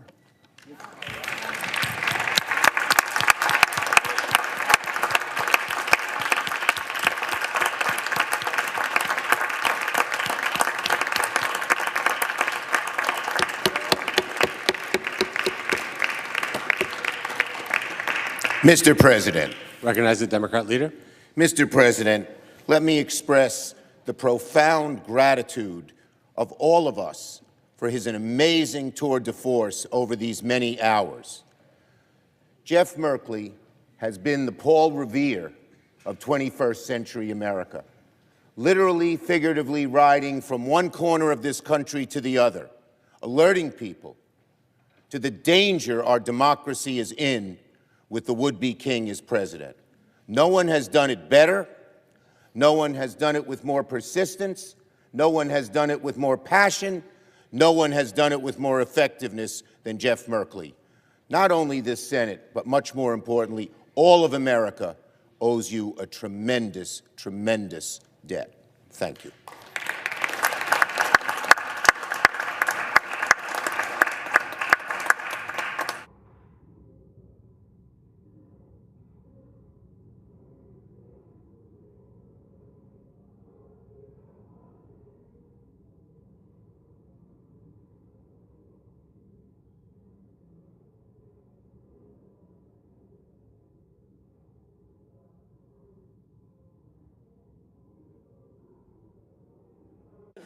I recognize the Republican whip.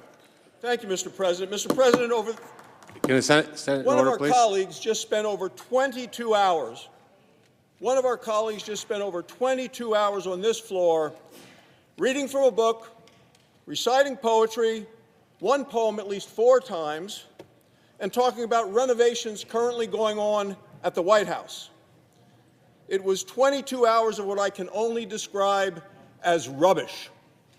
I come to the floor today to ask a simple question. What did Democrats actually accomplish? The government's still closed. Capitol Police officers and Senate support staffers who were here for the entire 22 hours are still not getting paid. So let me read, Mr. President, from the record and into the record, an article published today in the Daily Caller written by Adam Pack. The headline is this. It's entitled, "Democrat Forces Unpaid Capitol Police to Stay Up All Night so he can rail against Republicans." Let me tell you the title again. Democrat forces unpaid Capitol Police to stay up all night so he can rail against Republicans. The article goes on. Democrats are refusing to pay support staff and Capitol Police during the government shutdown, but still force them to work overnight Wednesday so a lawmaker could rail against the Trump administration from an empty Senate chamber. Do we have order, Mr. President? Can you please take your conversations outside the chamber? Please take your conversations outside the chamber. Thank you. To repeat, Mr. President, I said Democrats are refusing to pay support staff and Capitol Police during the government shutdown, but still force them to work overnight Wednesday so a lawmaker could rail against the Trump administration from an empty Senate chamber. The article goes on. Democratic Oregon Senator Jeff Merkley took to the Senate floor for, as they wrote this, a 14-hour-long, now 22, and counting screed against President Donald Trump beginning early Tuesday morning. The article continues. His overnight talkathon, which was still ongoing at the time of publication, forced floor aides and Capitol Police to work throughout the night despite staffers missing their first full paycheck due to the funding lapse on Monday. And Capitol Police poised not to receive their salary later this week. Merkley blasted Trump's decision to deploy National Guard to Portland, Oregon over the objections of state and local officials during his marathon speech. It goes on. He also denied that violence had occurred outside an Immigration and Customs Enforcement facility in Portland, despite at least 195 rioters being arrested outside the building since June. Portlanders have responded in a very interesting way, Merkley said in the opening hour of his speech. They are demonstrating with joy and whimsy. The article goes on. They want to make it clear to the world that what Trump is saying about there being violent protests or a rebellion in Portland, Merkley continued, it's just not true. Democrat New Jersey Senator Andy Kim also joined Merkley on the Senate floor in the 10 p.m. hour, praising the Oregon senator for shining a light on the Trump administration's alleged authoritarianism. It's important that we don't underestimate the fragility of our democracy, Kim said. Senate staffers missed their first full paychecks on Monday after Democrats consistently rejected House-passed bipartisan spending bills to fund the government. A wide swath of federal employees will not receive their salary on Friday if Democrats do not supply the votes to end the shutdown. The article goes on. Merkley and Kim have voted with Senate Minority Leader Chuck Schumer on 11 separate occasions to keep the government shuttered during the 22-day-long funding lapse. Just 3 Democrat Senate caucus members have thus far crossed party lines to fund the government, leaving the spending measure short of the necessary 30-vote threshold to move most legislation in the Senate. Republicans blasted Merkley's overnight speech during the shutdown, arguing the move was unfair to floor aides and Capitol Police officers working unpaid because Democrats refuse to fund the government. The article goes on. The Democrats are going to make Capitol Police and Capitol staff, support staff, who they refuse to pay, work all night so they can give speeches patting themselves on the back for shutting down the government and hurting the American people, Senate Majority Whip John Barrasso wrote on X. How ridiculous is that? Senators whose pay is protected by the U.S. Constitution receive their salaries on Monday. The Senate is expected to vote on legislation this week sponsored by Republican Wisconsin Senator Ron Johnson to pay military personnel and federal employees who are reporting to work during the shutdown. Democrats are expected to filibuster the bill. Several members of their caucus have argued that every federal worker should be paid during the shutdown, despite repeatedly voting against reopening the government. The article continues, Merkley's overnight remarks follow other Senate Democrats staging all-night speeches to protest the Trump administration this year.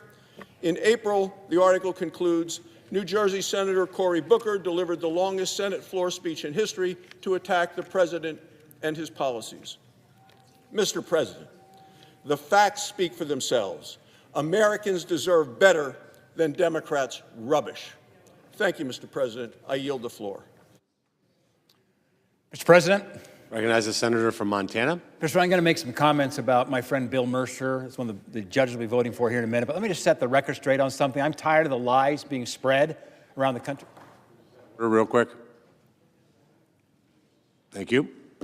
There's a lie being spread around the country now on social media and so forth about what's happening here in Washington. And the lie is this: Republicans control the presidency, the House, and the Senate, so it's on the Republicans for shutting it down. That is a lie. It takes 60 votes to get something done here in the U.S. Senate. We are looking for 5 Democrats to join us. It's already bipartisan. 3 Democrats have joined us. If 5 more join the Republicans, we've done this 11 times in voting for this clean CR, which Democrats have done repeatedly under Joe Biden's watch. If 5 Democrats join us, we'll open the government back up. But just want to set that straight at home. Yes, Republicans have majority control of the Senate, but it takes 60 votes to get an outcome here in Washington. We have 53 Republicans. 5 Democrats join us, we'll get this done. But, Mr. President, I rise today to speak in support of my friend, Mr. Bill Mercer, and his nomination to serve as the next judge of the U.S. District Court for the District of Montana. President Trump made an excellent choice when he picked Bill. I was thrilled to see him quickly approved by the Senate Judiciary Committee, and now today the U.S. Senate will vote in the next hour or so on his final confirmation, and I urge my colleagues to join Senator Sheehy and I in supporting his nomination. Bill is a lifelong Montanan. He was born in Billings. We've known each other for a long time. In fact, we went to rival high schools, and we actually competed against each other in speech and debate. He was a Billings West Golden Bear, and I was a Bozeman Hawk. This is what makes America great. 2 kids from Montana dreamed big, they worked hard, and now have the opportunity to serve the state we love together. Bill received his undergraduate degree from the University of Montana. He later went on to receive a Master of Public Administration from Harvard and his law degree from George Mason University. Bill served his state and country in various roles over the past 3 decades.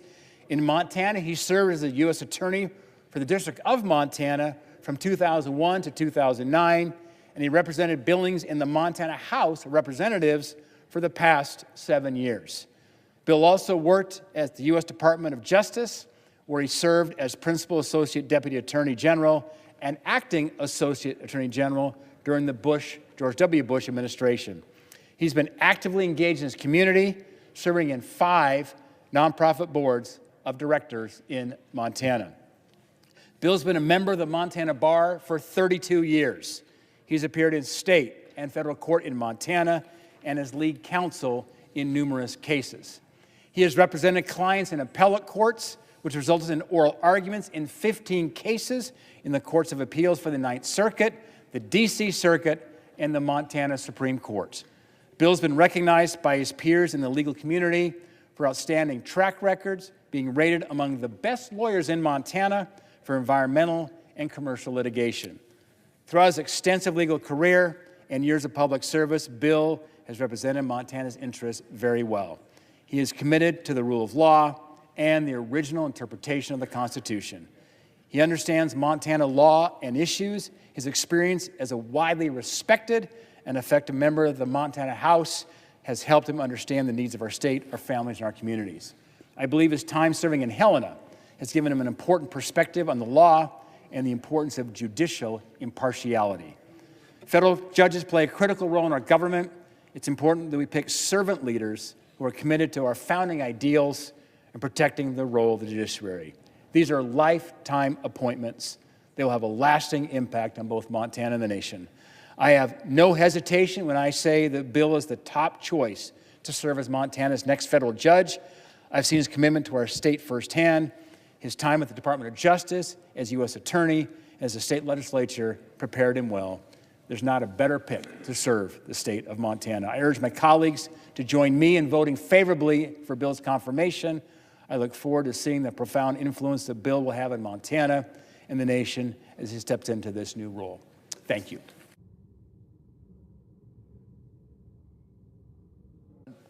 I recognize the Majority Leader. Mr. President, I ask unanimous consent that notwithstanding Rule 22 following the cloture vote on the motion to proceed to calendar number 168, H.R. 5371, the Senate vote on the motion to invoke cloture on the Lewis nomination, and if cloture is invoked on the Lewis nomination, all post-cloture time be expired. The Senate vote on the motion to invoke cloture on the Meredith nomination.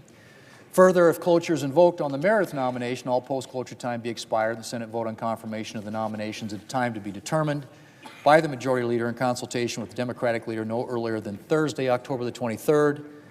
Further, if confirmed, the motions to reconsider be considered made and laid upon the table, and the President be immediately notified of the Senate's action. Finally, the mandatory quorum calls with respect to calendar number 168, H.R. 5371, as well as the Meredith and Lewis nominations be waived. Without objection, so ordered. Mr. President, I ask the Chair to execute the order of October 21st with respect to calendar number 168, H.R. 5371, and I further ask that following disposition of that vote, the Chair execute the previous orders with respect to the Lewis, Meredith, and Mercer nominations in that order. The clerk will report the motion to invoke cloture. Cloture motion. We, the undersigned senators, in accordance with the provisions of Rule 22 of the Standing Rules of the Senate, do hereby move to bring to a closed debate on the motion to proceed to calendar 168, H.R. 5371, an act making continuing appropriations and extensions for fiscal year 2026 and for other purposes, signed by 17 senators. By unanimous consent, the mandatory quorum call has been waived. The question is it the sense of the Senate that debate on a motion to proceed to H.R. 5371, an act making continuing appropriations and extensions for fiscal year 2026 and for other purposes shall be brought to a close? The yeas and nays are mandatory under the rule. The clerk will call the roll. Ms. Alston-Brooks. Thank you. Ms. Baldwin. Mr. Banks. Mr. Barrasso.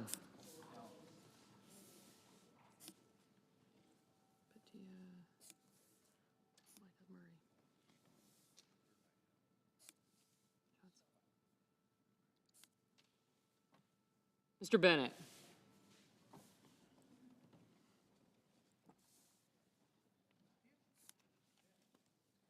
Mrs. Blackburn. Mr. Blumenthal. Ms. Blunt-Rochester. Mr. Booker. Mr. Bozeman. Thank you.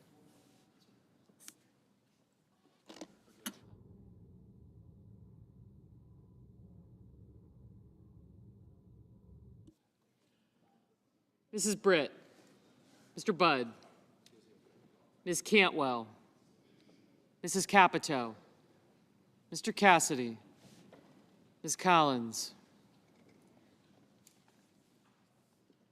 Mr. Coons. Mr. Cornyn. Ms. Cortez Masto. Mr. Cotton. Mr. Kramer. Mr. Crapo. Mr. Cruz. Mr. Curtis. Mr. Daines. Ms. Duckworth.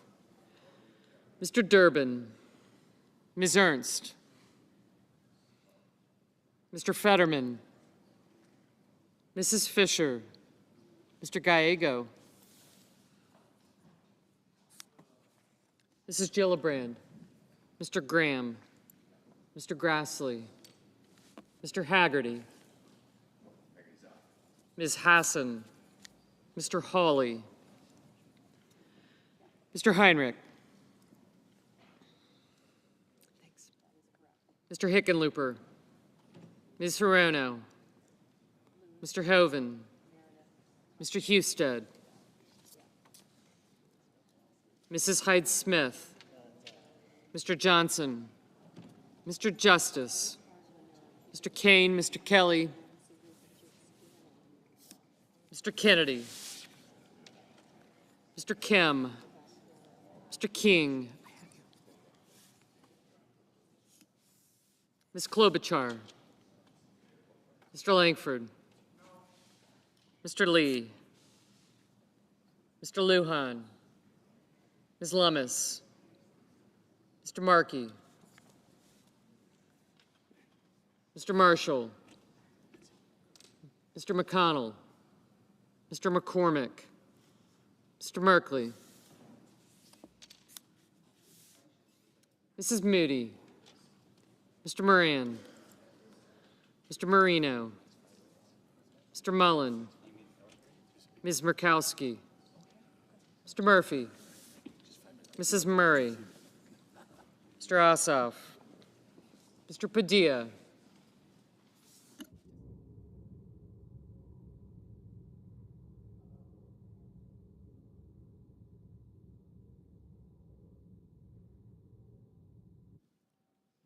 Mr. Paul, Mr. Peters, Mr. Reed, Mr. Ricketts, Mr. Risch, Ms. Rosen, Mr. Rounds, Mr. Sanders, Mr. Schatz, Mr. Schiff, Mr. Schmidt, Mr. Schumer. Thanks. Mr. Scott of Florida, Mr. Scott of South Carolina. Mrs. Shaheen, Mr. Sheehy,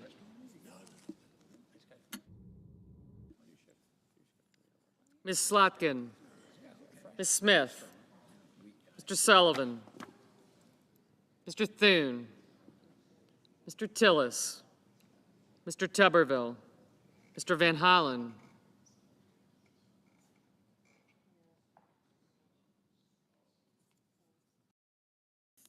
Mr. Warner, Mr. Warnock, Ms. Warren, Mr. Welch, Mr. Whitehouse, Mr. Wicker, Mr. Wyden, Mr. Young.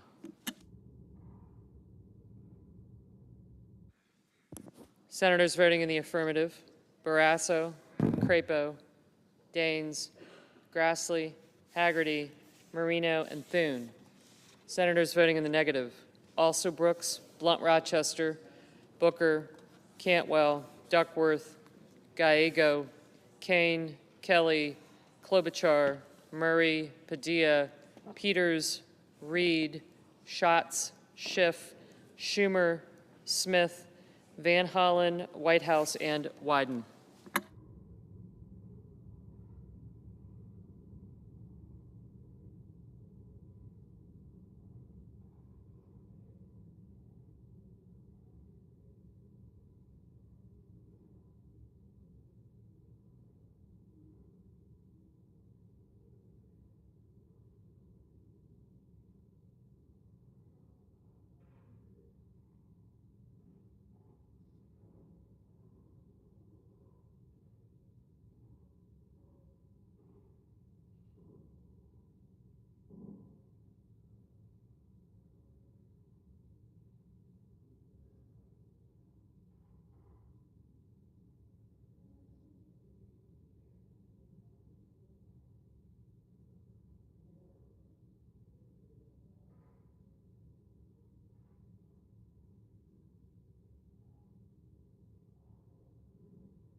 Mr. Graham, aye.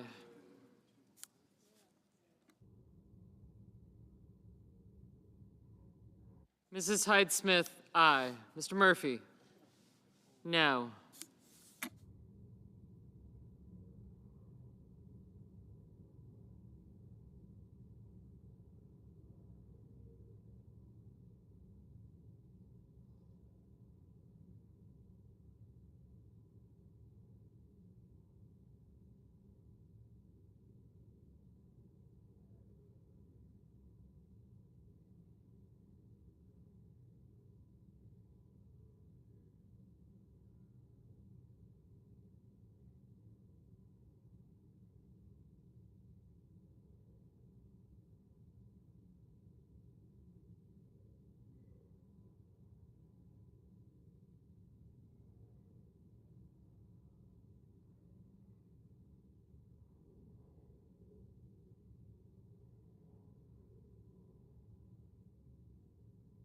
Ms. Slotkin?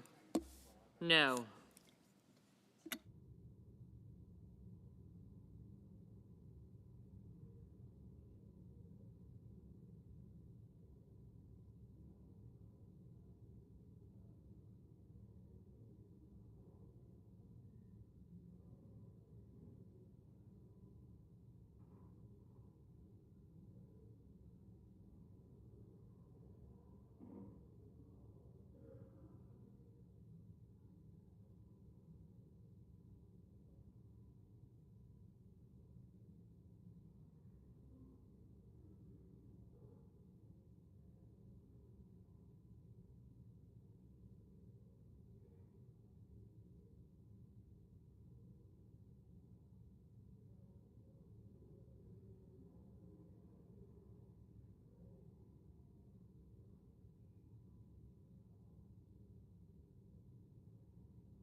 Mr. Durbin?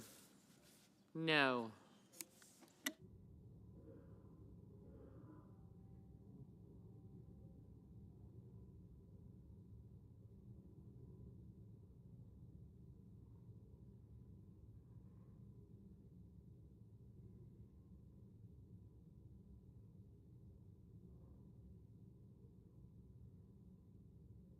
Mr. Merkley? No.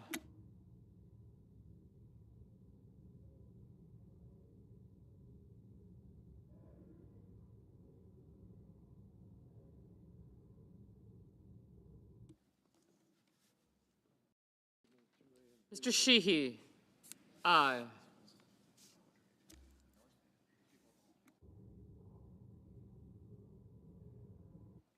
Mr. Cornyn? Aye. Mr. Langford? Aye. Mrs. Capito? Aye.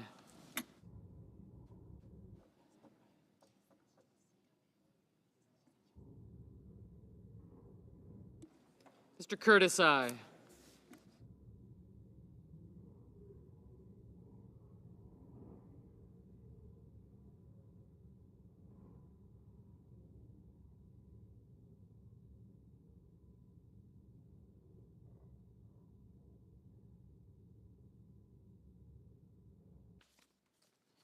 Mr. Cotton, aye.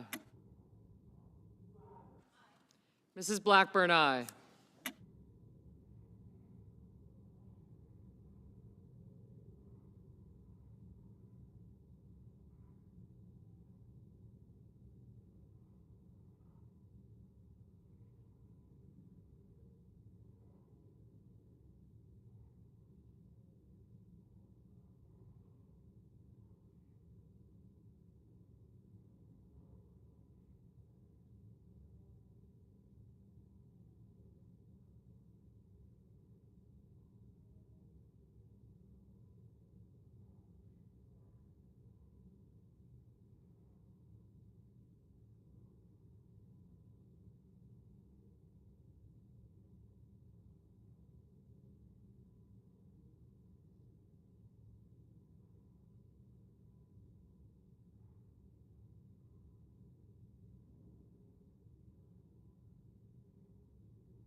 Ms. Lummis, aye.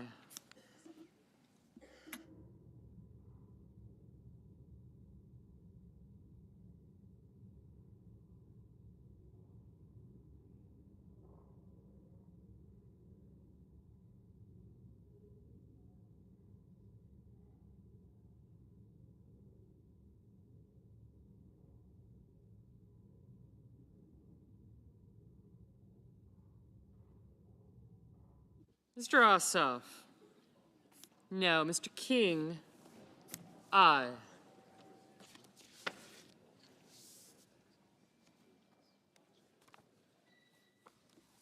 Ms. Rosen, no. Ms. Hassan, no. Ms. Baldwin, no. Ms. Cortez Masto, no.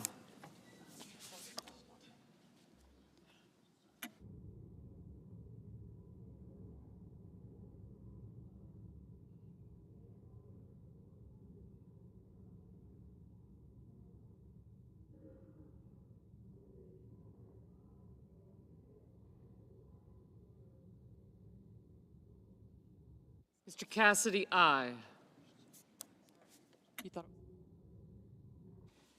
Ms. Cortez Masto, aye.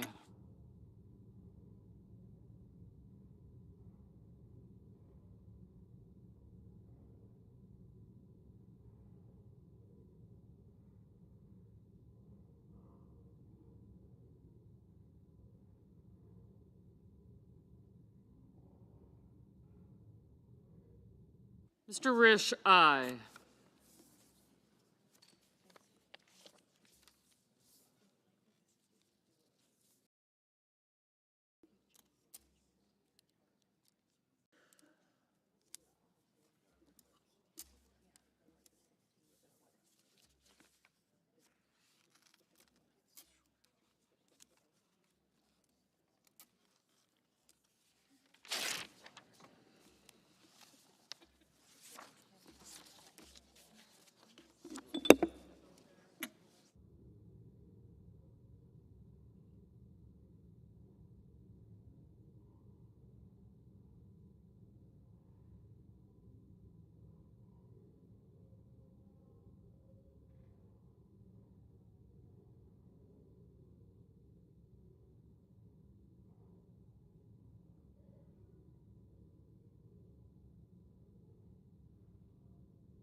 Ms. Murkowski, aye.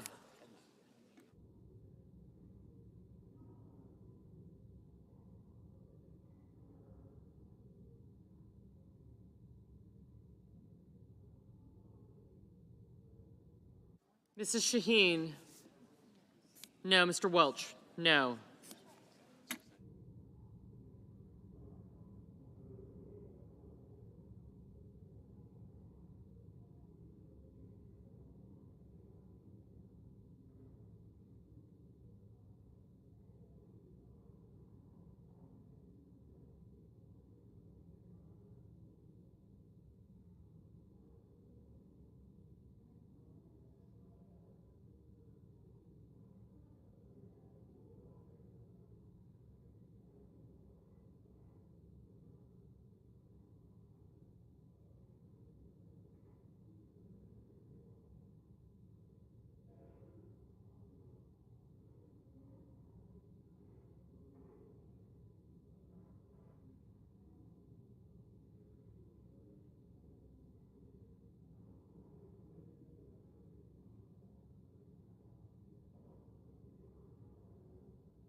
Ms. Collins, aye. Mr. Warner, no.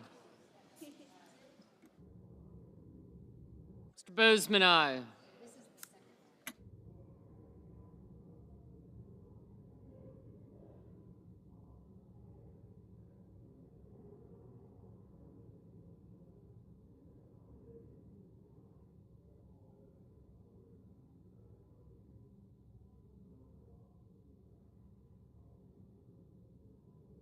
Ms. Ernst, aye.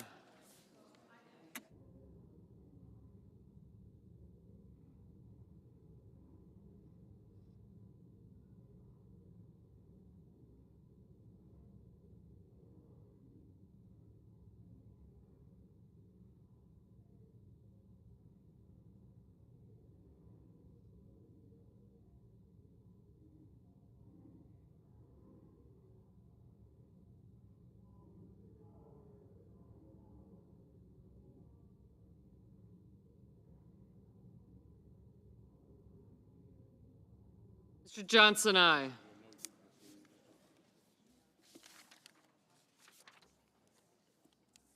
Mr. Marshall. Mr. Marshall, aye.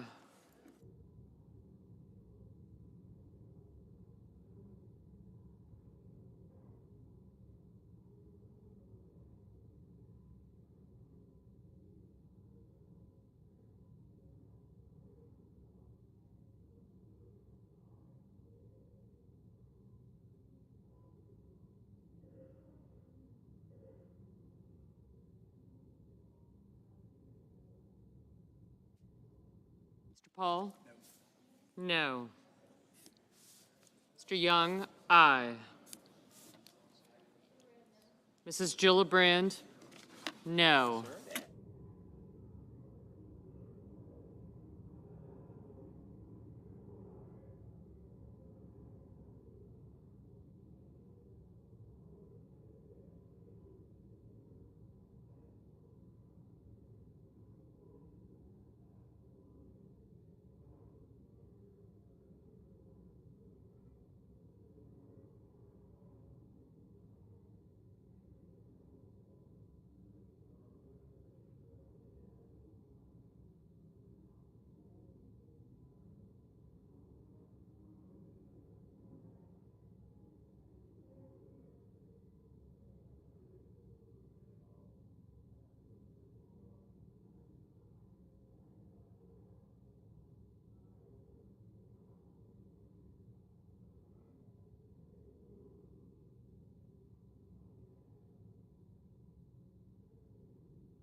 Mr. Kennedy, aye.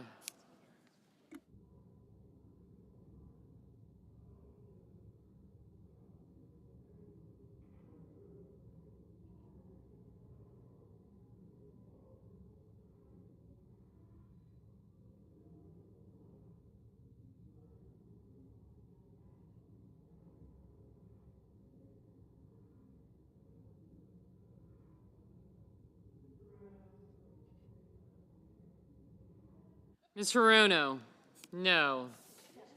Mr. McCormick, aye.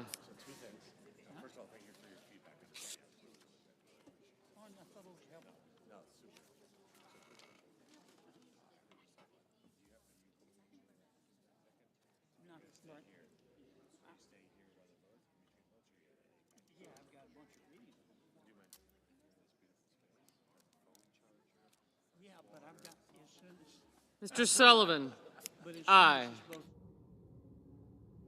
Mr. Hickenlooper, no.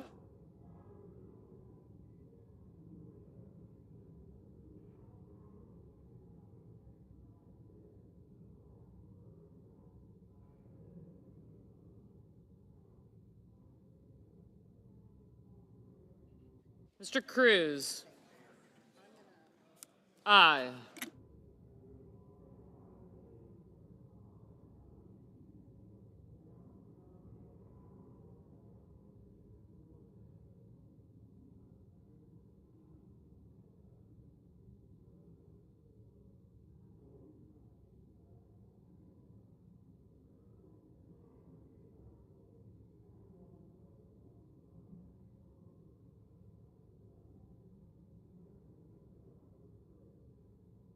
Mr. Hawley, aye. Mr. Budd, aye.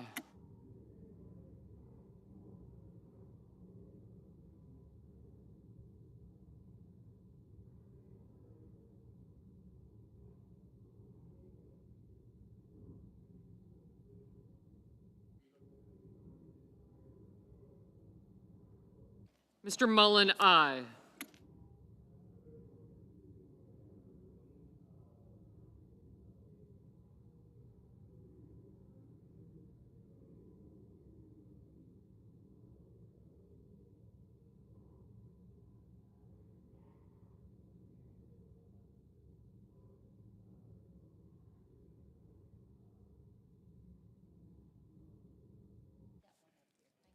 Mr. Schmidt, aye.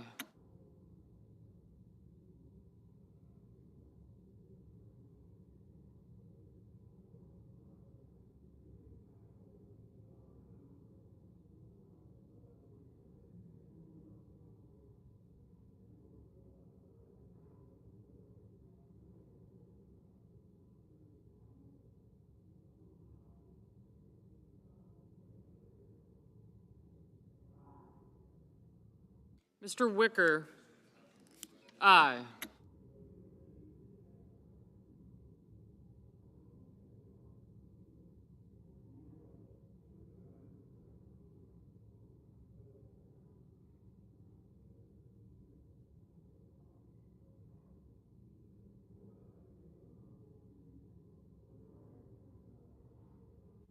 Mr. Heinrich, no.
Mr. Lujan, no.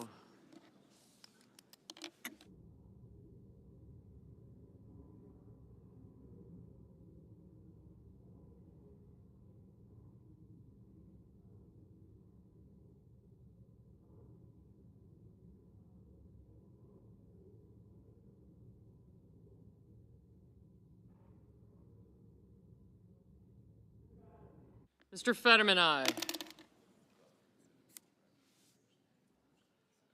Mr. Husted, aye. Mrs. Britt, aye.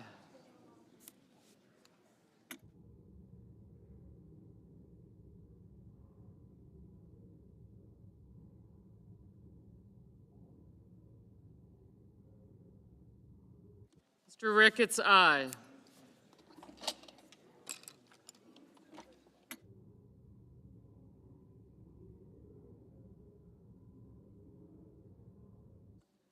Mr. Scott of Florida, aye.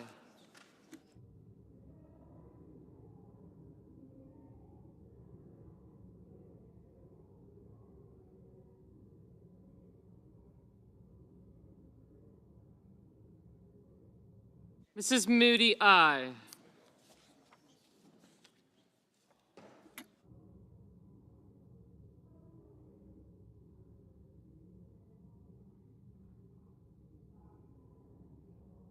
Mr. Scott of South Carolina, aye.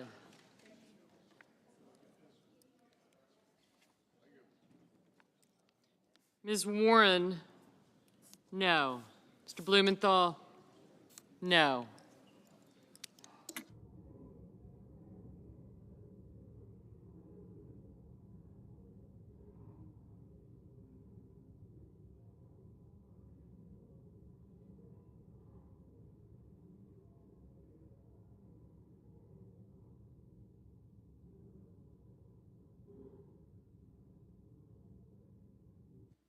Mr. Markey, no. Mr. Bennett, no.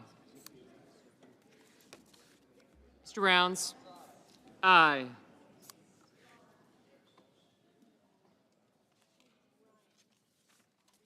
Mr. Kramer, aye. Mr. Hoven, aye.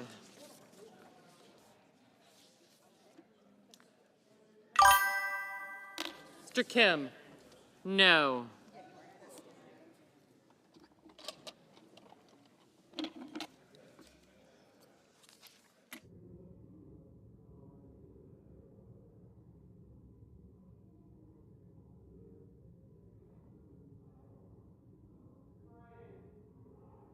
Mr. Moran, aye.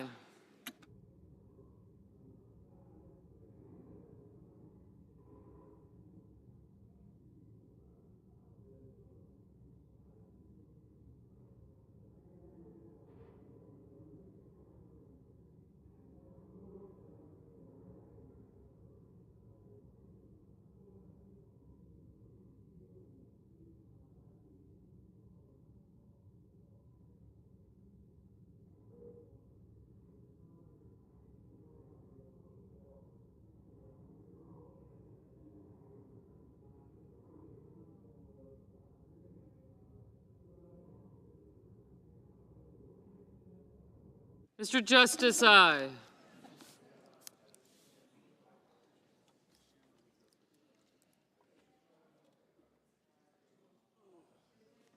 Mr. Tillis, aye. Mr. Sanders, no. Mr. Tuberville, aye.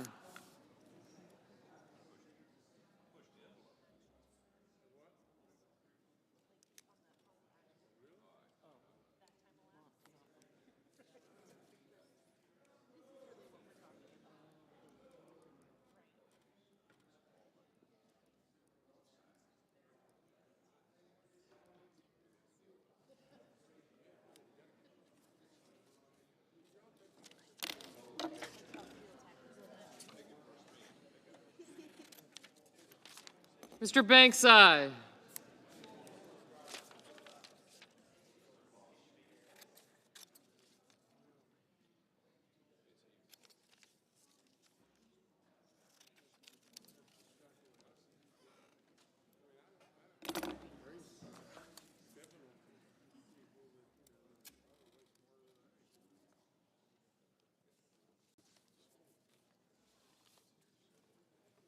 Mr. Coons, no.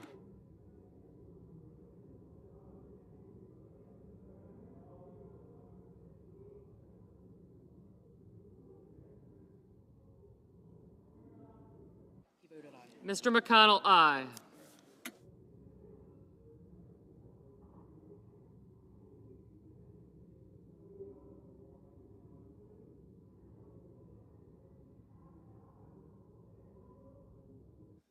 Mr. Lee, aye.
Mr. Warnock, no.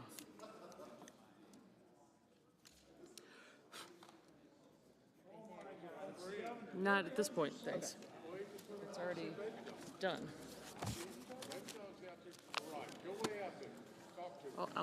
We're going to be done in 2 seconds, so I'll just...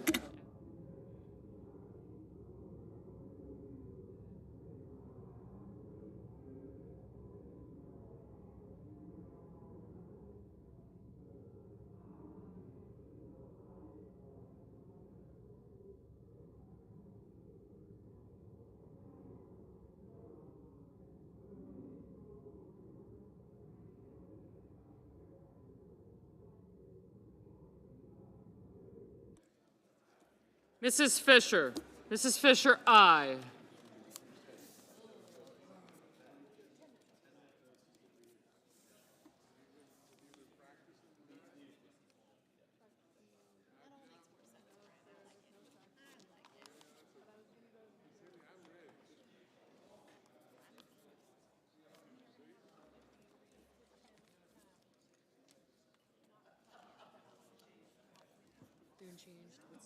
He didn't change it yet.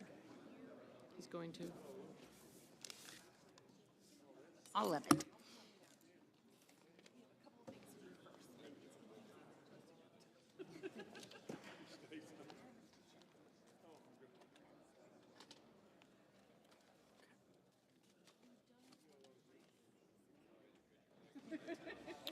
Is that right? No? Oh, yeah, it is right now. Let's change his vote.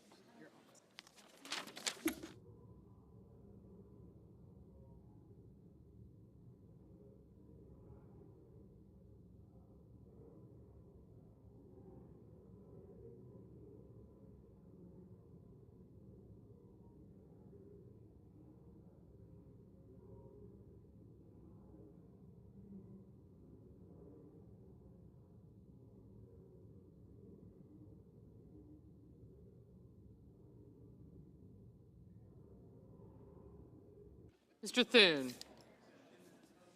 Mr. Thune. No.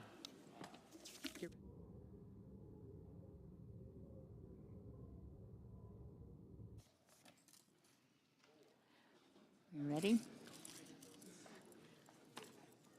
I hadn't done this in so. On this vote, the yeas are 54, the nays are 46. 3/5 of the senators duly chosen and sworn not having voted in the affirmative, the motion is not agreed to. Madam President, I enter a motion to reconsider. The motion is entered. And Madam President, I ask unanimous consent the remaining roll call votes in this series be 10 minutes in length. Is there objection? Without objection. The clerk will report the motion to invoke cloture. Cloture motion, we, the undersigned senators, in accordance with the provisions of Rule 22 of the Standing Rules of the Senate, do hereby move to bring to a close debate on the nomination of Bill Lewis of Alabama to be United States District Judge for the Middle District of Alabama, signed by 17 senators. By unanimous consent, the mandatory quorum has been waived. The question is it the sense of the Senate that debate on the nomination of Bill Lewis of Alabama to be United States District Judge for the Middle District of Alabama shall be brought to a close? The yeas and nays are mandatory under the rule. The clerk will call the roll. Ms. Alsobrooks, Ms. Baldwin, Mr. Banks, Mr. Barrasso, Mr. Bennett, Mrs. Blackburn, Mr. Blumenthal, Ms. Blunt-Rochester,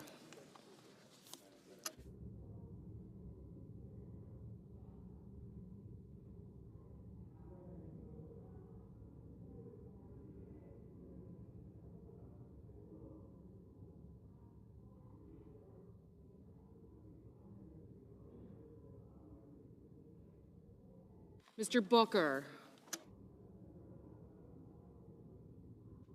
Mr. Bozeman,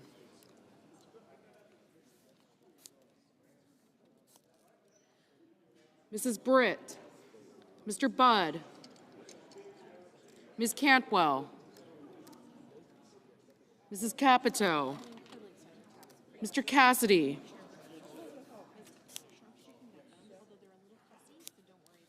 Ms. Collins, Mr. Coons, Mr. Cornyn, Ms. Cortez Masto, Mr. Cotton, Mr. Kramer, Mr. Crapo, Mr. Cruz,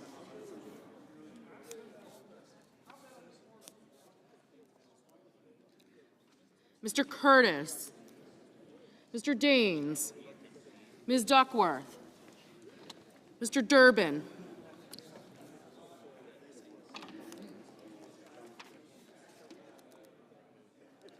Ms. Ernst, Mr. Fetterman,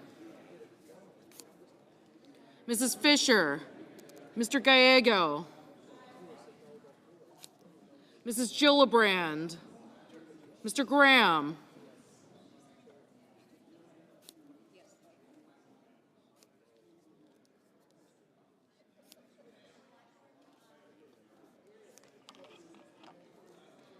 Mr. Grassley, Mr. Haggerty, Ms. Hassan,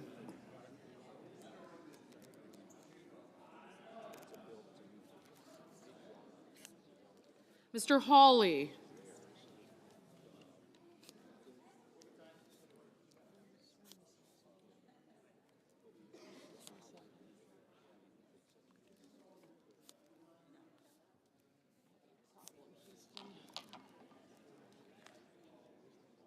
Ms. Hassan, Mr. Hawley, Mr. Heinrich, Mr. Hickenlooper, Ms. Hirono, Mr. Hoven, Mr. Husted, Mrs. Height-Smith, Mr. Johnson, Mr. Justice,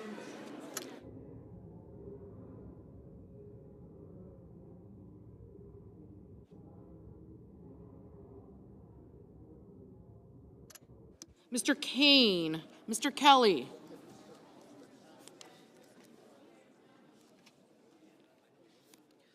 Mr. Kennedy, Mr. Kim, Mr. King, Ms. Klobuchar, Mr. Langford, Mr. Lee, Mr. Lujan, Ms. Lummis, Mr. Markey, Mr. Marshall, Mr. McConnell, Mr. McCormick, Mr. Merkley, Mrs. Moody, Mr. Moran, Mr. Marino,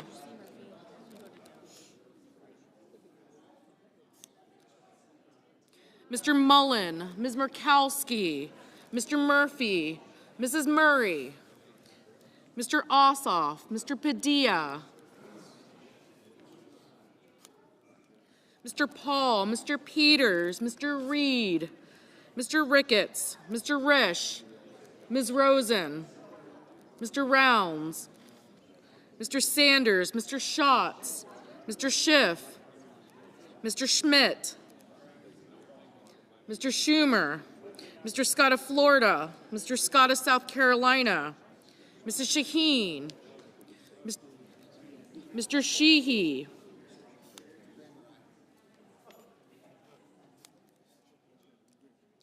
Ms. Slotkin, Ms. Smith, Mr. Sullivan, Mr. Thune, Mr. Tillis, Mr. Tuberville, Mr. Van Hollen, Mr. Warner, Mr. Warnock, Ms. Warren, Mr. Welch, Mr. Whitehouse, Mr. Wicker, Mr. Wyden, Mr. Young.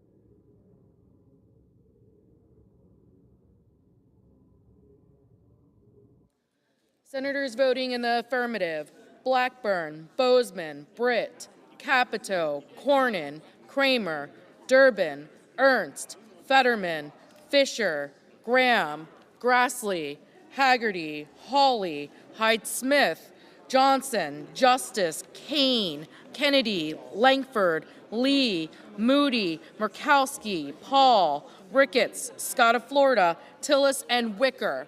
Mr. Barrasso, aye. Senators voting in the negative: Blunt Rochester, Cantwell, Duckworth, Gallego, Gillibrand, Klobuchar, Markey, Murphy, Reed, Sanders, Schumer, Smith, Warnock, Warren, and Wyden. Mr. Daines, aye. Mr. McCormick, aye. Mr. Tuberville, aye. Mr. Hoven, aye. Mr. Bennett, no.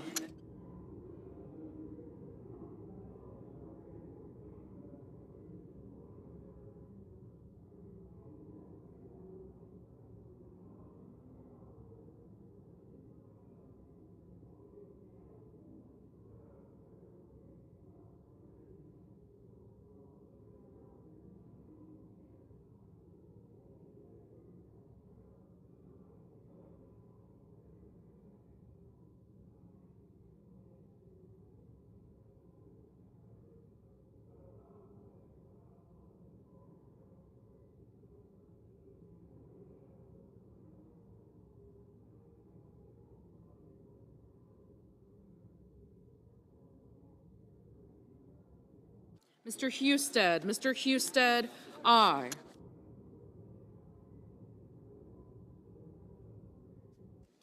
Mr. Heinrich, no.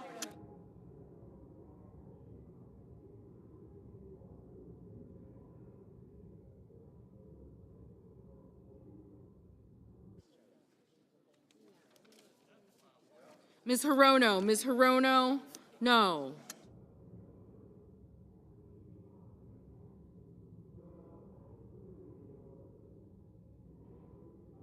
Mr. Schmidt, aye.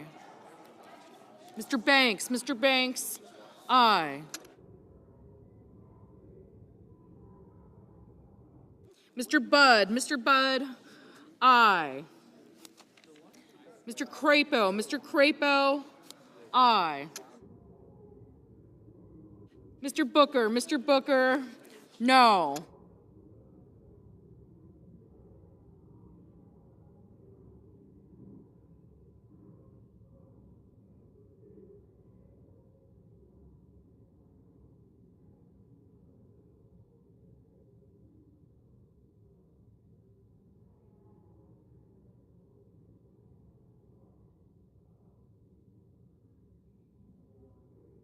Mr.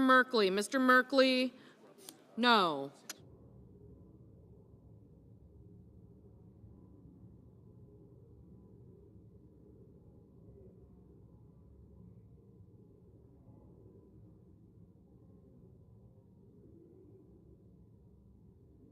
Mrs. Murray, no.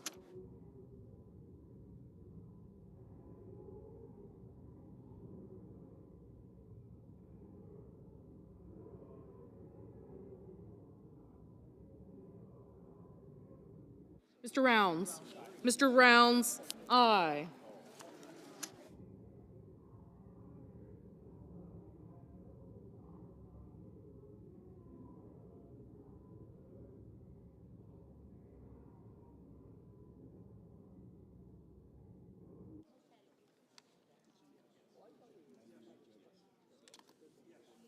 Mr. McConnell, aye. Mr. Padilla, no. Mr. Whitehouse, no.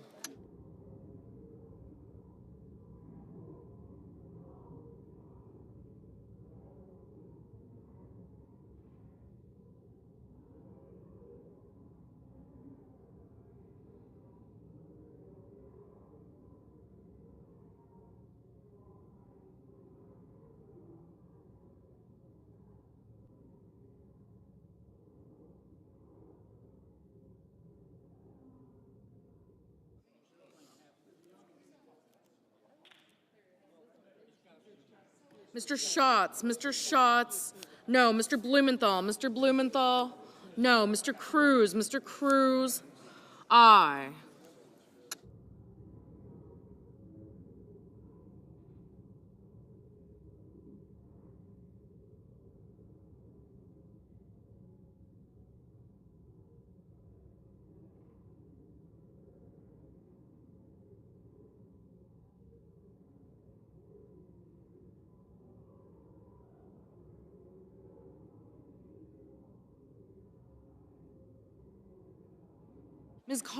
Ms. Collins, aye.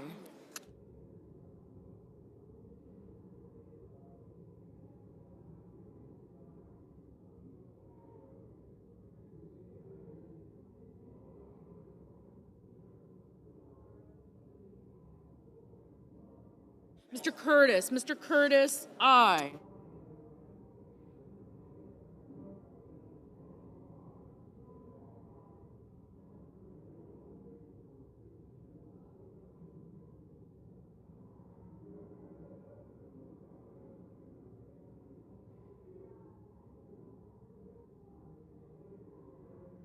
Mr. Kim, no.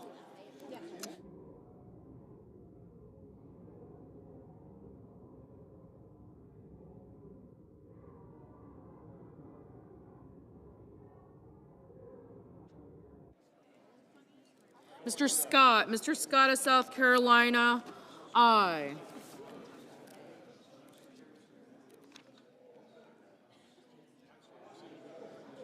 Mr. Van Hollen, no. Ms. Cortez Masto, no. Ms. Hassan, aye. Ms. Baldwin, no. Mr. Welch, no.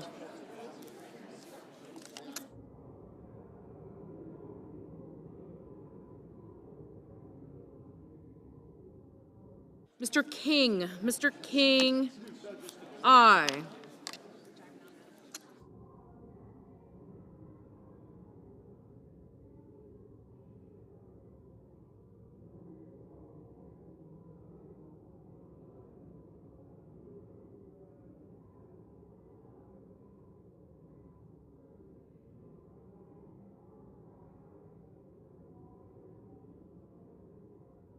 Mr. Kelly, no. Ms. Rosen, no. Ms. Slotkin, no. Mr. Ossoff, no.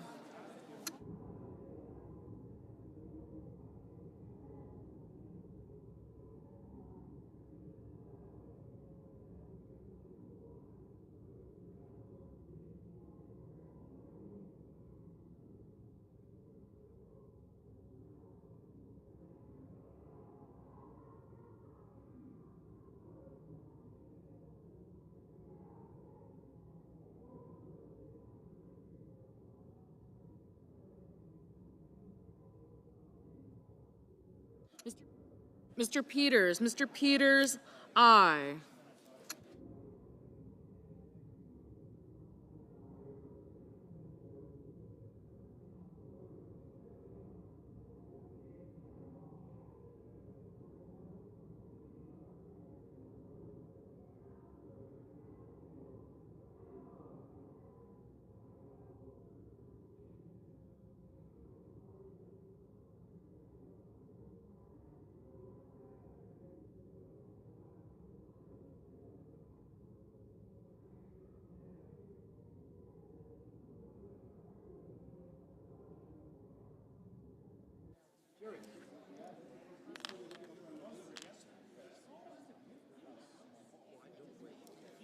Mr. Moran, aye.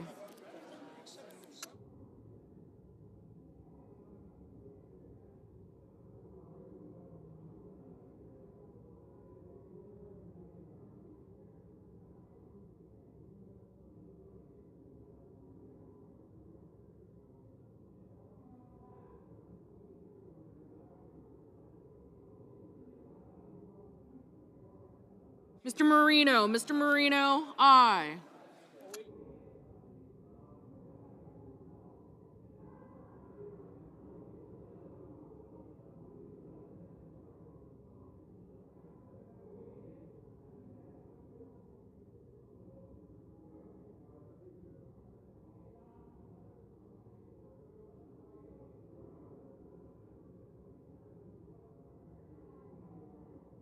Mr. Thune, aye.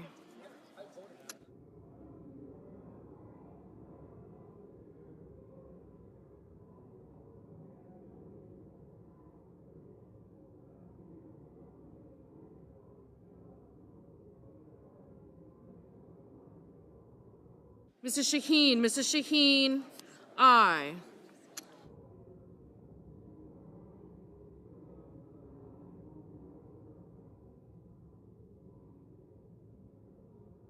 Mr. Cotton, aye. Mr. Hickenlooper, no.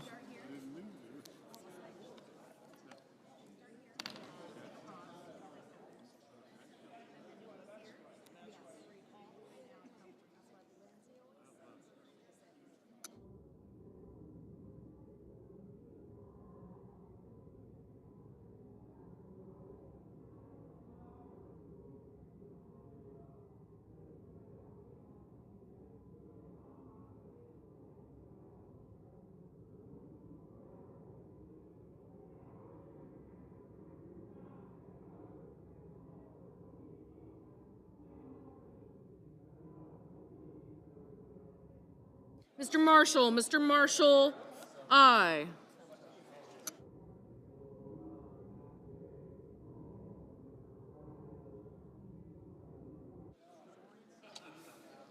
Mr. Cassidy, aye.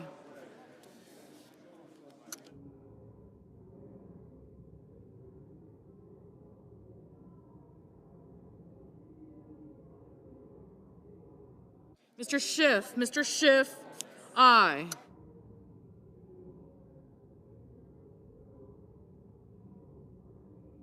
Ms. Brooks, no. Mr. Lujan, no.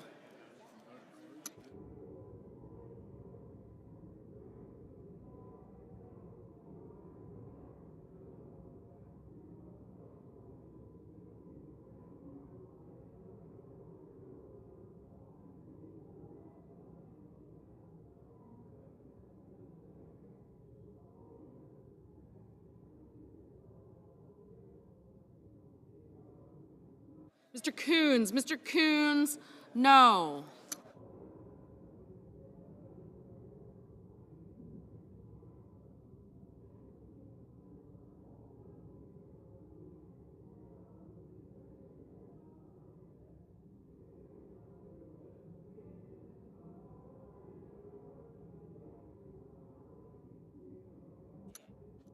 Mr. Warner. Mr. Warner, no.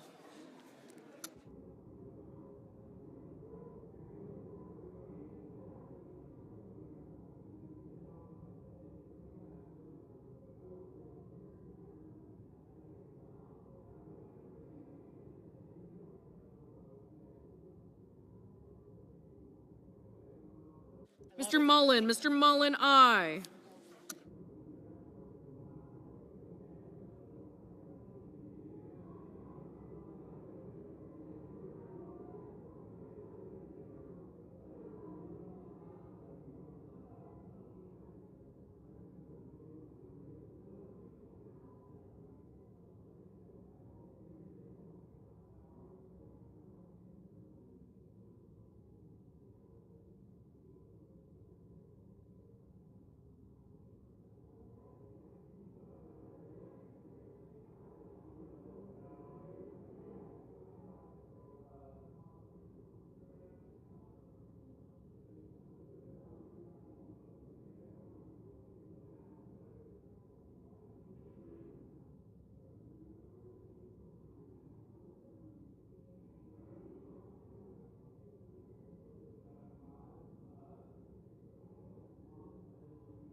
Mr. Young, aye.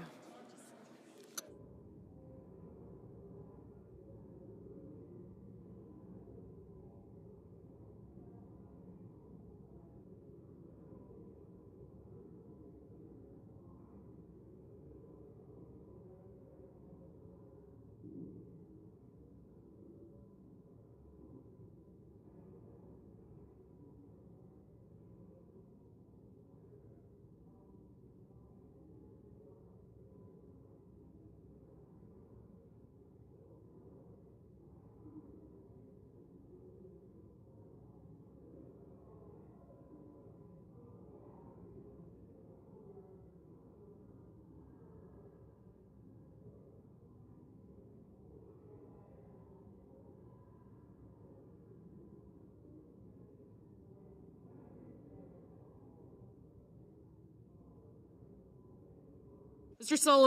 Sullivan, aye.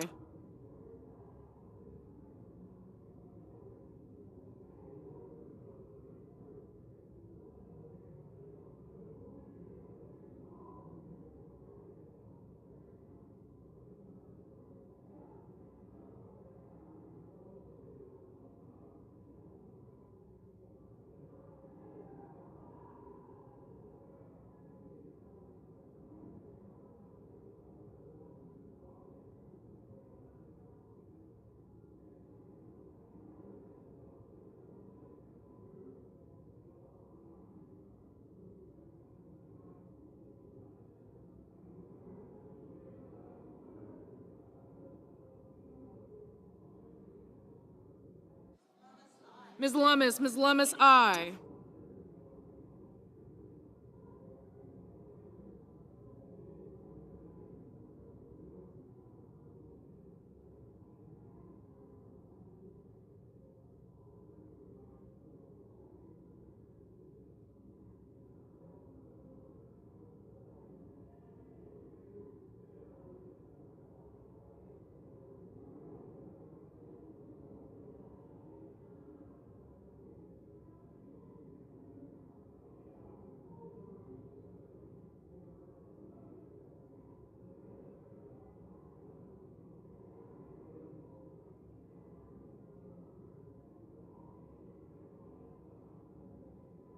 Mr. Sheehy, aye.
I just read this. The ayes are 60 on this vote, the nays 39. The motion is agreed to. Okay. The clerk will report the nomination. The judiciary, Bill Lewis of Alabama, to be United States District Judge for the Middle District of Alabama. The clerk will report the motion to invoke cloture. Cloture motion. We, the undersigned senators, in accordance with the provisions of Rule 22 of the Standing Rules of the Senate, do hereby move to bring to a close debate on the nomination of Stephen Chad Meredith of Kentucky to be United States District Judge for the Eastern District of Kentucky, signed by 17 senators. President, point of order. Is this a 10-minute vote? This is a 10-minute vote. Thank you.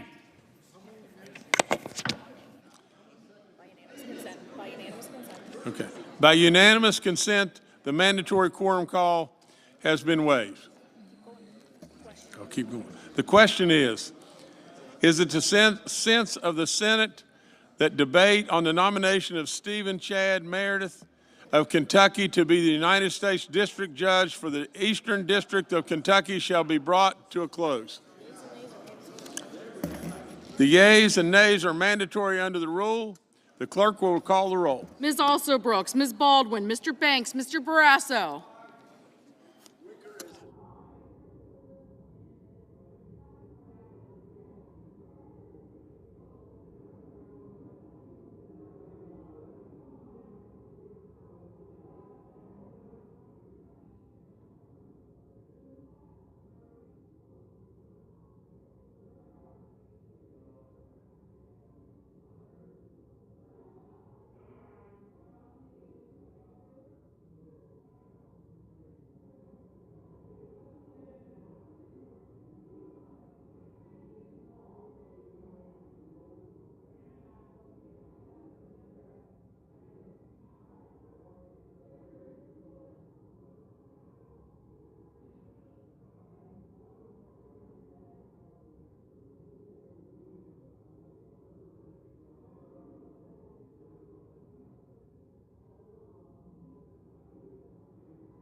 Mr. Bennett, Mrs. Blackburn, Mr. Blumenthal, Ms. Blunt-Rochester.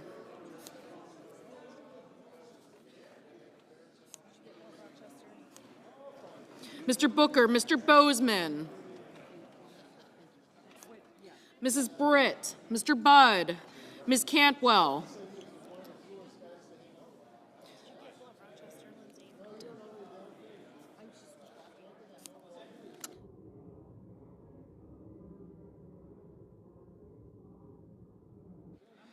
Mrs. Capito, Mr. Cassidy, Ms. Collins, Mr. Coons, Mr. Cornyn, Ms. Cortez Masto, Mr. Cotton, Mr. Kramer, Mr. Crapo, Mr. Cruz, Mr. Curtis, Mr. Daines, Ms. Duckworth, Mr. Durbin, Ms. Ernst, Mr. Fetterman, Mrs. Fisher, Mr. Gallego, Mrs. Gillibrand, Mr. Graham, Mr. Grassley, Mr. Haggerty, Ms. Hassan, Mr. Hawley, Mr. Heinrich, Mr. Hickenlooper, Ms. Hirono, Mr. Hoven, Mr. Husted, Mrs. Hyde-Smith, Mr. Johnson,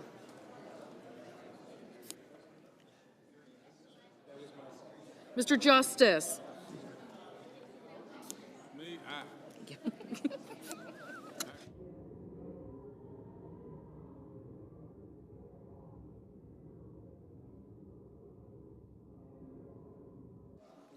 Mr. Kane, Mr. Kelly, Mr. Kennedy, Mr. Kim,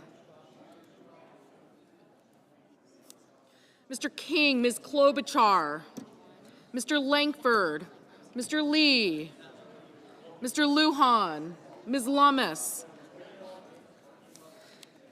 Mr. Markey, Langford? He's already on it. Mr. Marshall, You need to add Sullivan to the Cruz bill. Okay, thank you. Mr. McConnell, Mr. McCormick, Mr. Merkley, Mrs. Moody, Mr. Moran, Mr. Marino, Mr. Mullen,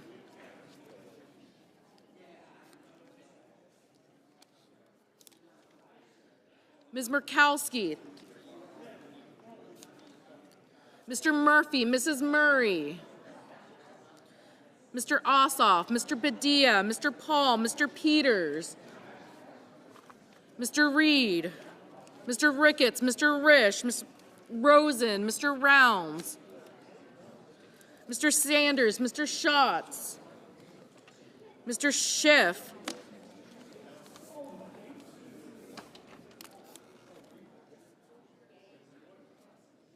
Mr. Schmidt, Mr. Schumer, Mr. Scott of Florida, Mr. Scott of South Carolina, Mrs. Shaheen, Mr. Sheehy, Ms. Slotkin, Ms. Smith, Mr. Sullivan, Mr. Thune, Mr. Tillis, Mr. Tuberville, Mr. Van Hollen, Mr. Warner, Mr. Warnock, Ms. Warren, Mr. Welch, Mr. Whitehouse, Mr. Wicker, Mr. Wyden, Mr. Young. Thank you.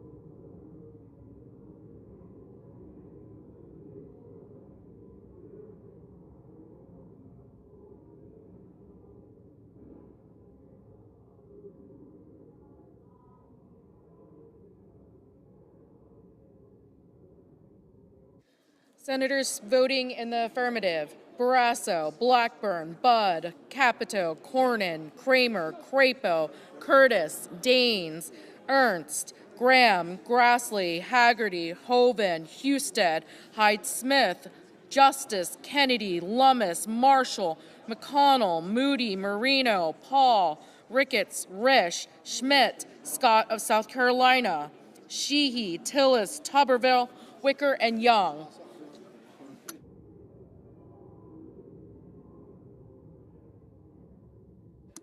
Senators voting in the negative: Alsobrooks, Bennett, Blumenthal, Blunt Rochester, Booker, Durbin, Fetterman, Gallego, Hassan, Heinrich, Hickenlooper, Hirono, Kane, Kim, Murray, Padilla, Reed, Sanders, Schatz, Schiff, Warner, and Warren.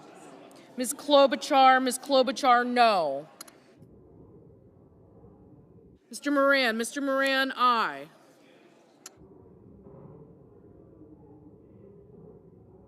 Mr. Banks, aye. Mr. Markey, no. Mr. Peters, no. Mr. Cruz, aye. Mr. Cassidy, aye.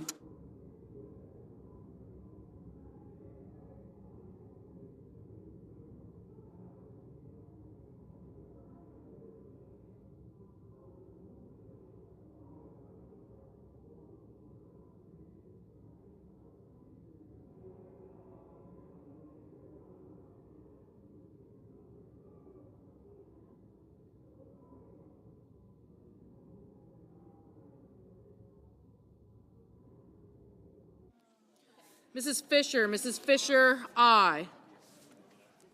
Mr. Rounds, aye.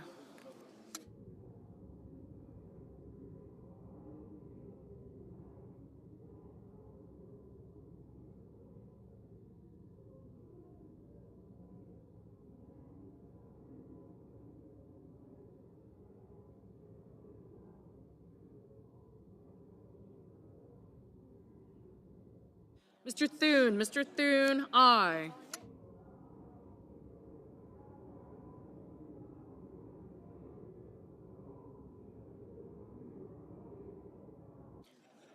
Mr. Lujan, no.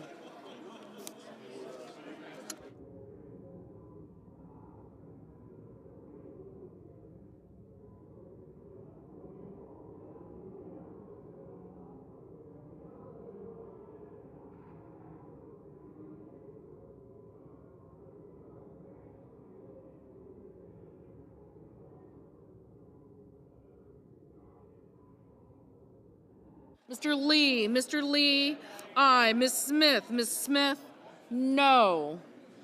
Mr. Whitehouse, no.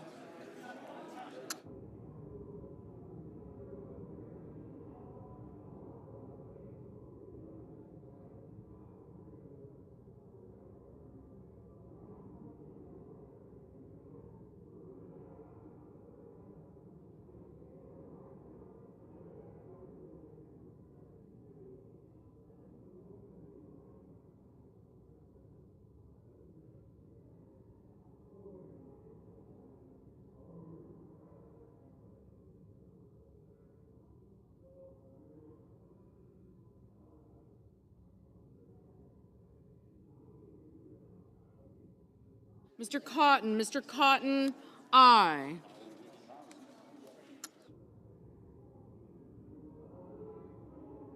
Mr. Mullen, aye.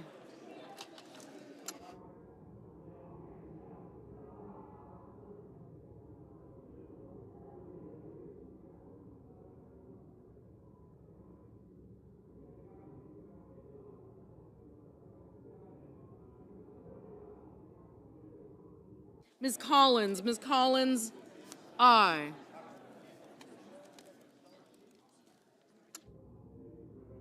Mr. Langford, aye.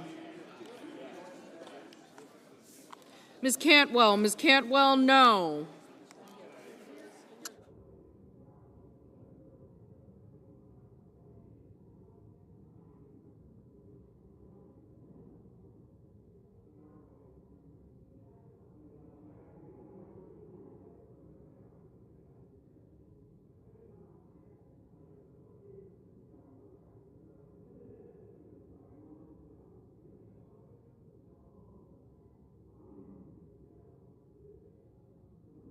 Ms. Duckworth, no.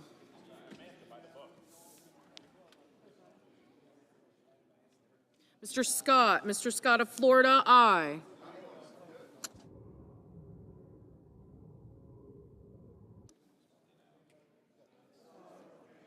I do. Mr. Johnson, aye.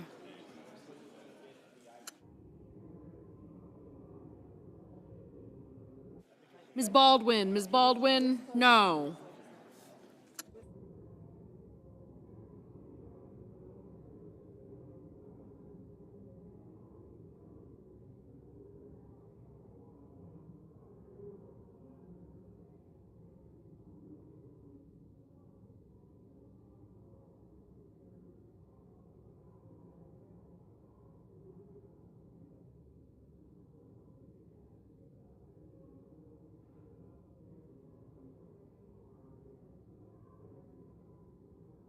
Mrs. Britt, aye.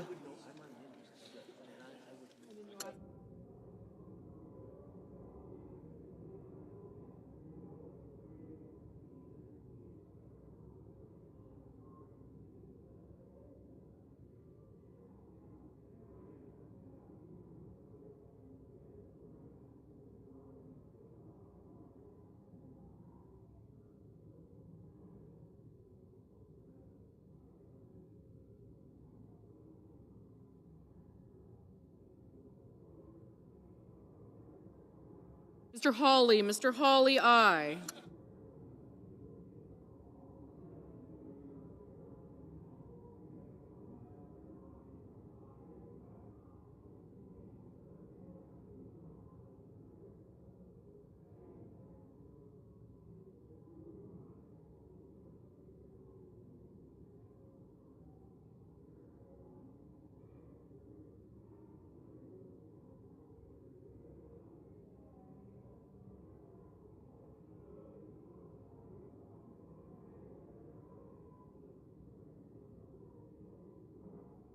Mr. Wyden, no.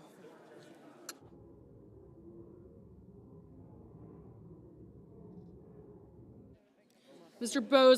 Bozeman, aye.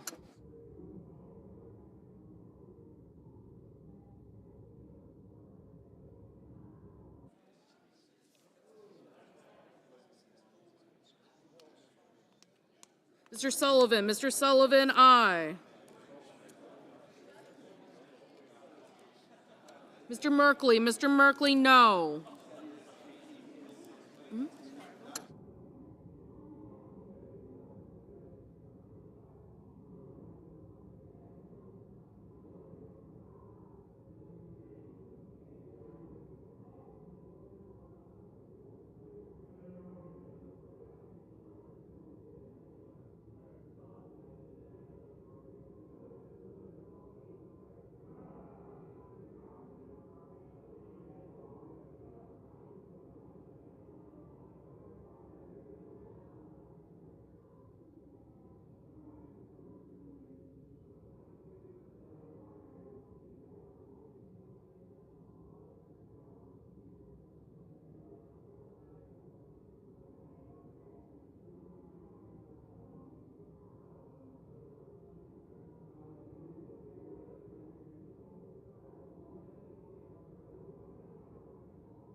Mr. Warnock, no. Mr.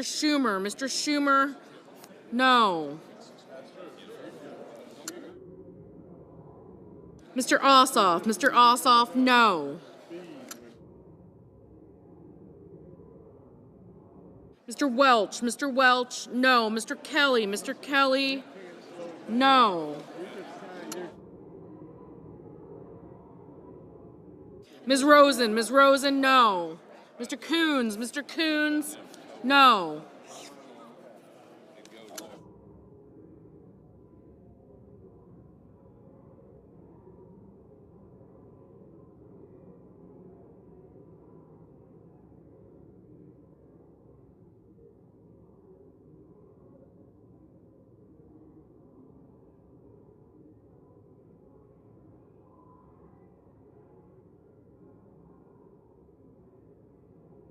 Ms. Cortez Masto, no. Ms. Slotkin, no.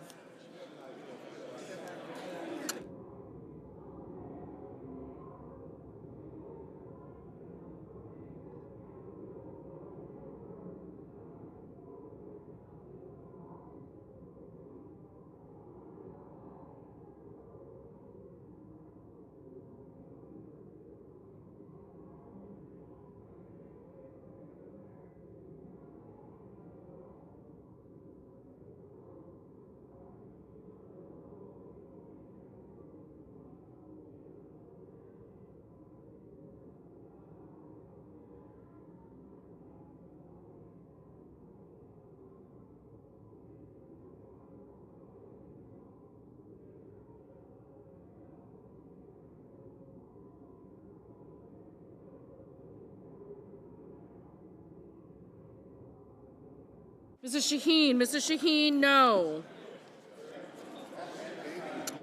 Mr. McCormick, aye.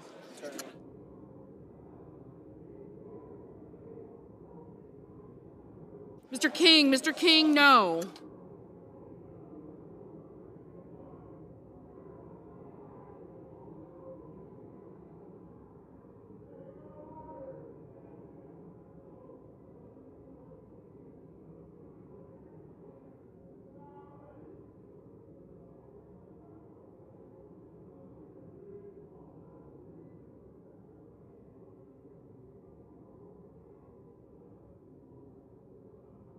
Mr. Murphy, no.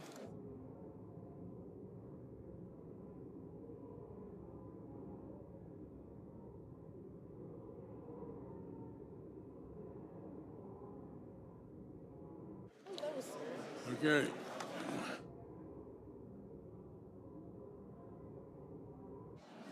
Okay. On this vote, the ayes are 52, the nays 45. The motion's agreed to. The clerk will report to nomination. Nomination, Stephen Chad Meredith of Kentucky to be United States District Judge for the Eastern District of Kentucky. Let me read. Go. Under the previous order, the clerk will report the next nomination. Nomination, the Judiciary, William W. Mercer of Montana to be United States District Judge for the District of Montana. The question occurs on the nomination. Is there a sufficient second? There appears to be. The clerk will call the roll. Ms. Alsobrooks. Aye. Yes. Thank you. You're an aye. Yep. Reed. Rish. Rish. Yep. Thanks. Rish, aye. Tuberville. Oh, I ran now? So I think Thank you. Gillibrand. All right. Gillibrand.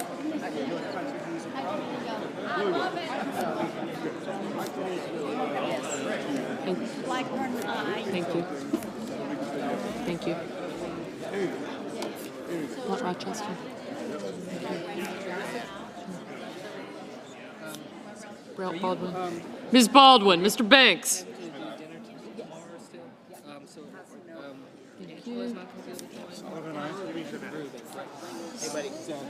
Thank you. Thank you. The resident. Okay, that's it. Thank you.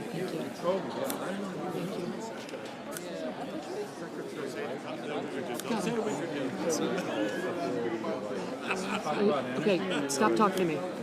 Barrasso, Cornyn. Yeah, thank you. Daines, Cassidy.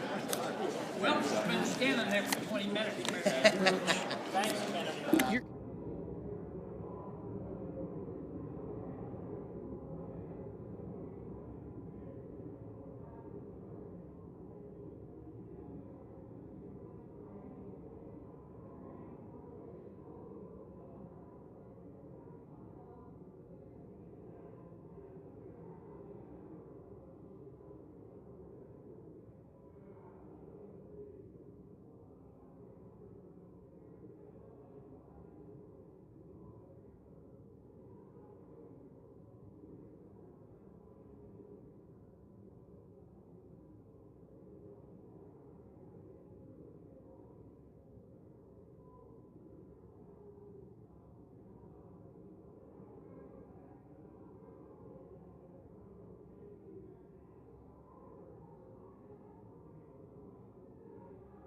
Mr. Bennett, Mrs. Blackburn. Mr. Blumenthal, Ms. Rochester, Mr. Booker. Murray. Cantwell. I got you.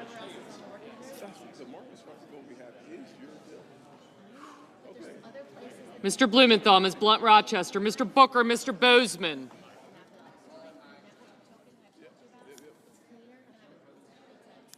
Thank you. Mrs. Britt.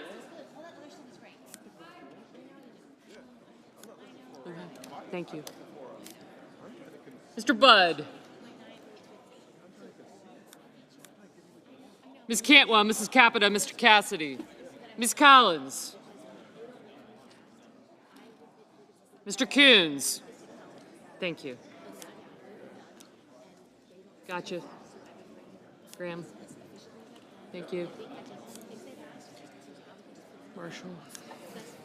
Mr. Cornyn, Ms. Cortez Masto.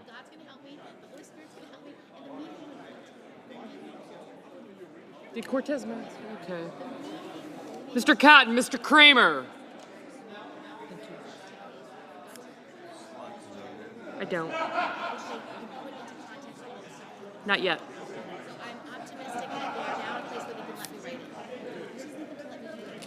Mr. Crapo, Mr. Cruz.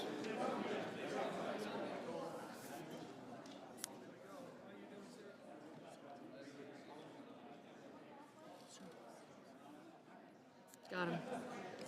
Mr. Curtis, Mr. Daines. I got.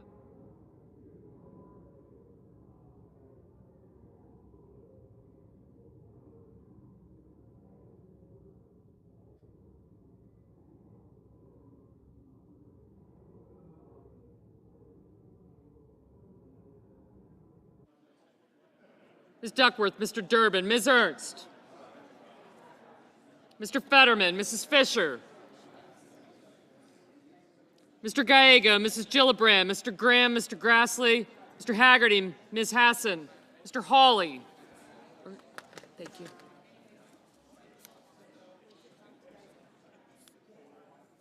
Mr. Heinrich, Mr. Hickenlooper. Ms. Hirono, Mr. Hoven. Mr. Husted. Mrs. Hyde-Smith. Mr. Johnson, Mr. Justice. Mr. Kane, Mr. Kelly, Mr. Kennedy, Mr. Kim, Mr. King, Ms. Klobuchar, Mr. Langford, Mr. Lee.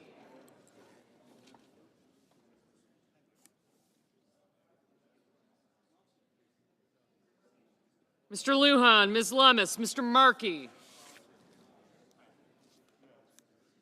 Mr. Marshall, Mr. McConnell, Mr. McCormick, Mr. Merkley, Mrs. Moody, Mr. Moran. Got her. Mr. Marino, Mr. Mullen, Ms. Murkowski.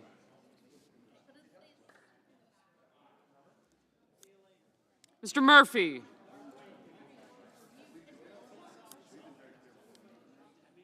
Mrs. Murray, Mr. Ossoff, Mr. Padilla, Mr. Paul, Mr. Peters, Mr. Reed, Mr. Ricketts, Mr. Risch.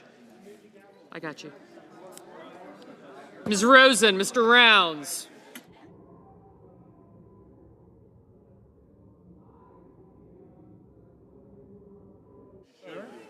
Mr. Sanders, Mr. Schatz, Mr. Schiff, Mr. Schmidt, Mr. Schumer, Mr. Scott of Florida, Mr. Scott of South Carolina, Mrs. Shaheen,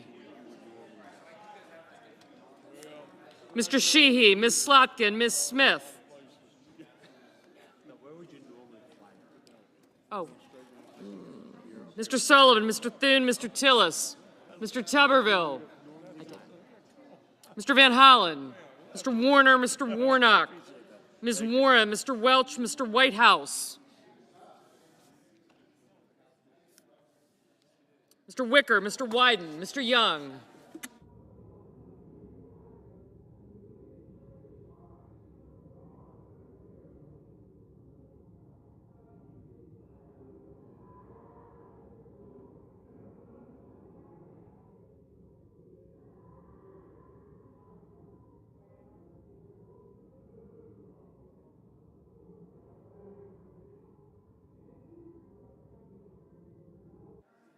Senators voting in the affirmative: Banks, Barrasso, Blackburn, Bozeman, Britt, Budd, Capito, Cassidy, Collins, Cornyn, Cotton, Kramer, Cruz, Curtis, Daines, Ernst, Fisher, Graham, Grassley, Haggerty, Hawley, Husted, Hyde-Smith, Johnson, Justice, Kennedy, Lankford, Lee, Lummis, Marshall, McConnell, McCormick, Moody, Moran, Marino, Mullen, Paul, Ricketts, Risch, Rounds, Schmidt, Scott of Florida, Scott of South Carolina, Sheehy, Sullivan, Thune, Tillis, Tuberville, Wicker, and Young.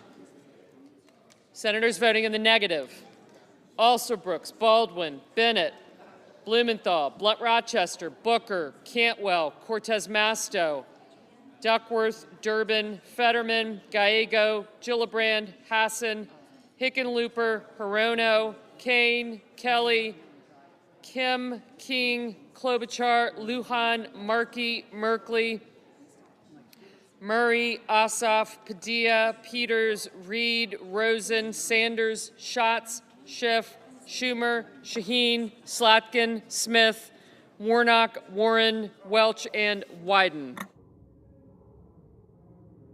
Mr. Crapo, aye. Hoven, aye.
Mr. Whitehouse, no.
Mr. Coons, no. Mr. Murphy, no.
Mr. Warner, no.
On this vote, the yeas 52, the nays 45, the nomination is confirmed. Under the previous order, the motion to reconsider is considered made and laid upon the table, and the President will be immediately notified of the Senate's actions. Mr. President. Majority Leader. Thank you, Mr. President. Mr. President, I ask unanimous consent that the Senate proceed to legislative session being a period of morning business with senators permitted to speak therein for up to 10 minutes each. Without objection. Mr. President, I have 7 requests for committees to meet during today's session of the Senate. They have the approval of the majority and minority leaders. Let's be in order. Duly noted. Mr. President, I ask unanimous consent that notwithstanding Rule 22 at a time to be determined by the majority leader following consultation with the Democratic leader no later than Friday, October the 31st, it be in order to discharge the Committee on Finance of SJ Res 88 and the Senate proceed to its consideration. Further, that there be up to 6 hours for debate only on the joint resolution with the time equally divided between the leaders of the designees, and that following the use or yielding back of that time, the joint resolution be considered read a third time and the Senate vote on the resolution. Without objection. Mr. President, I understand that there are 3 bills at the desk and ask for their reading in block. The clerk will read the titles of the bills for the first time. S 3030, a bill making continuing appropriations for military pay in the event of a government shutdown and for other purposes. S 3031, a bill making continuing appropriations for essential Federal Aviation Administration and Transportation Security Administration pay and operations in the event of a federal government shutdown and for other purposes. S 3032, a bill to extend the authority for protection of certain facilities and assets from unmanned aircraft. Mr. President, I now ask for a second reading, and I object to my own request, all in block. Objection is heard. The bills will be read for the second time on the next legislative day. Mr. President, I move to adjourn until 7:03 p.m. today. The questions on the motion. All in favor? Aye. Aye. No. All opposed, no. The ayes clear to have it. The ayes do have it. The motion's agreed to. The Senate stands adjourned until 7:03.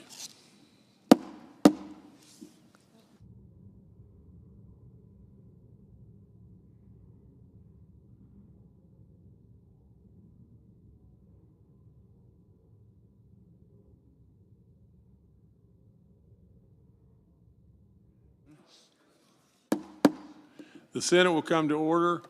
The clerk will read a communication to the Senate. Washington, D.C., October 22, 2025.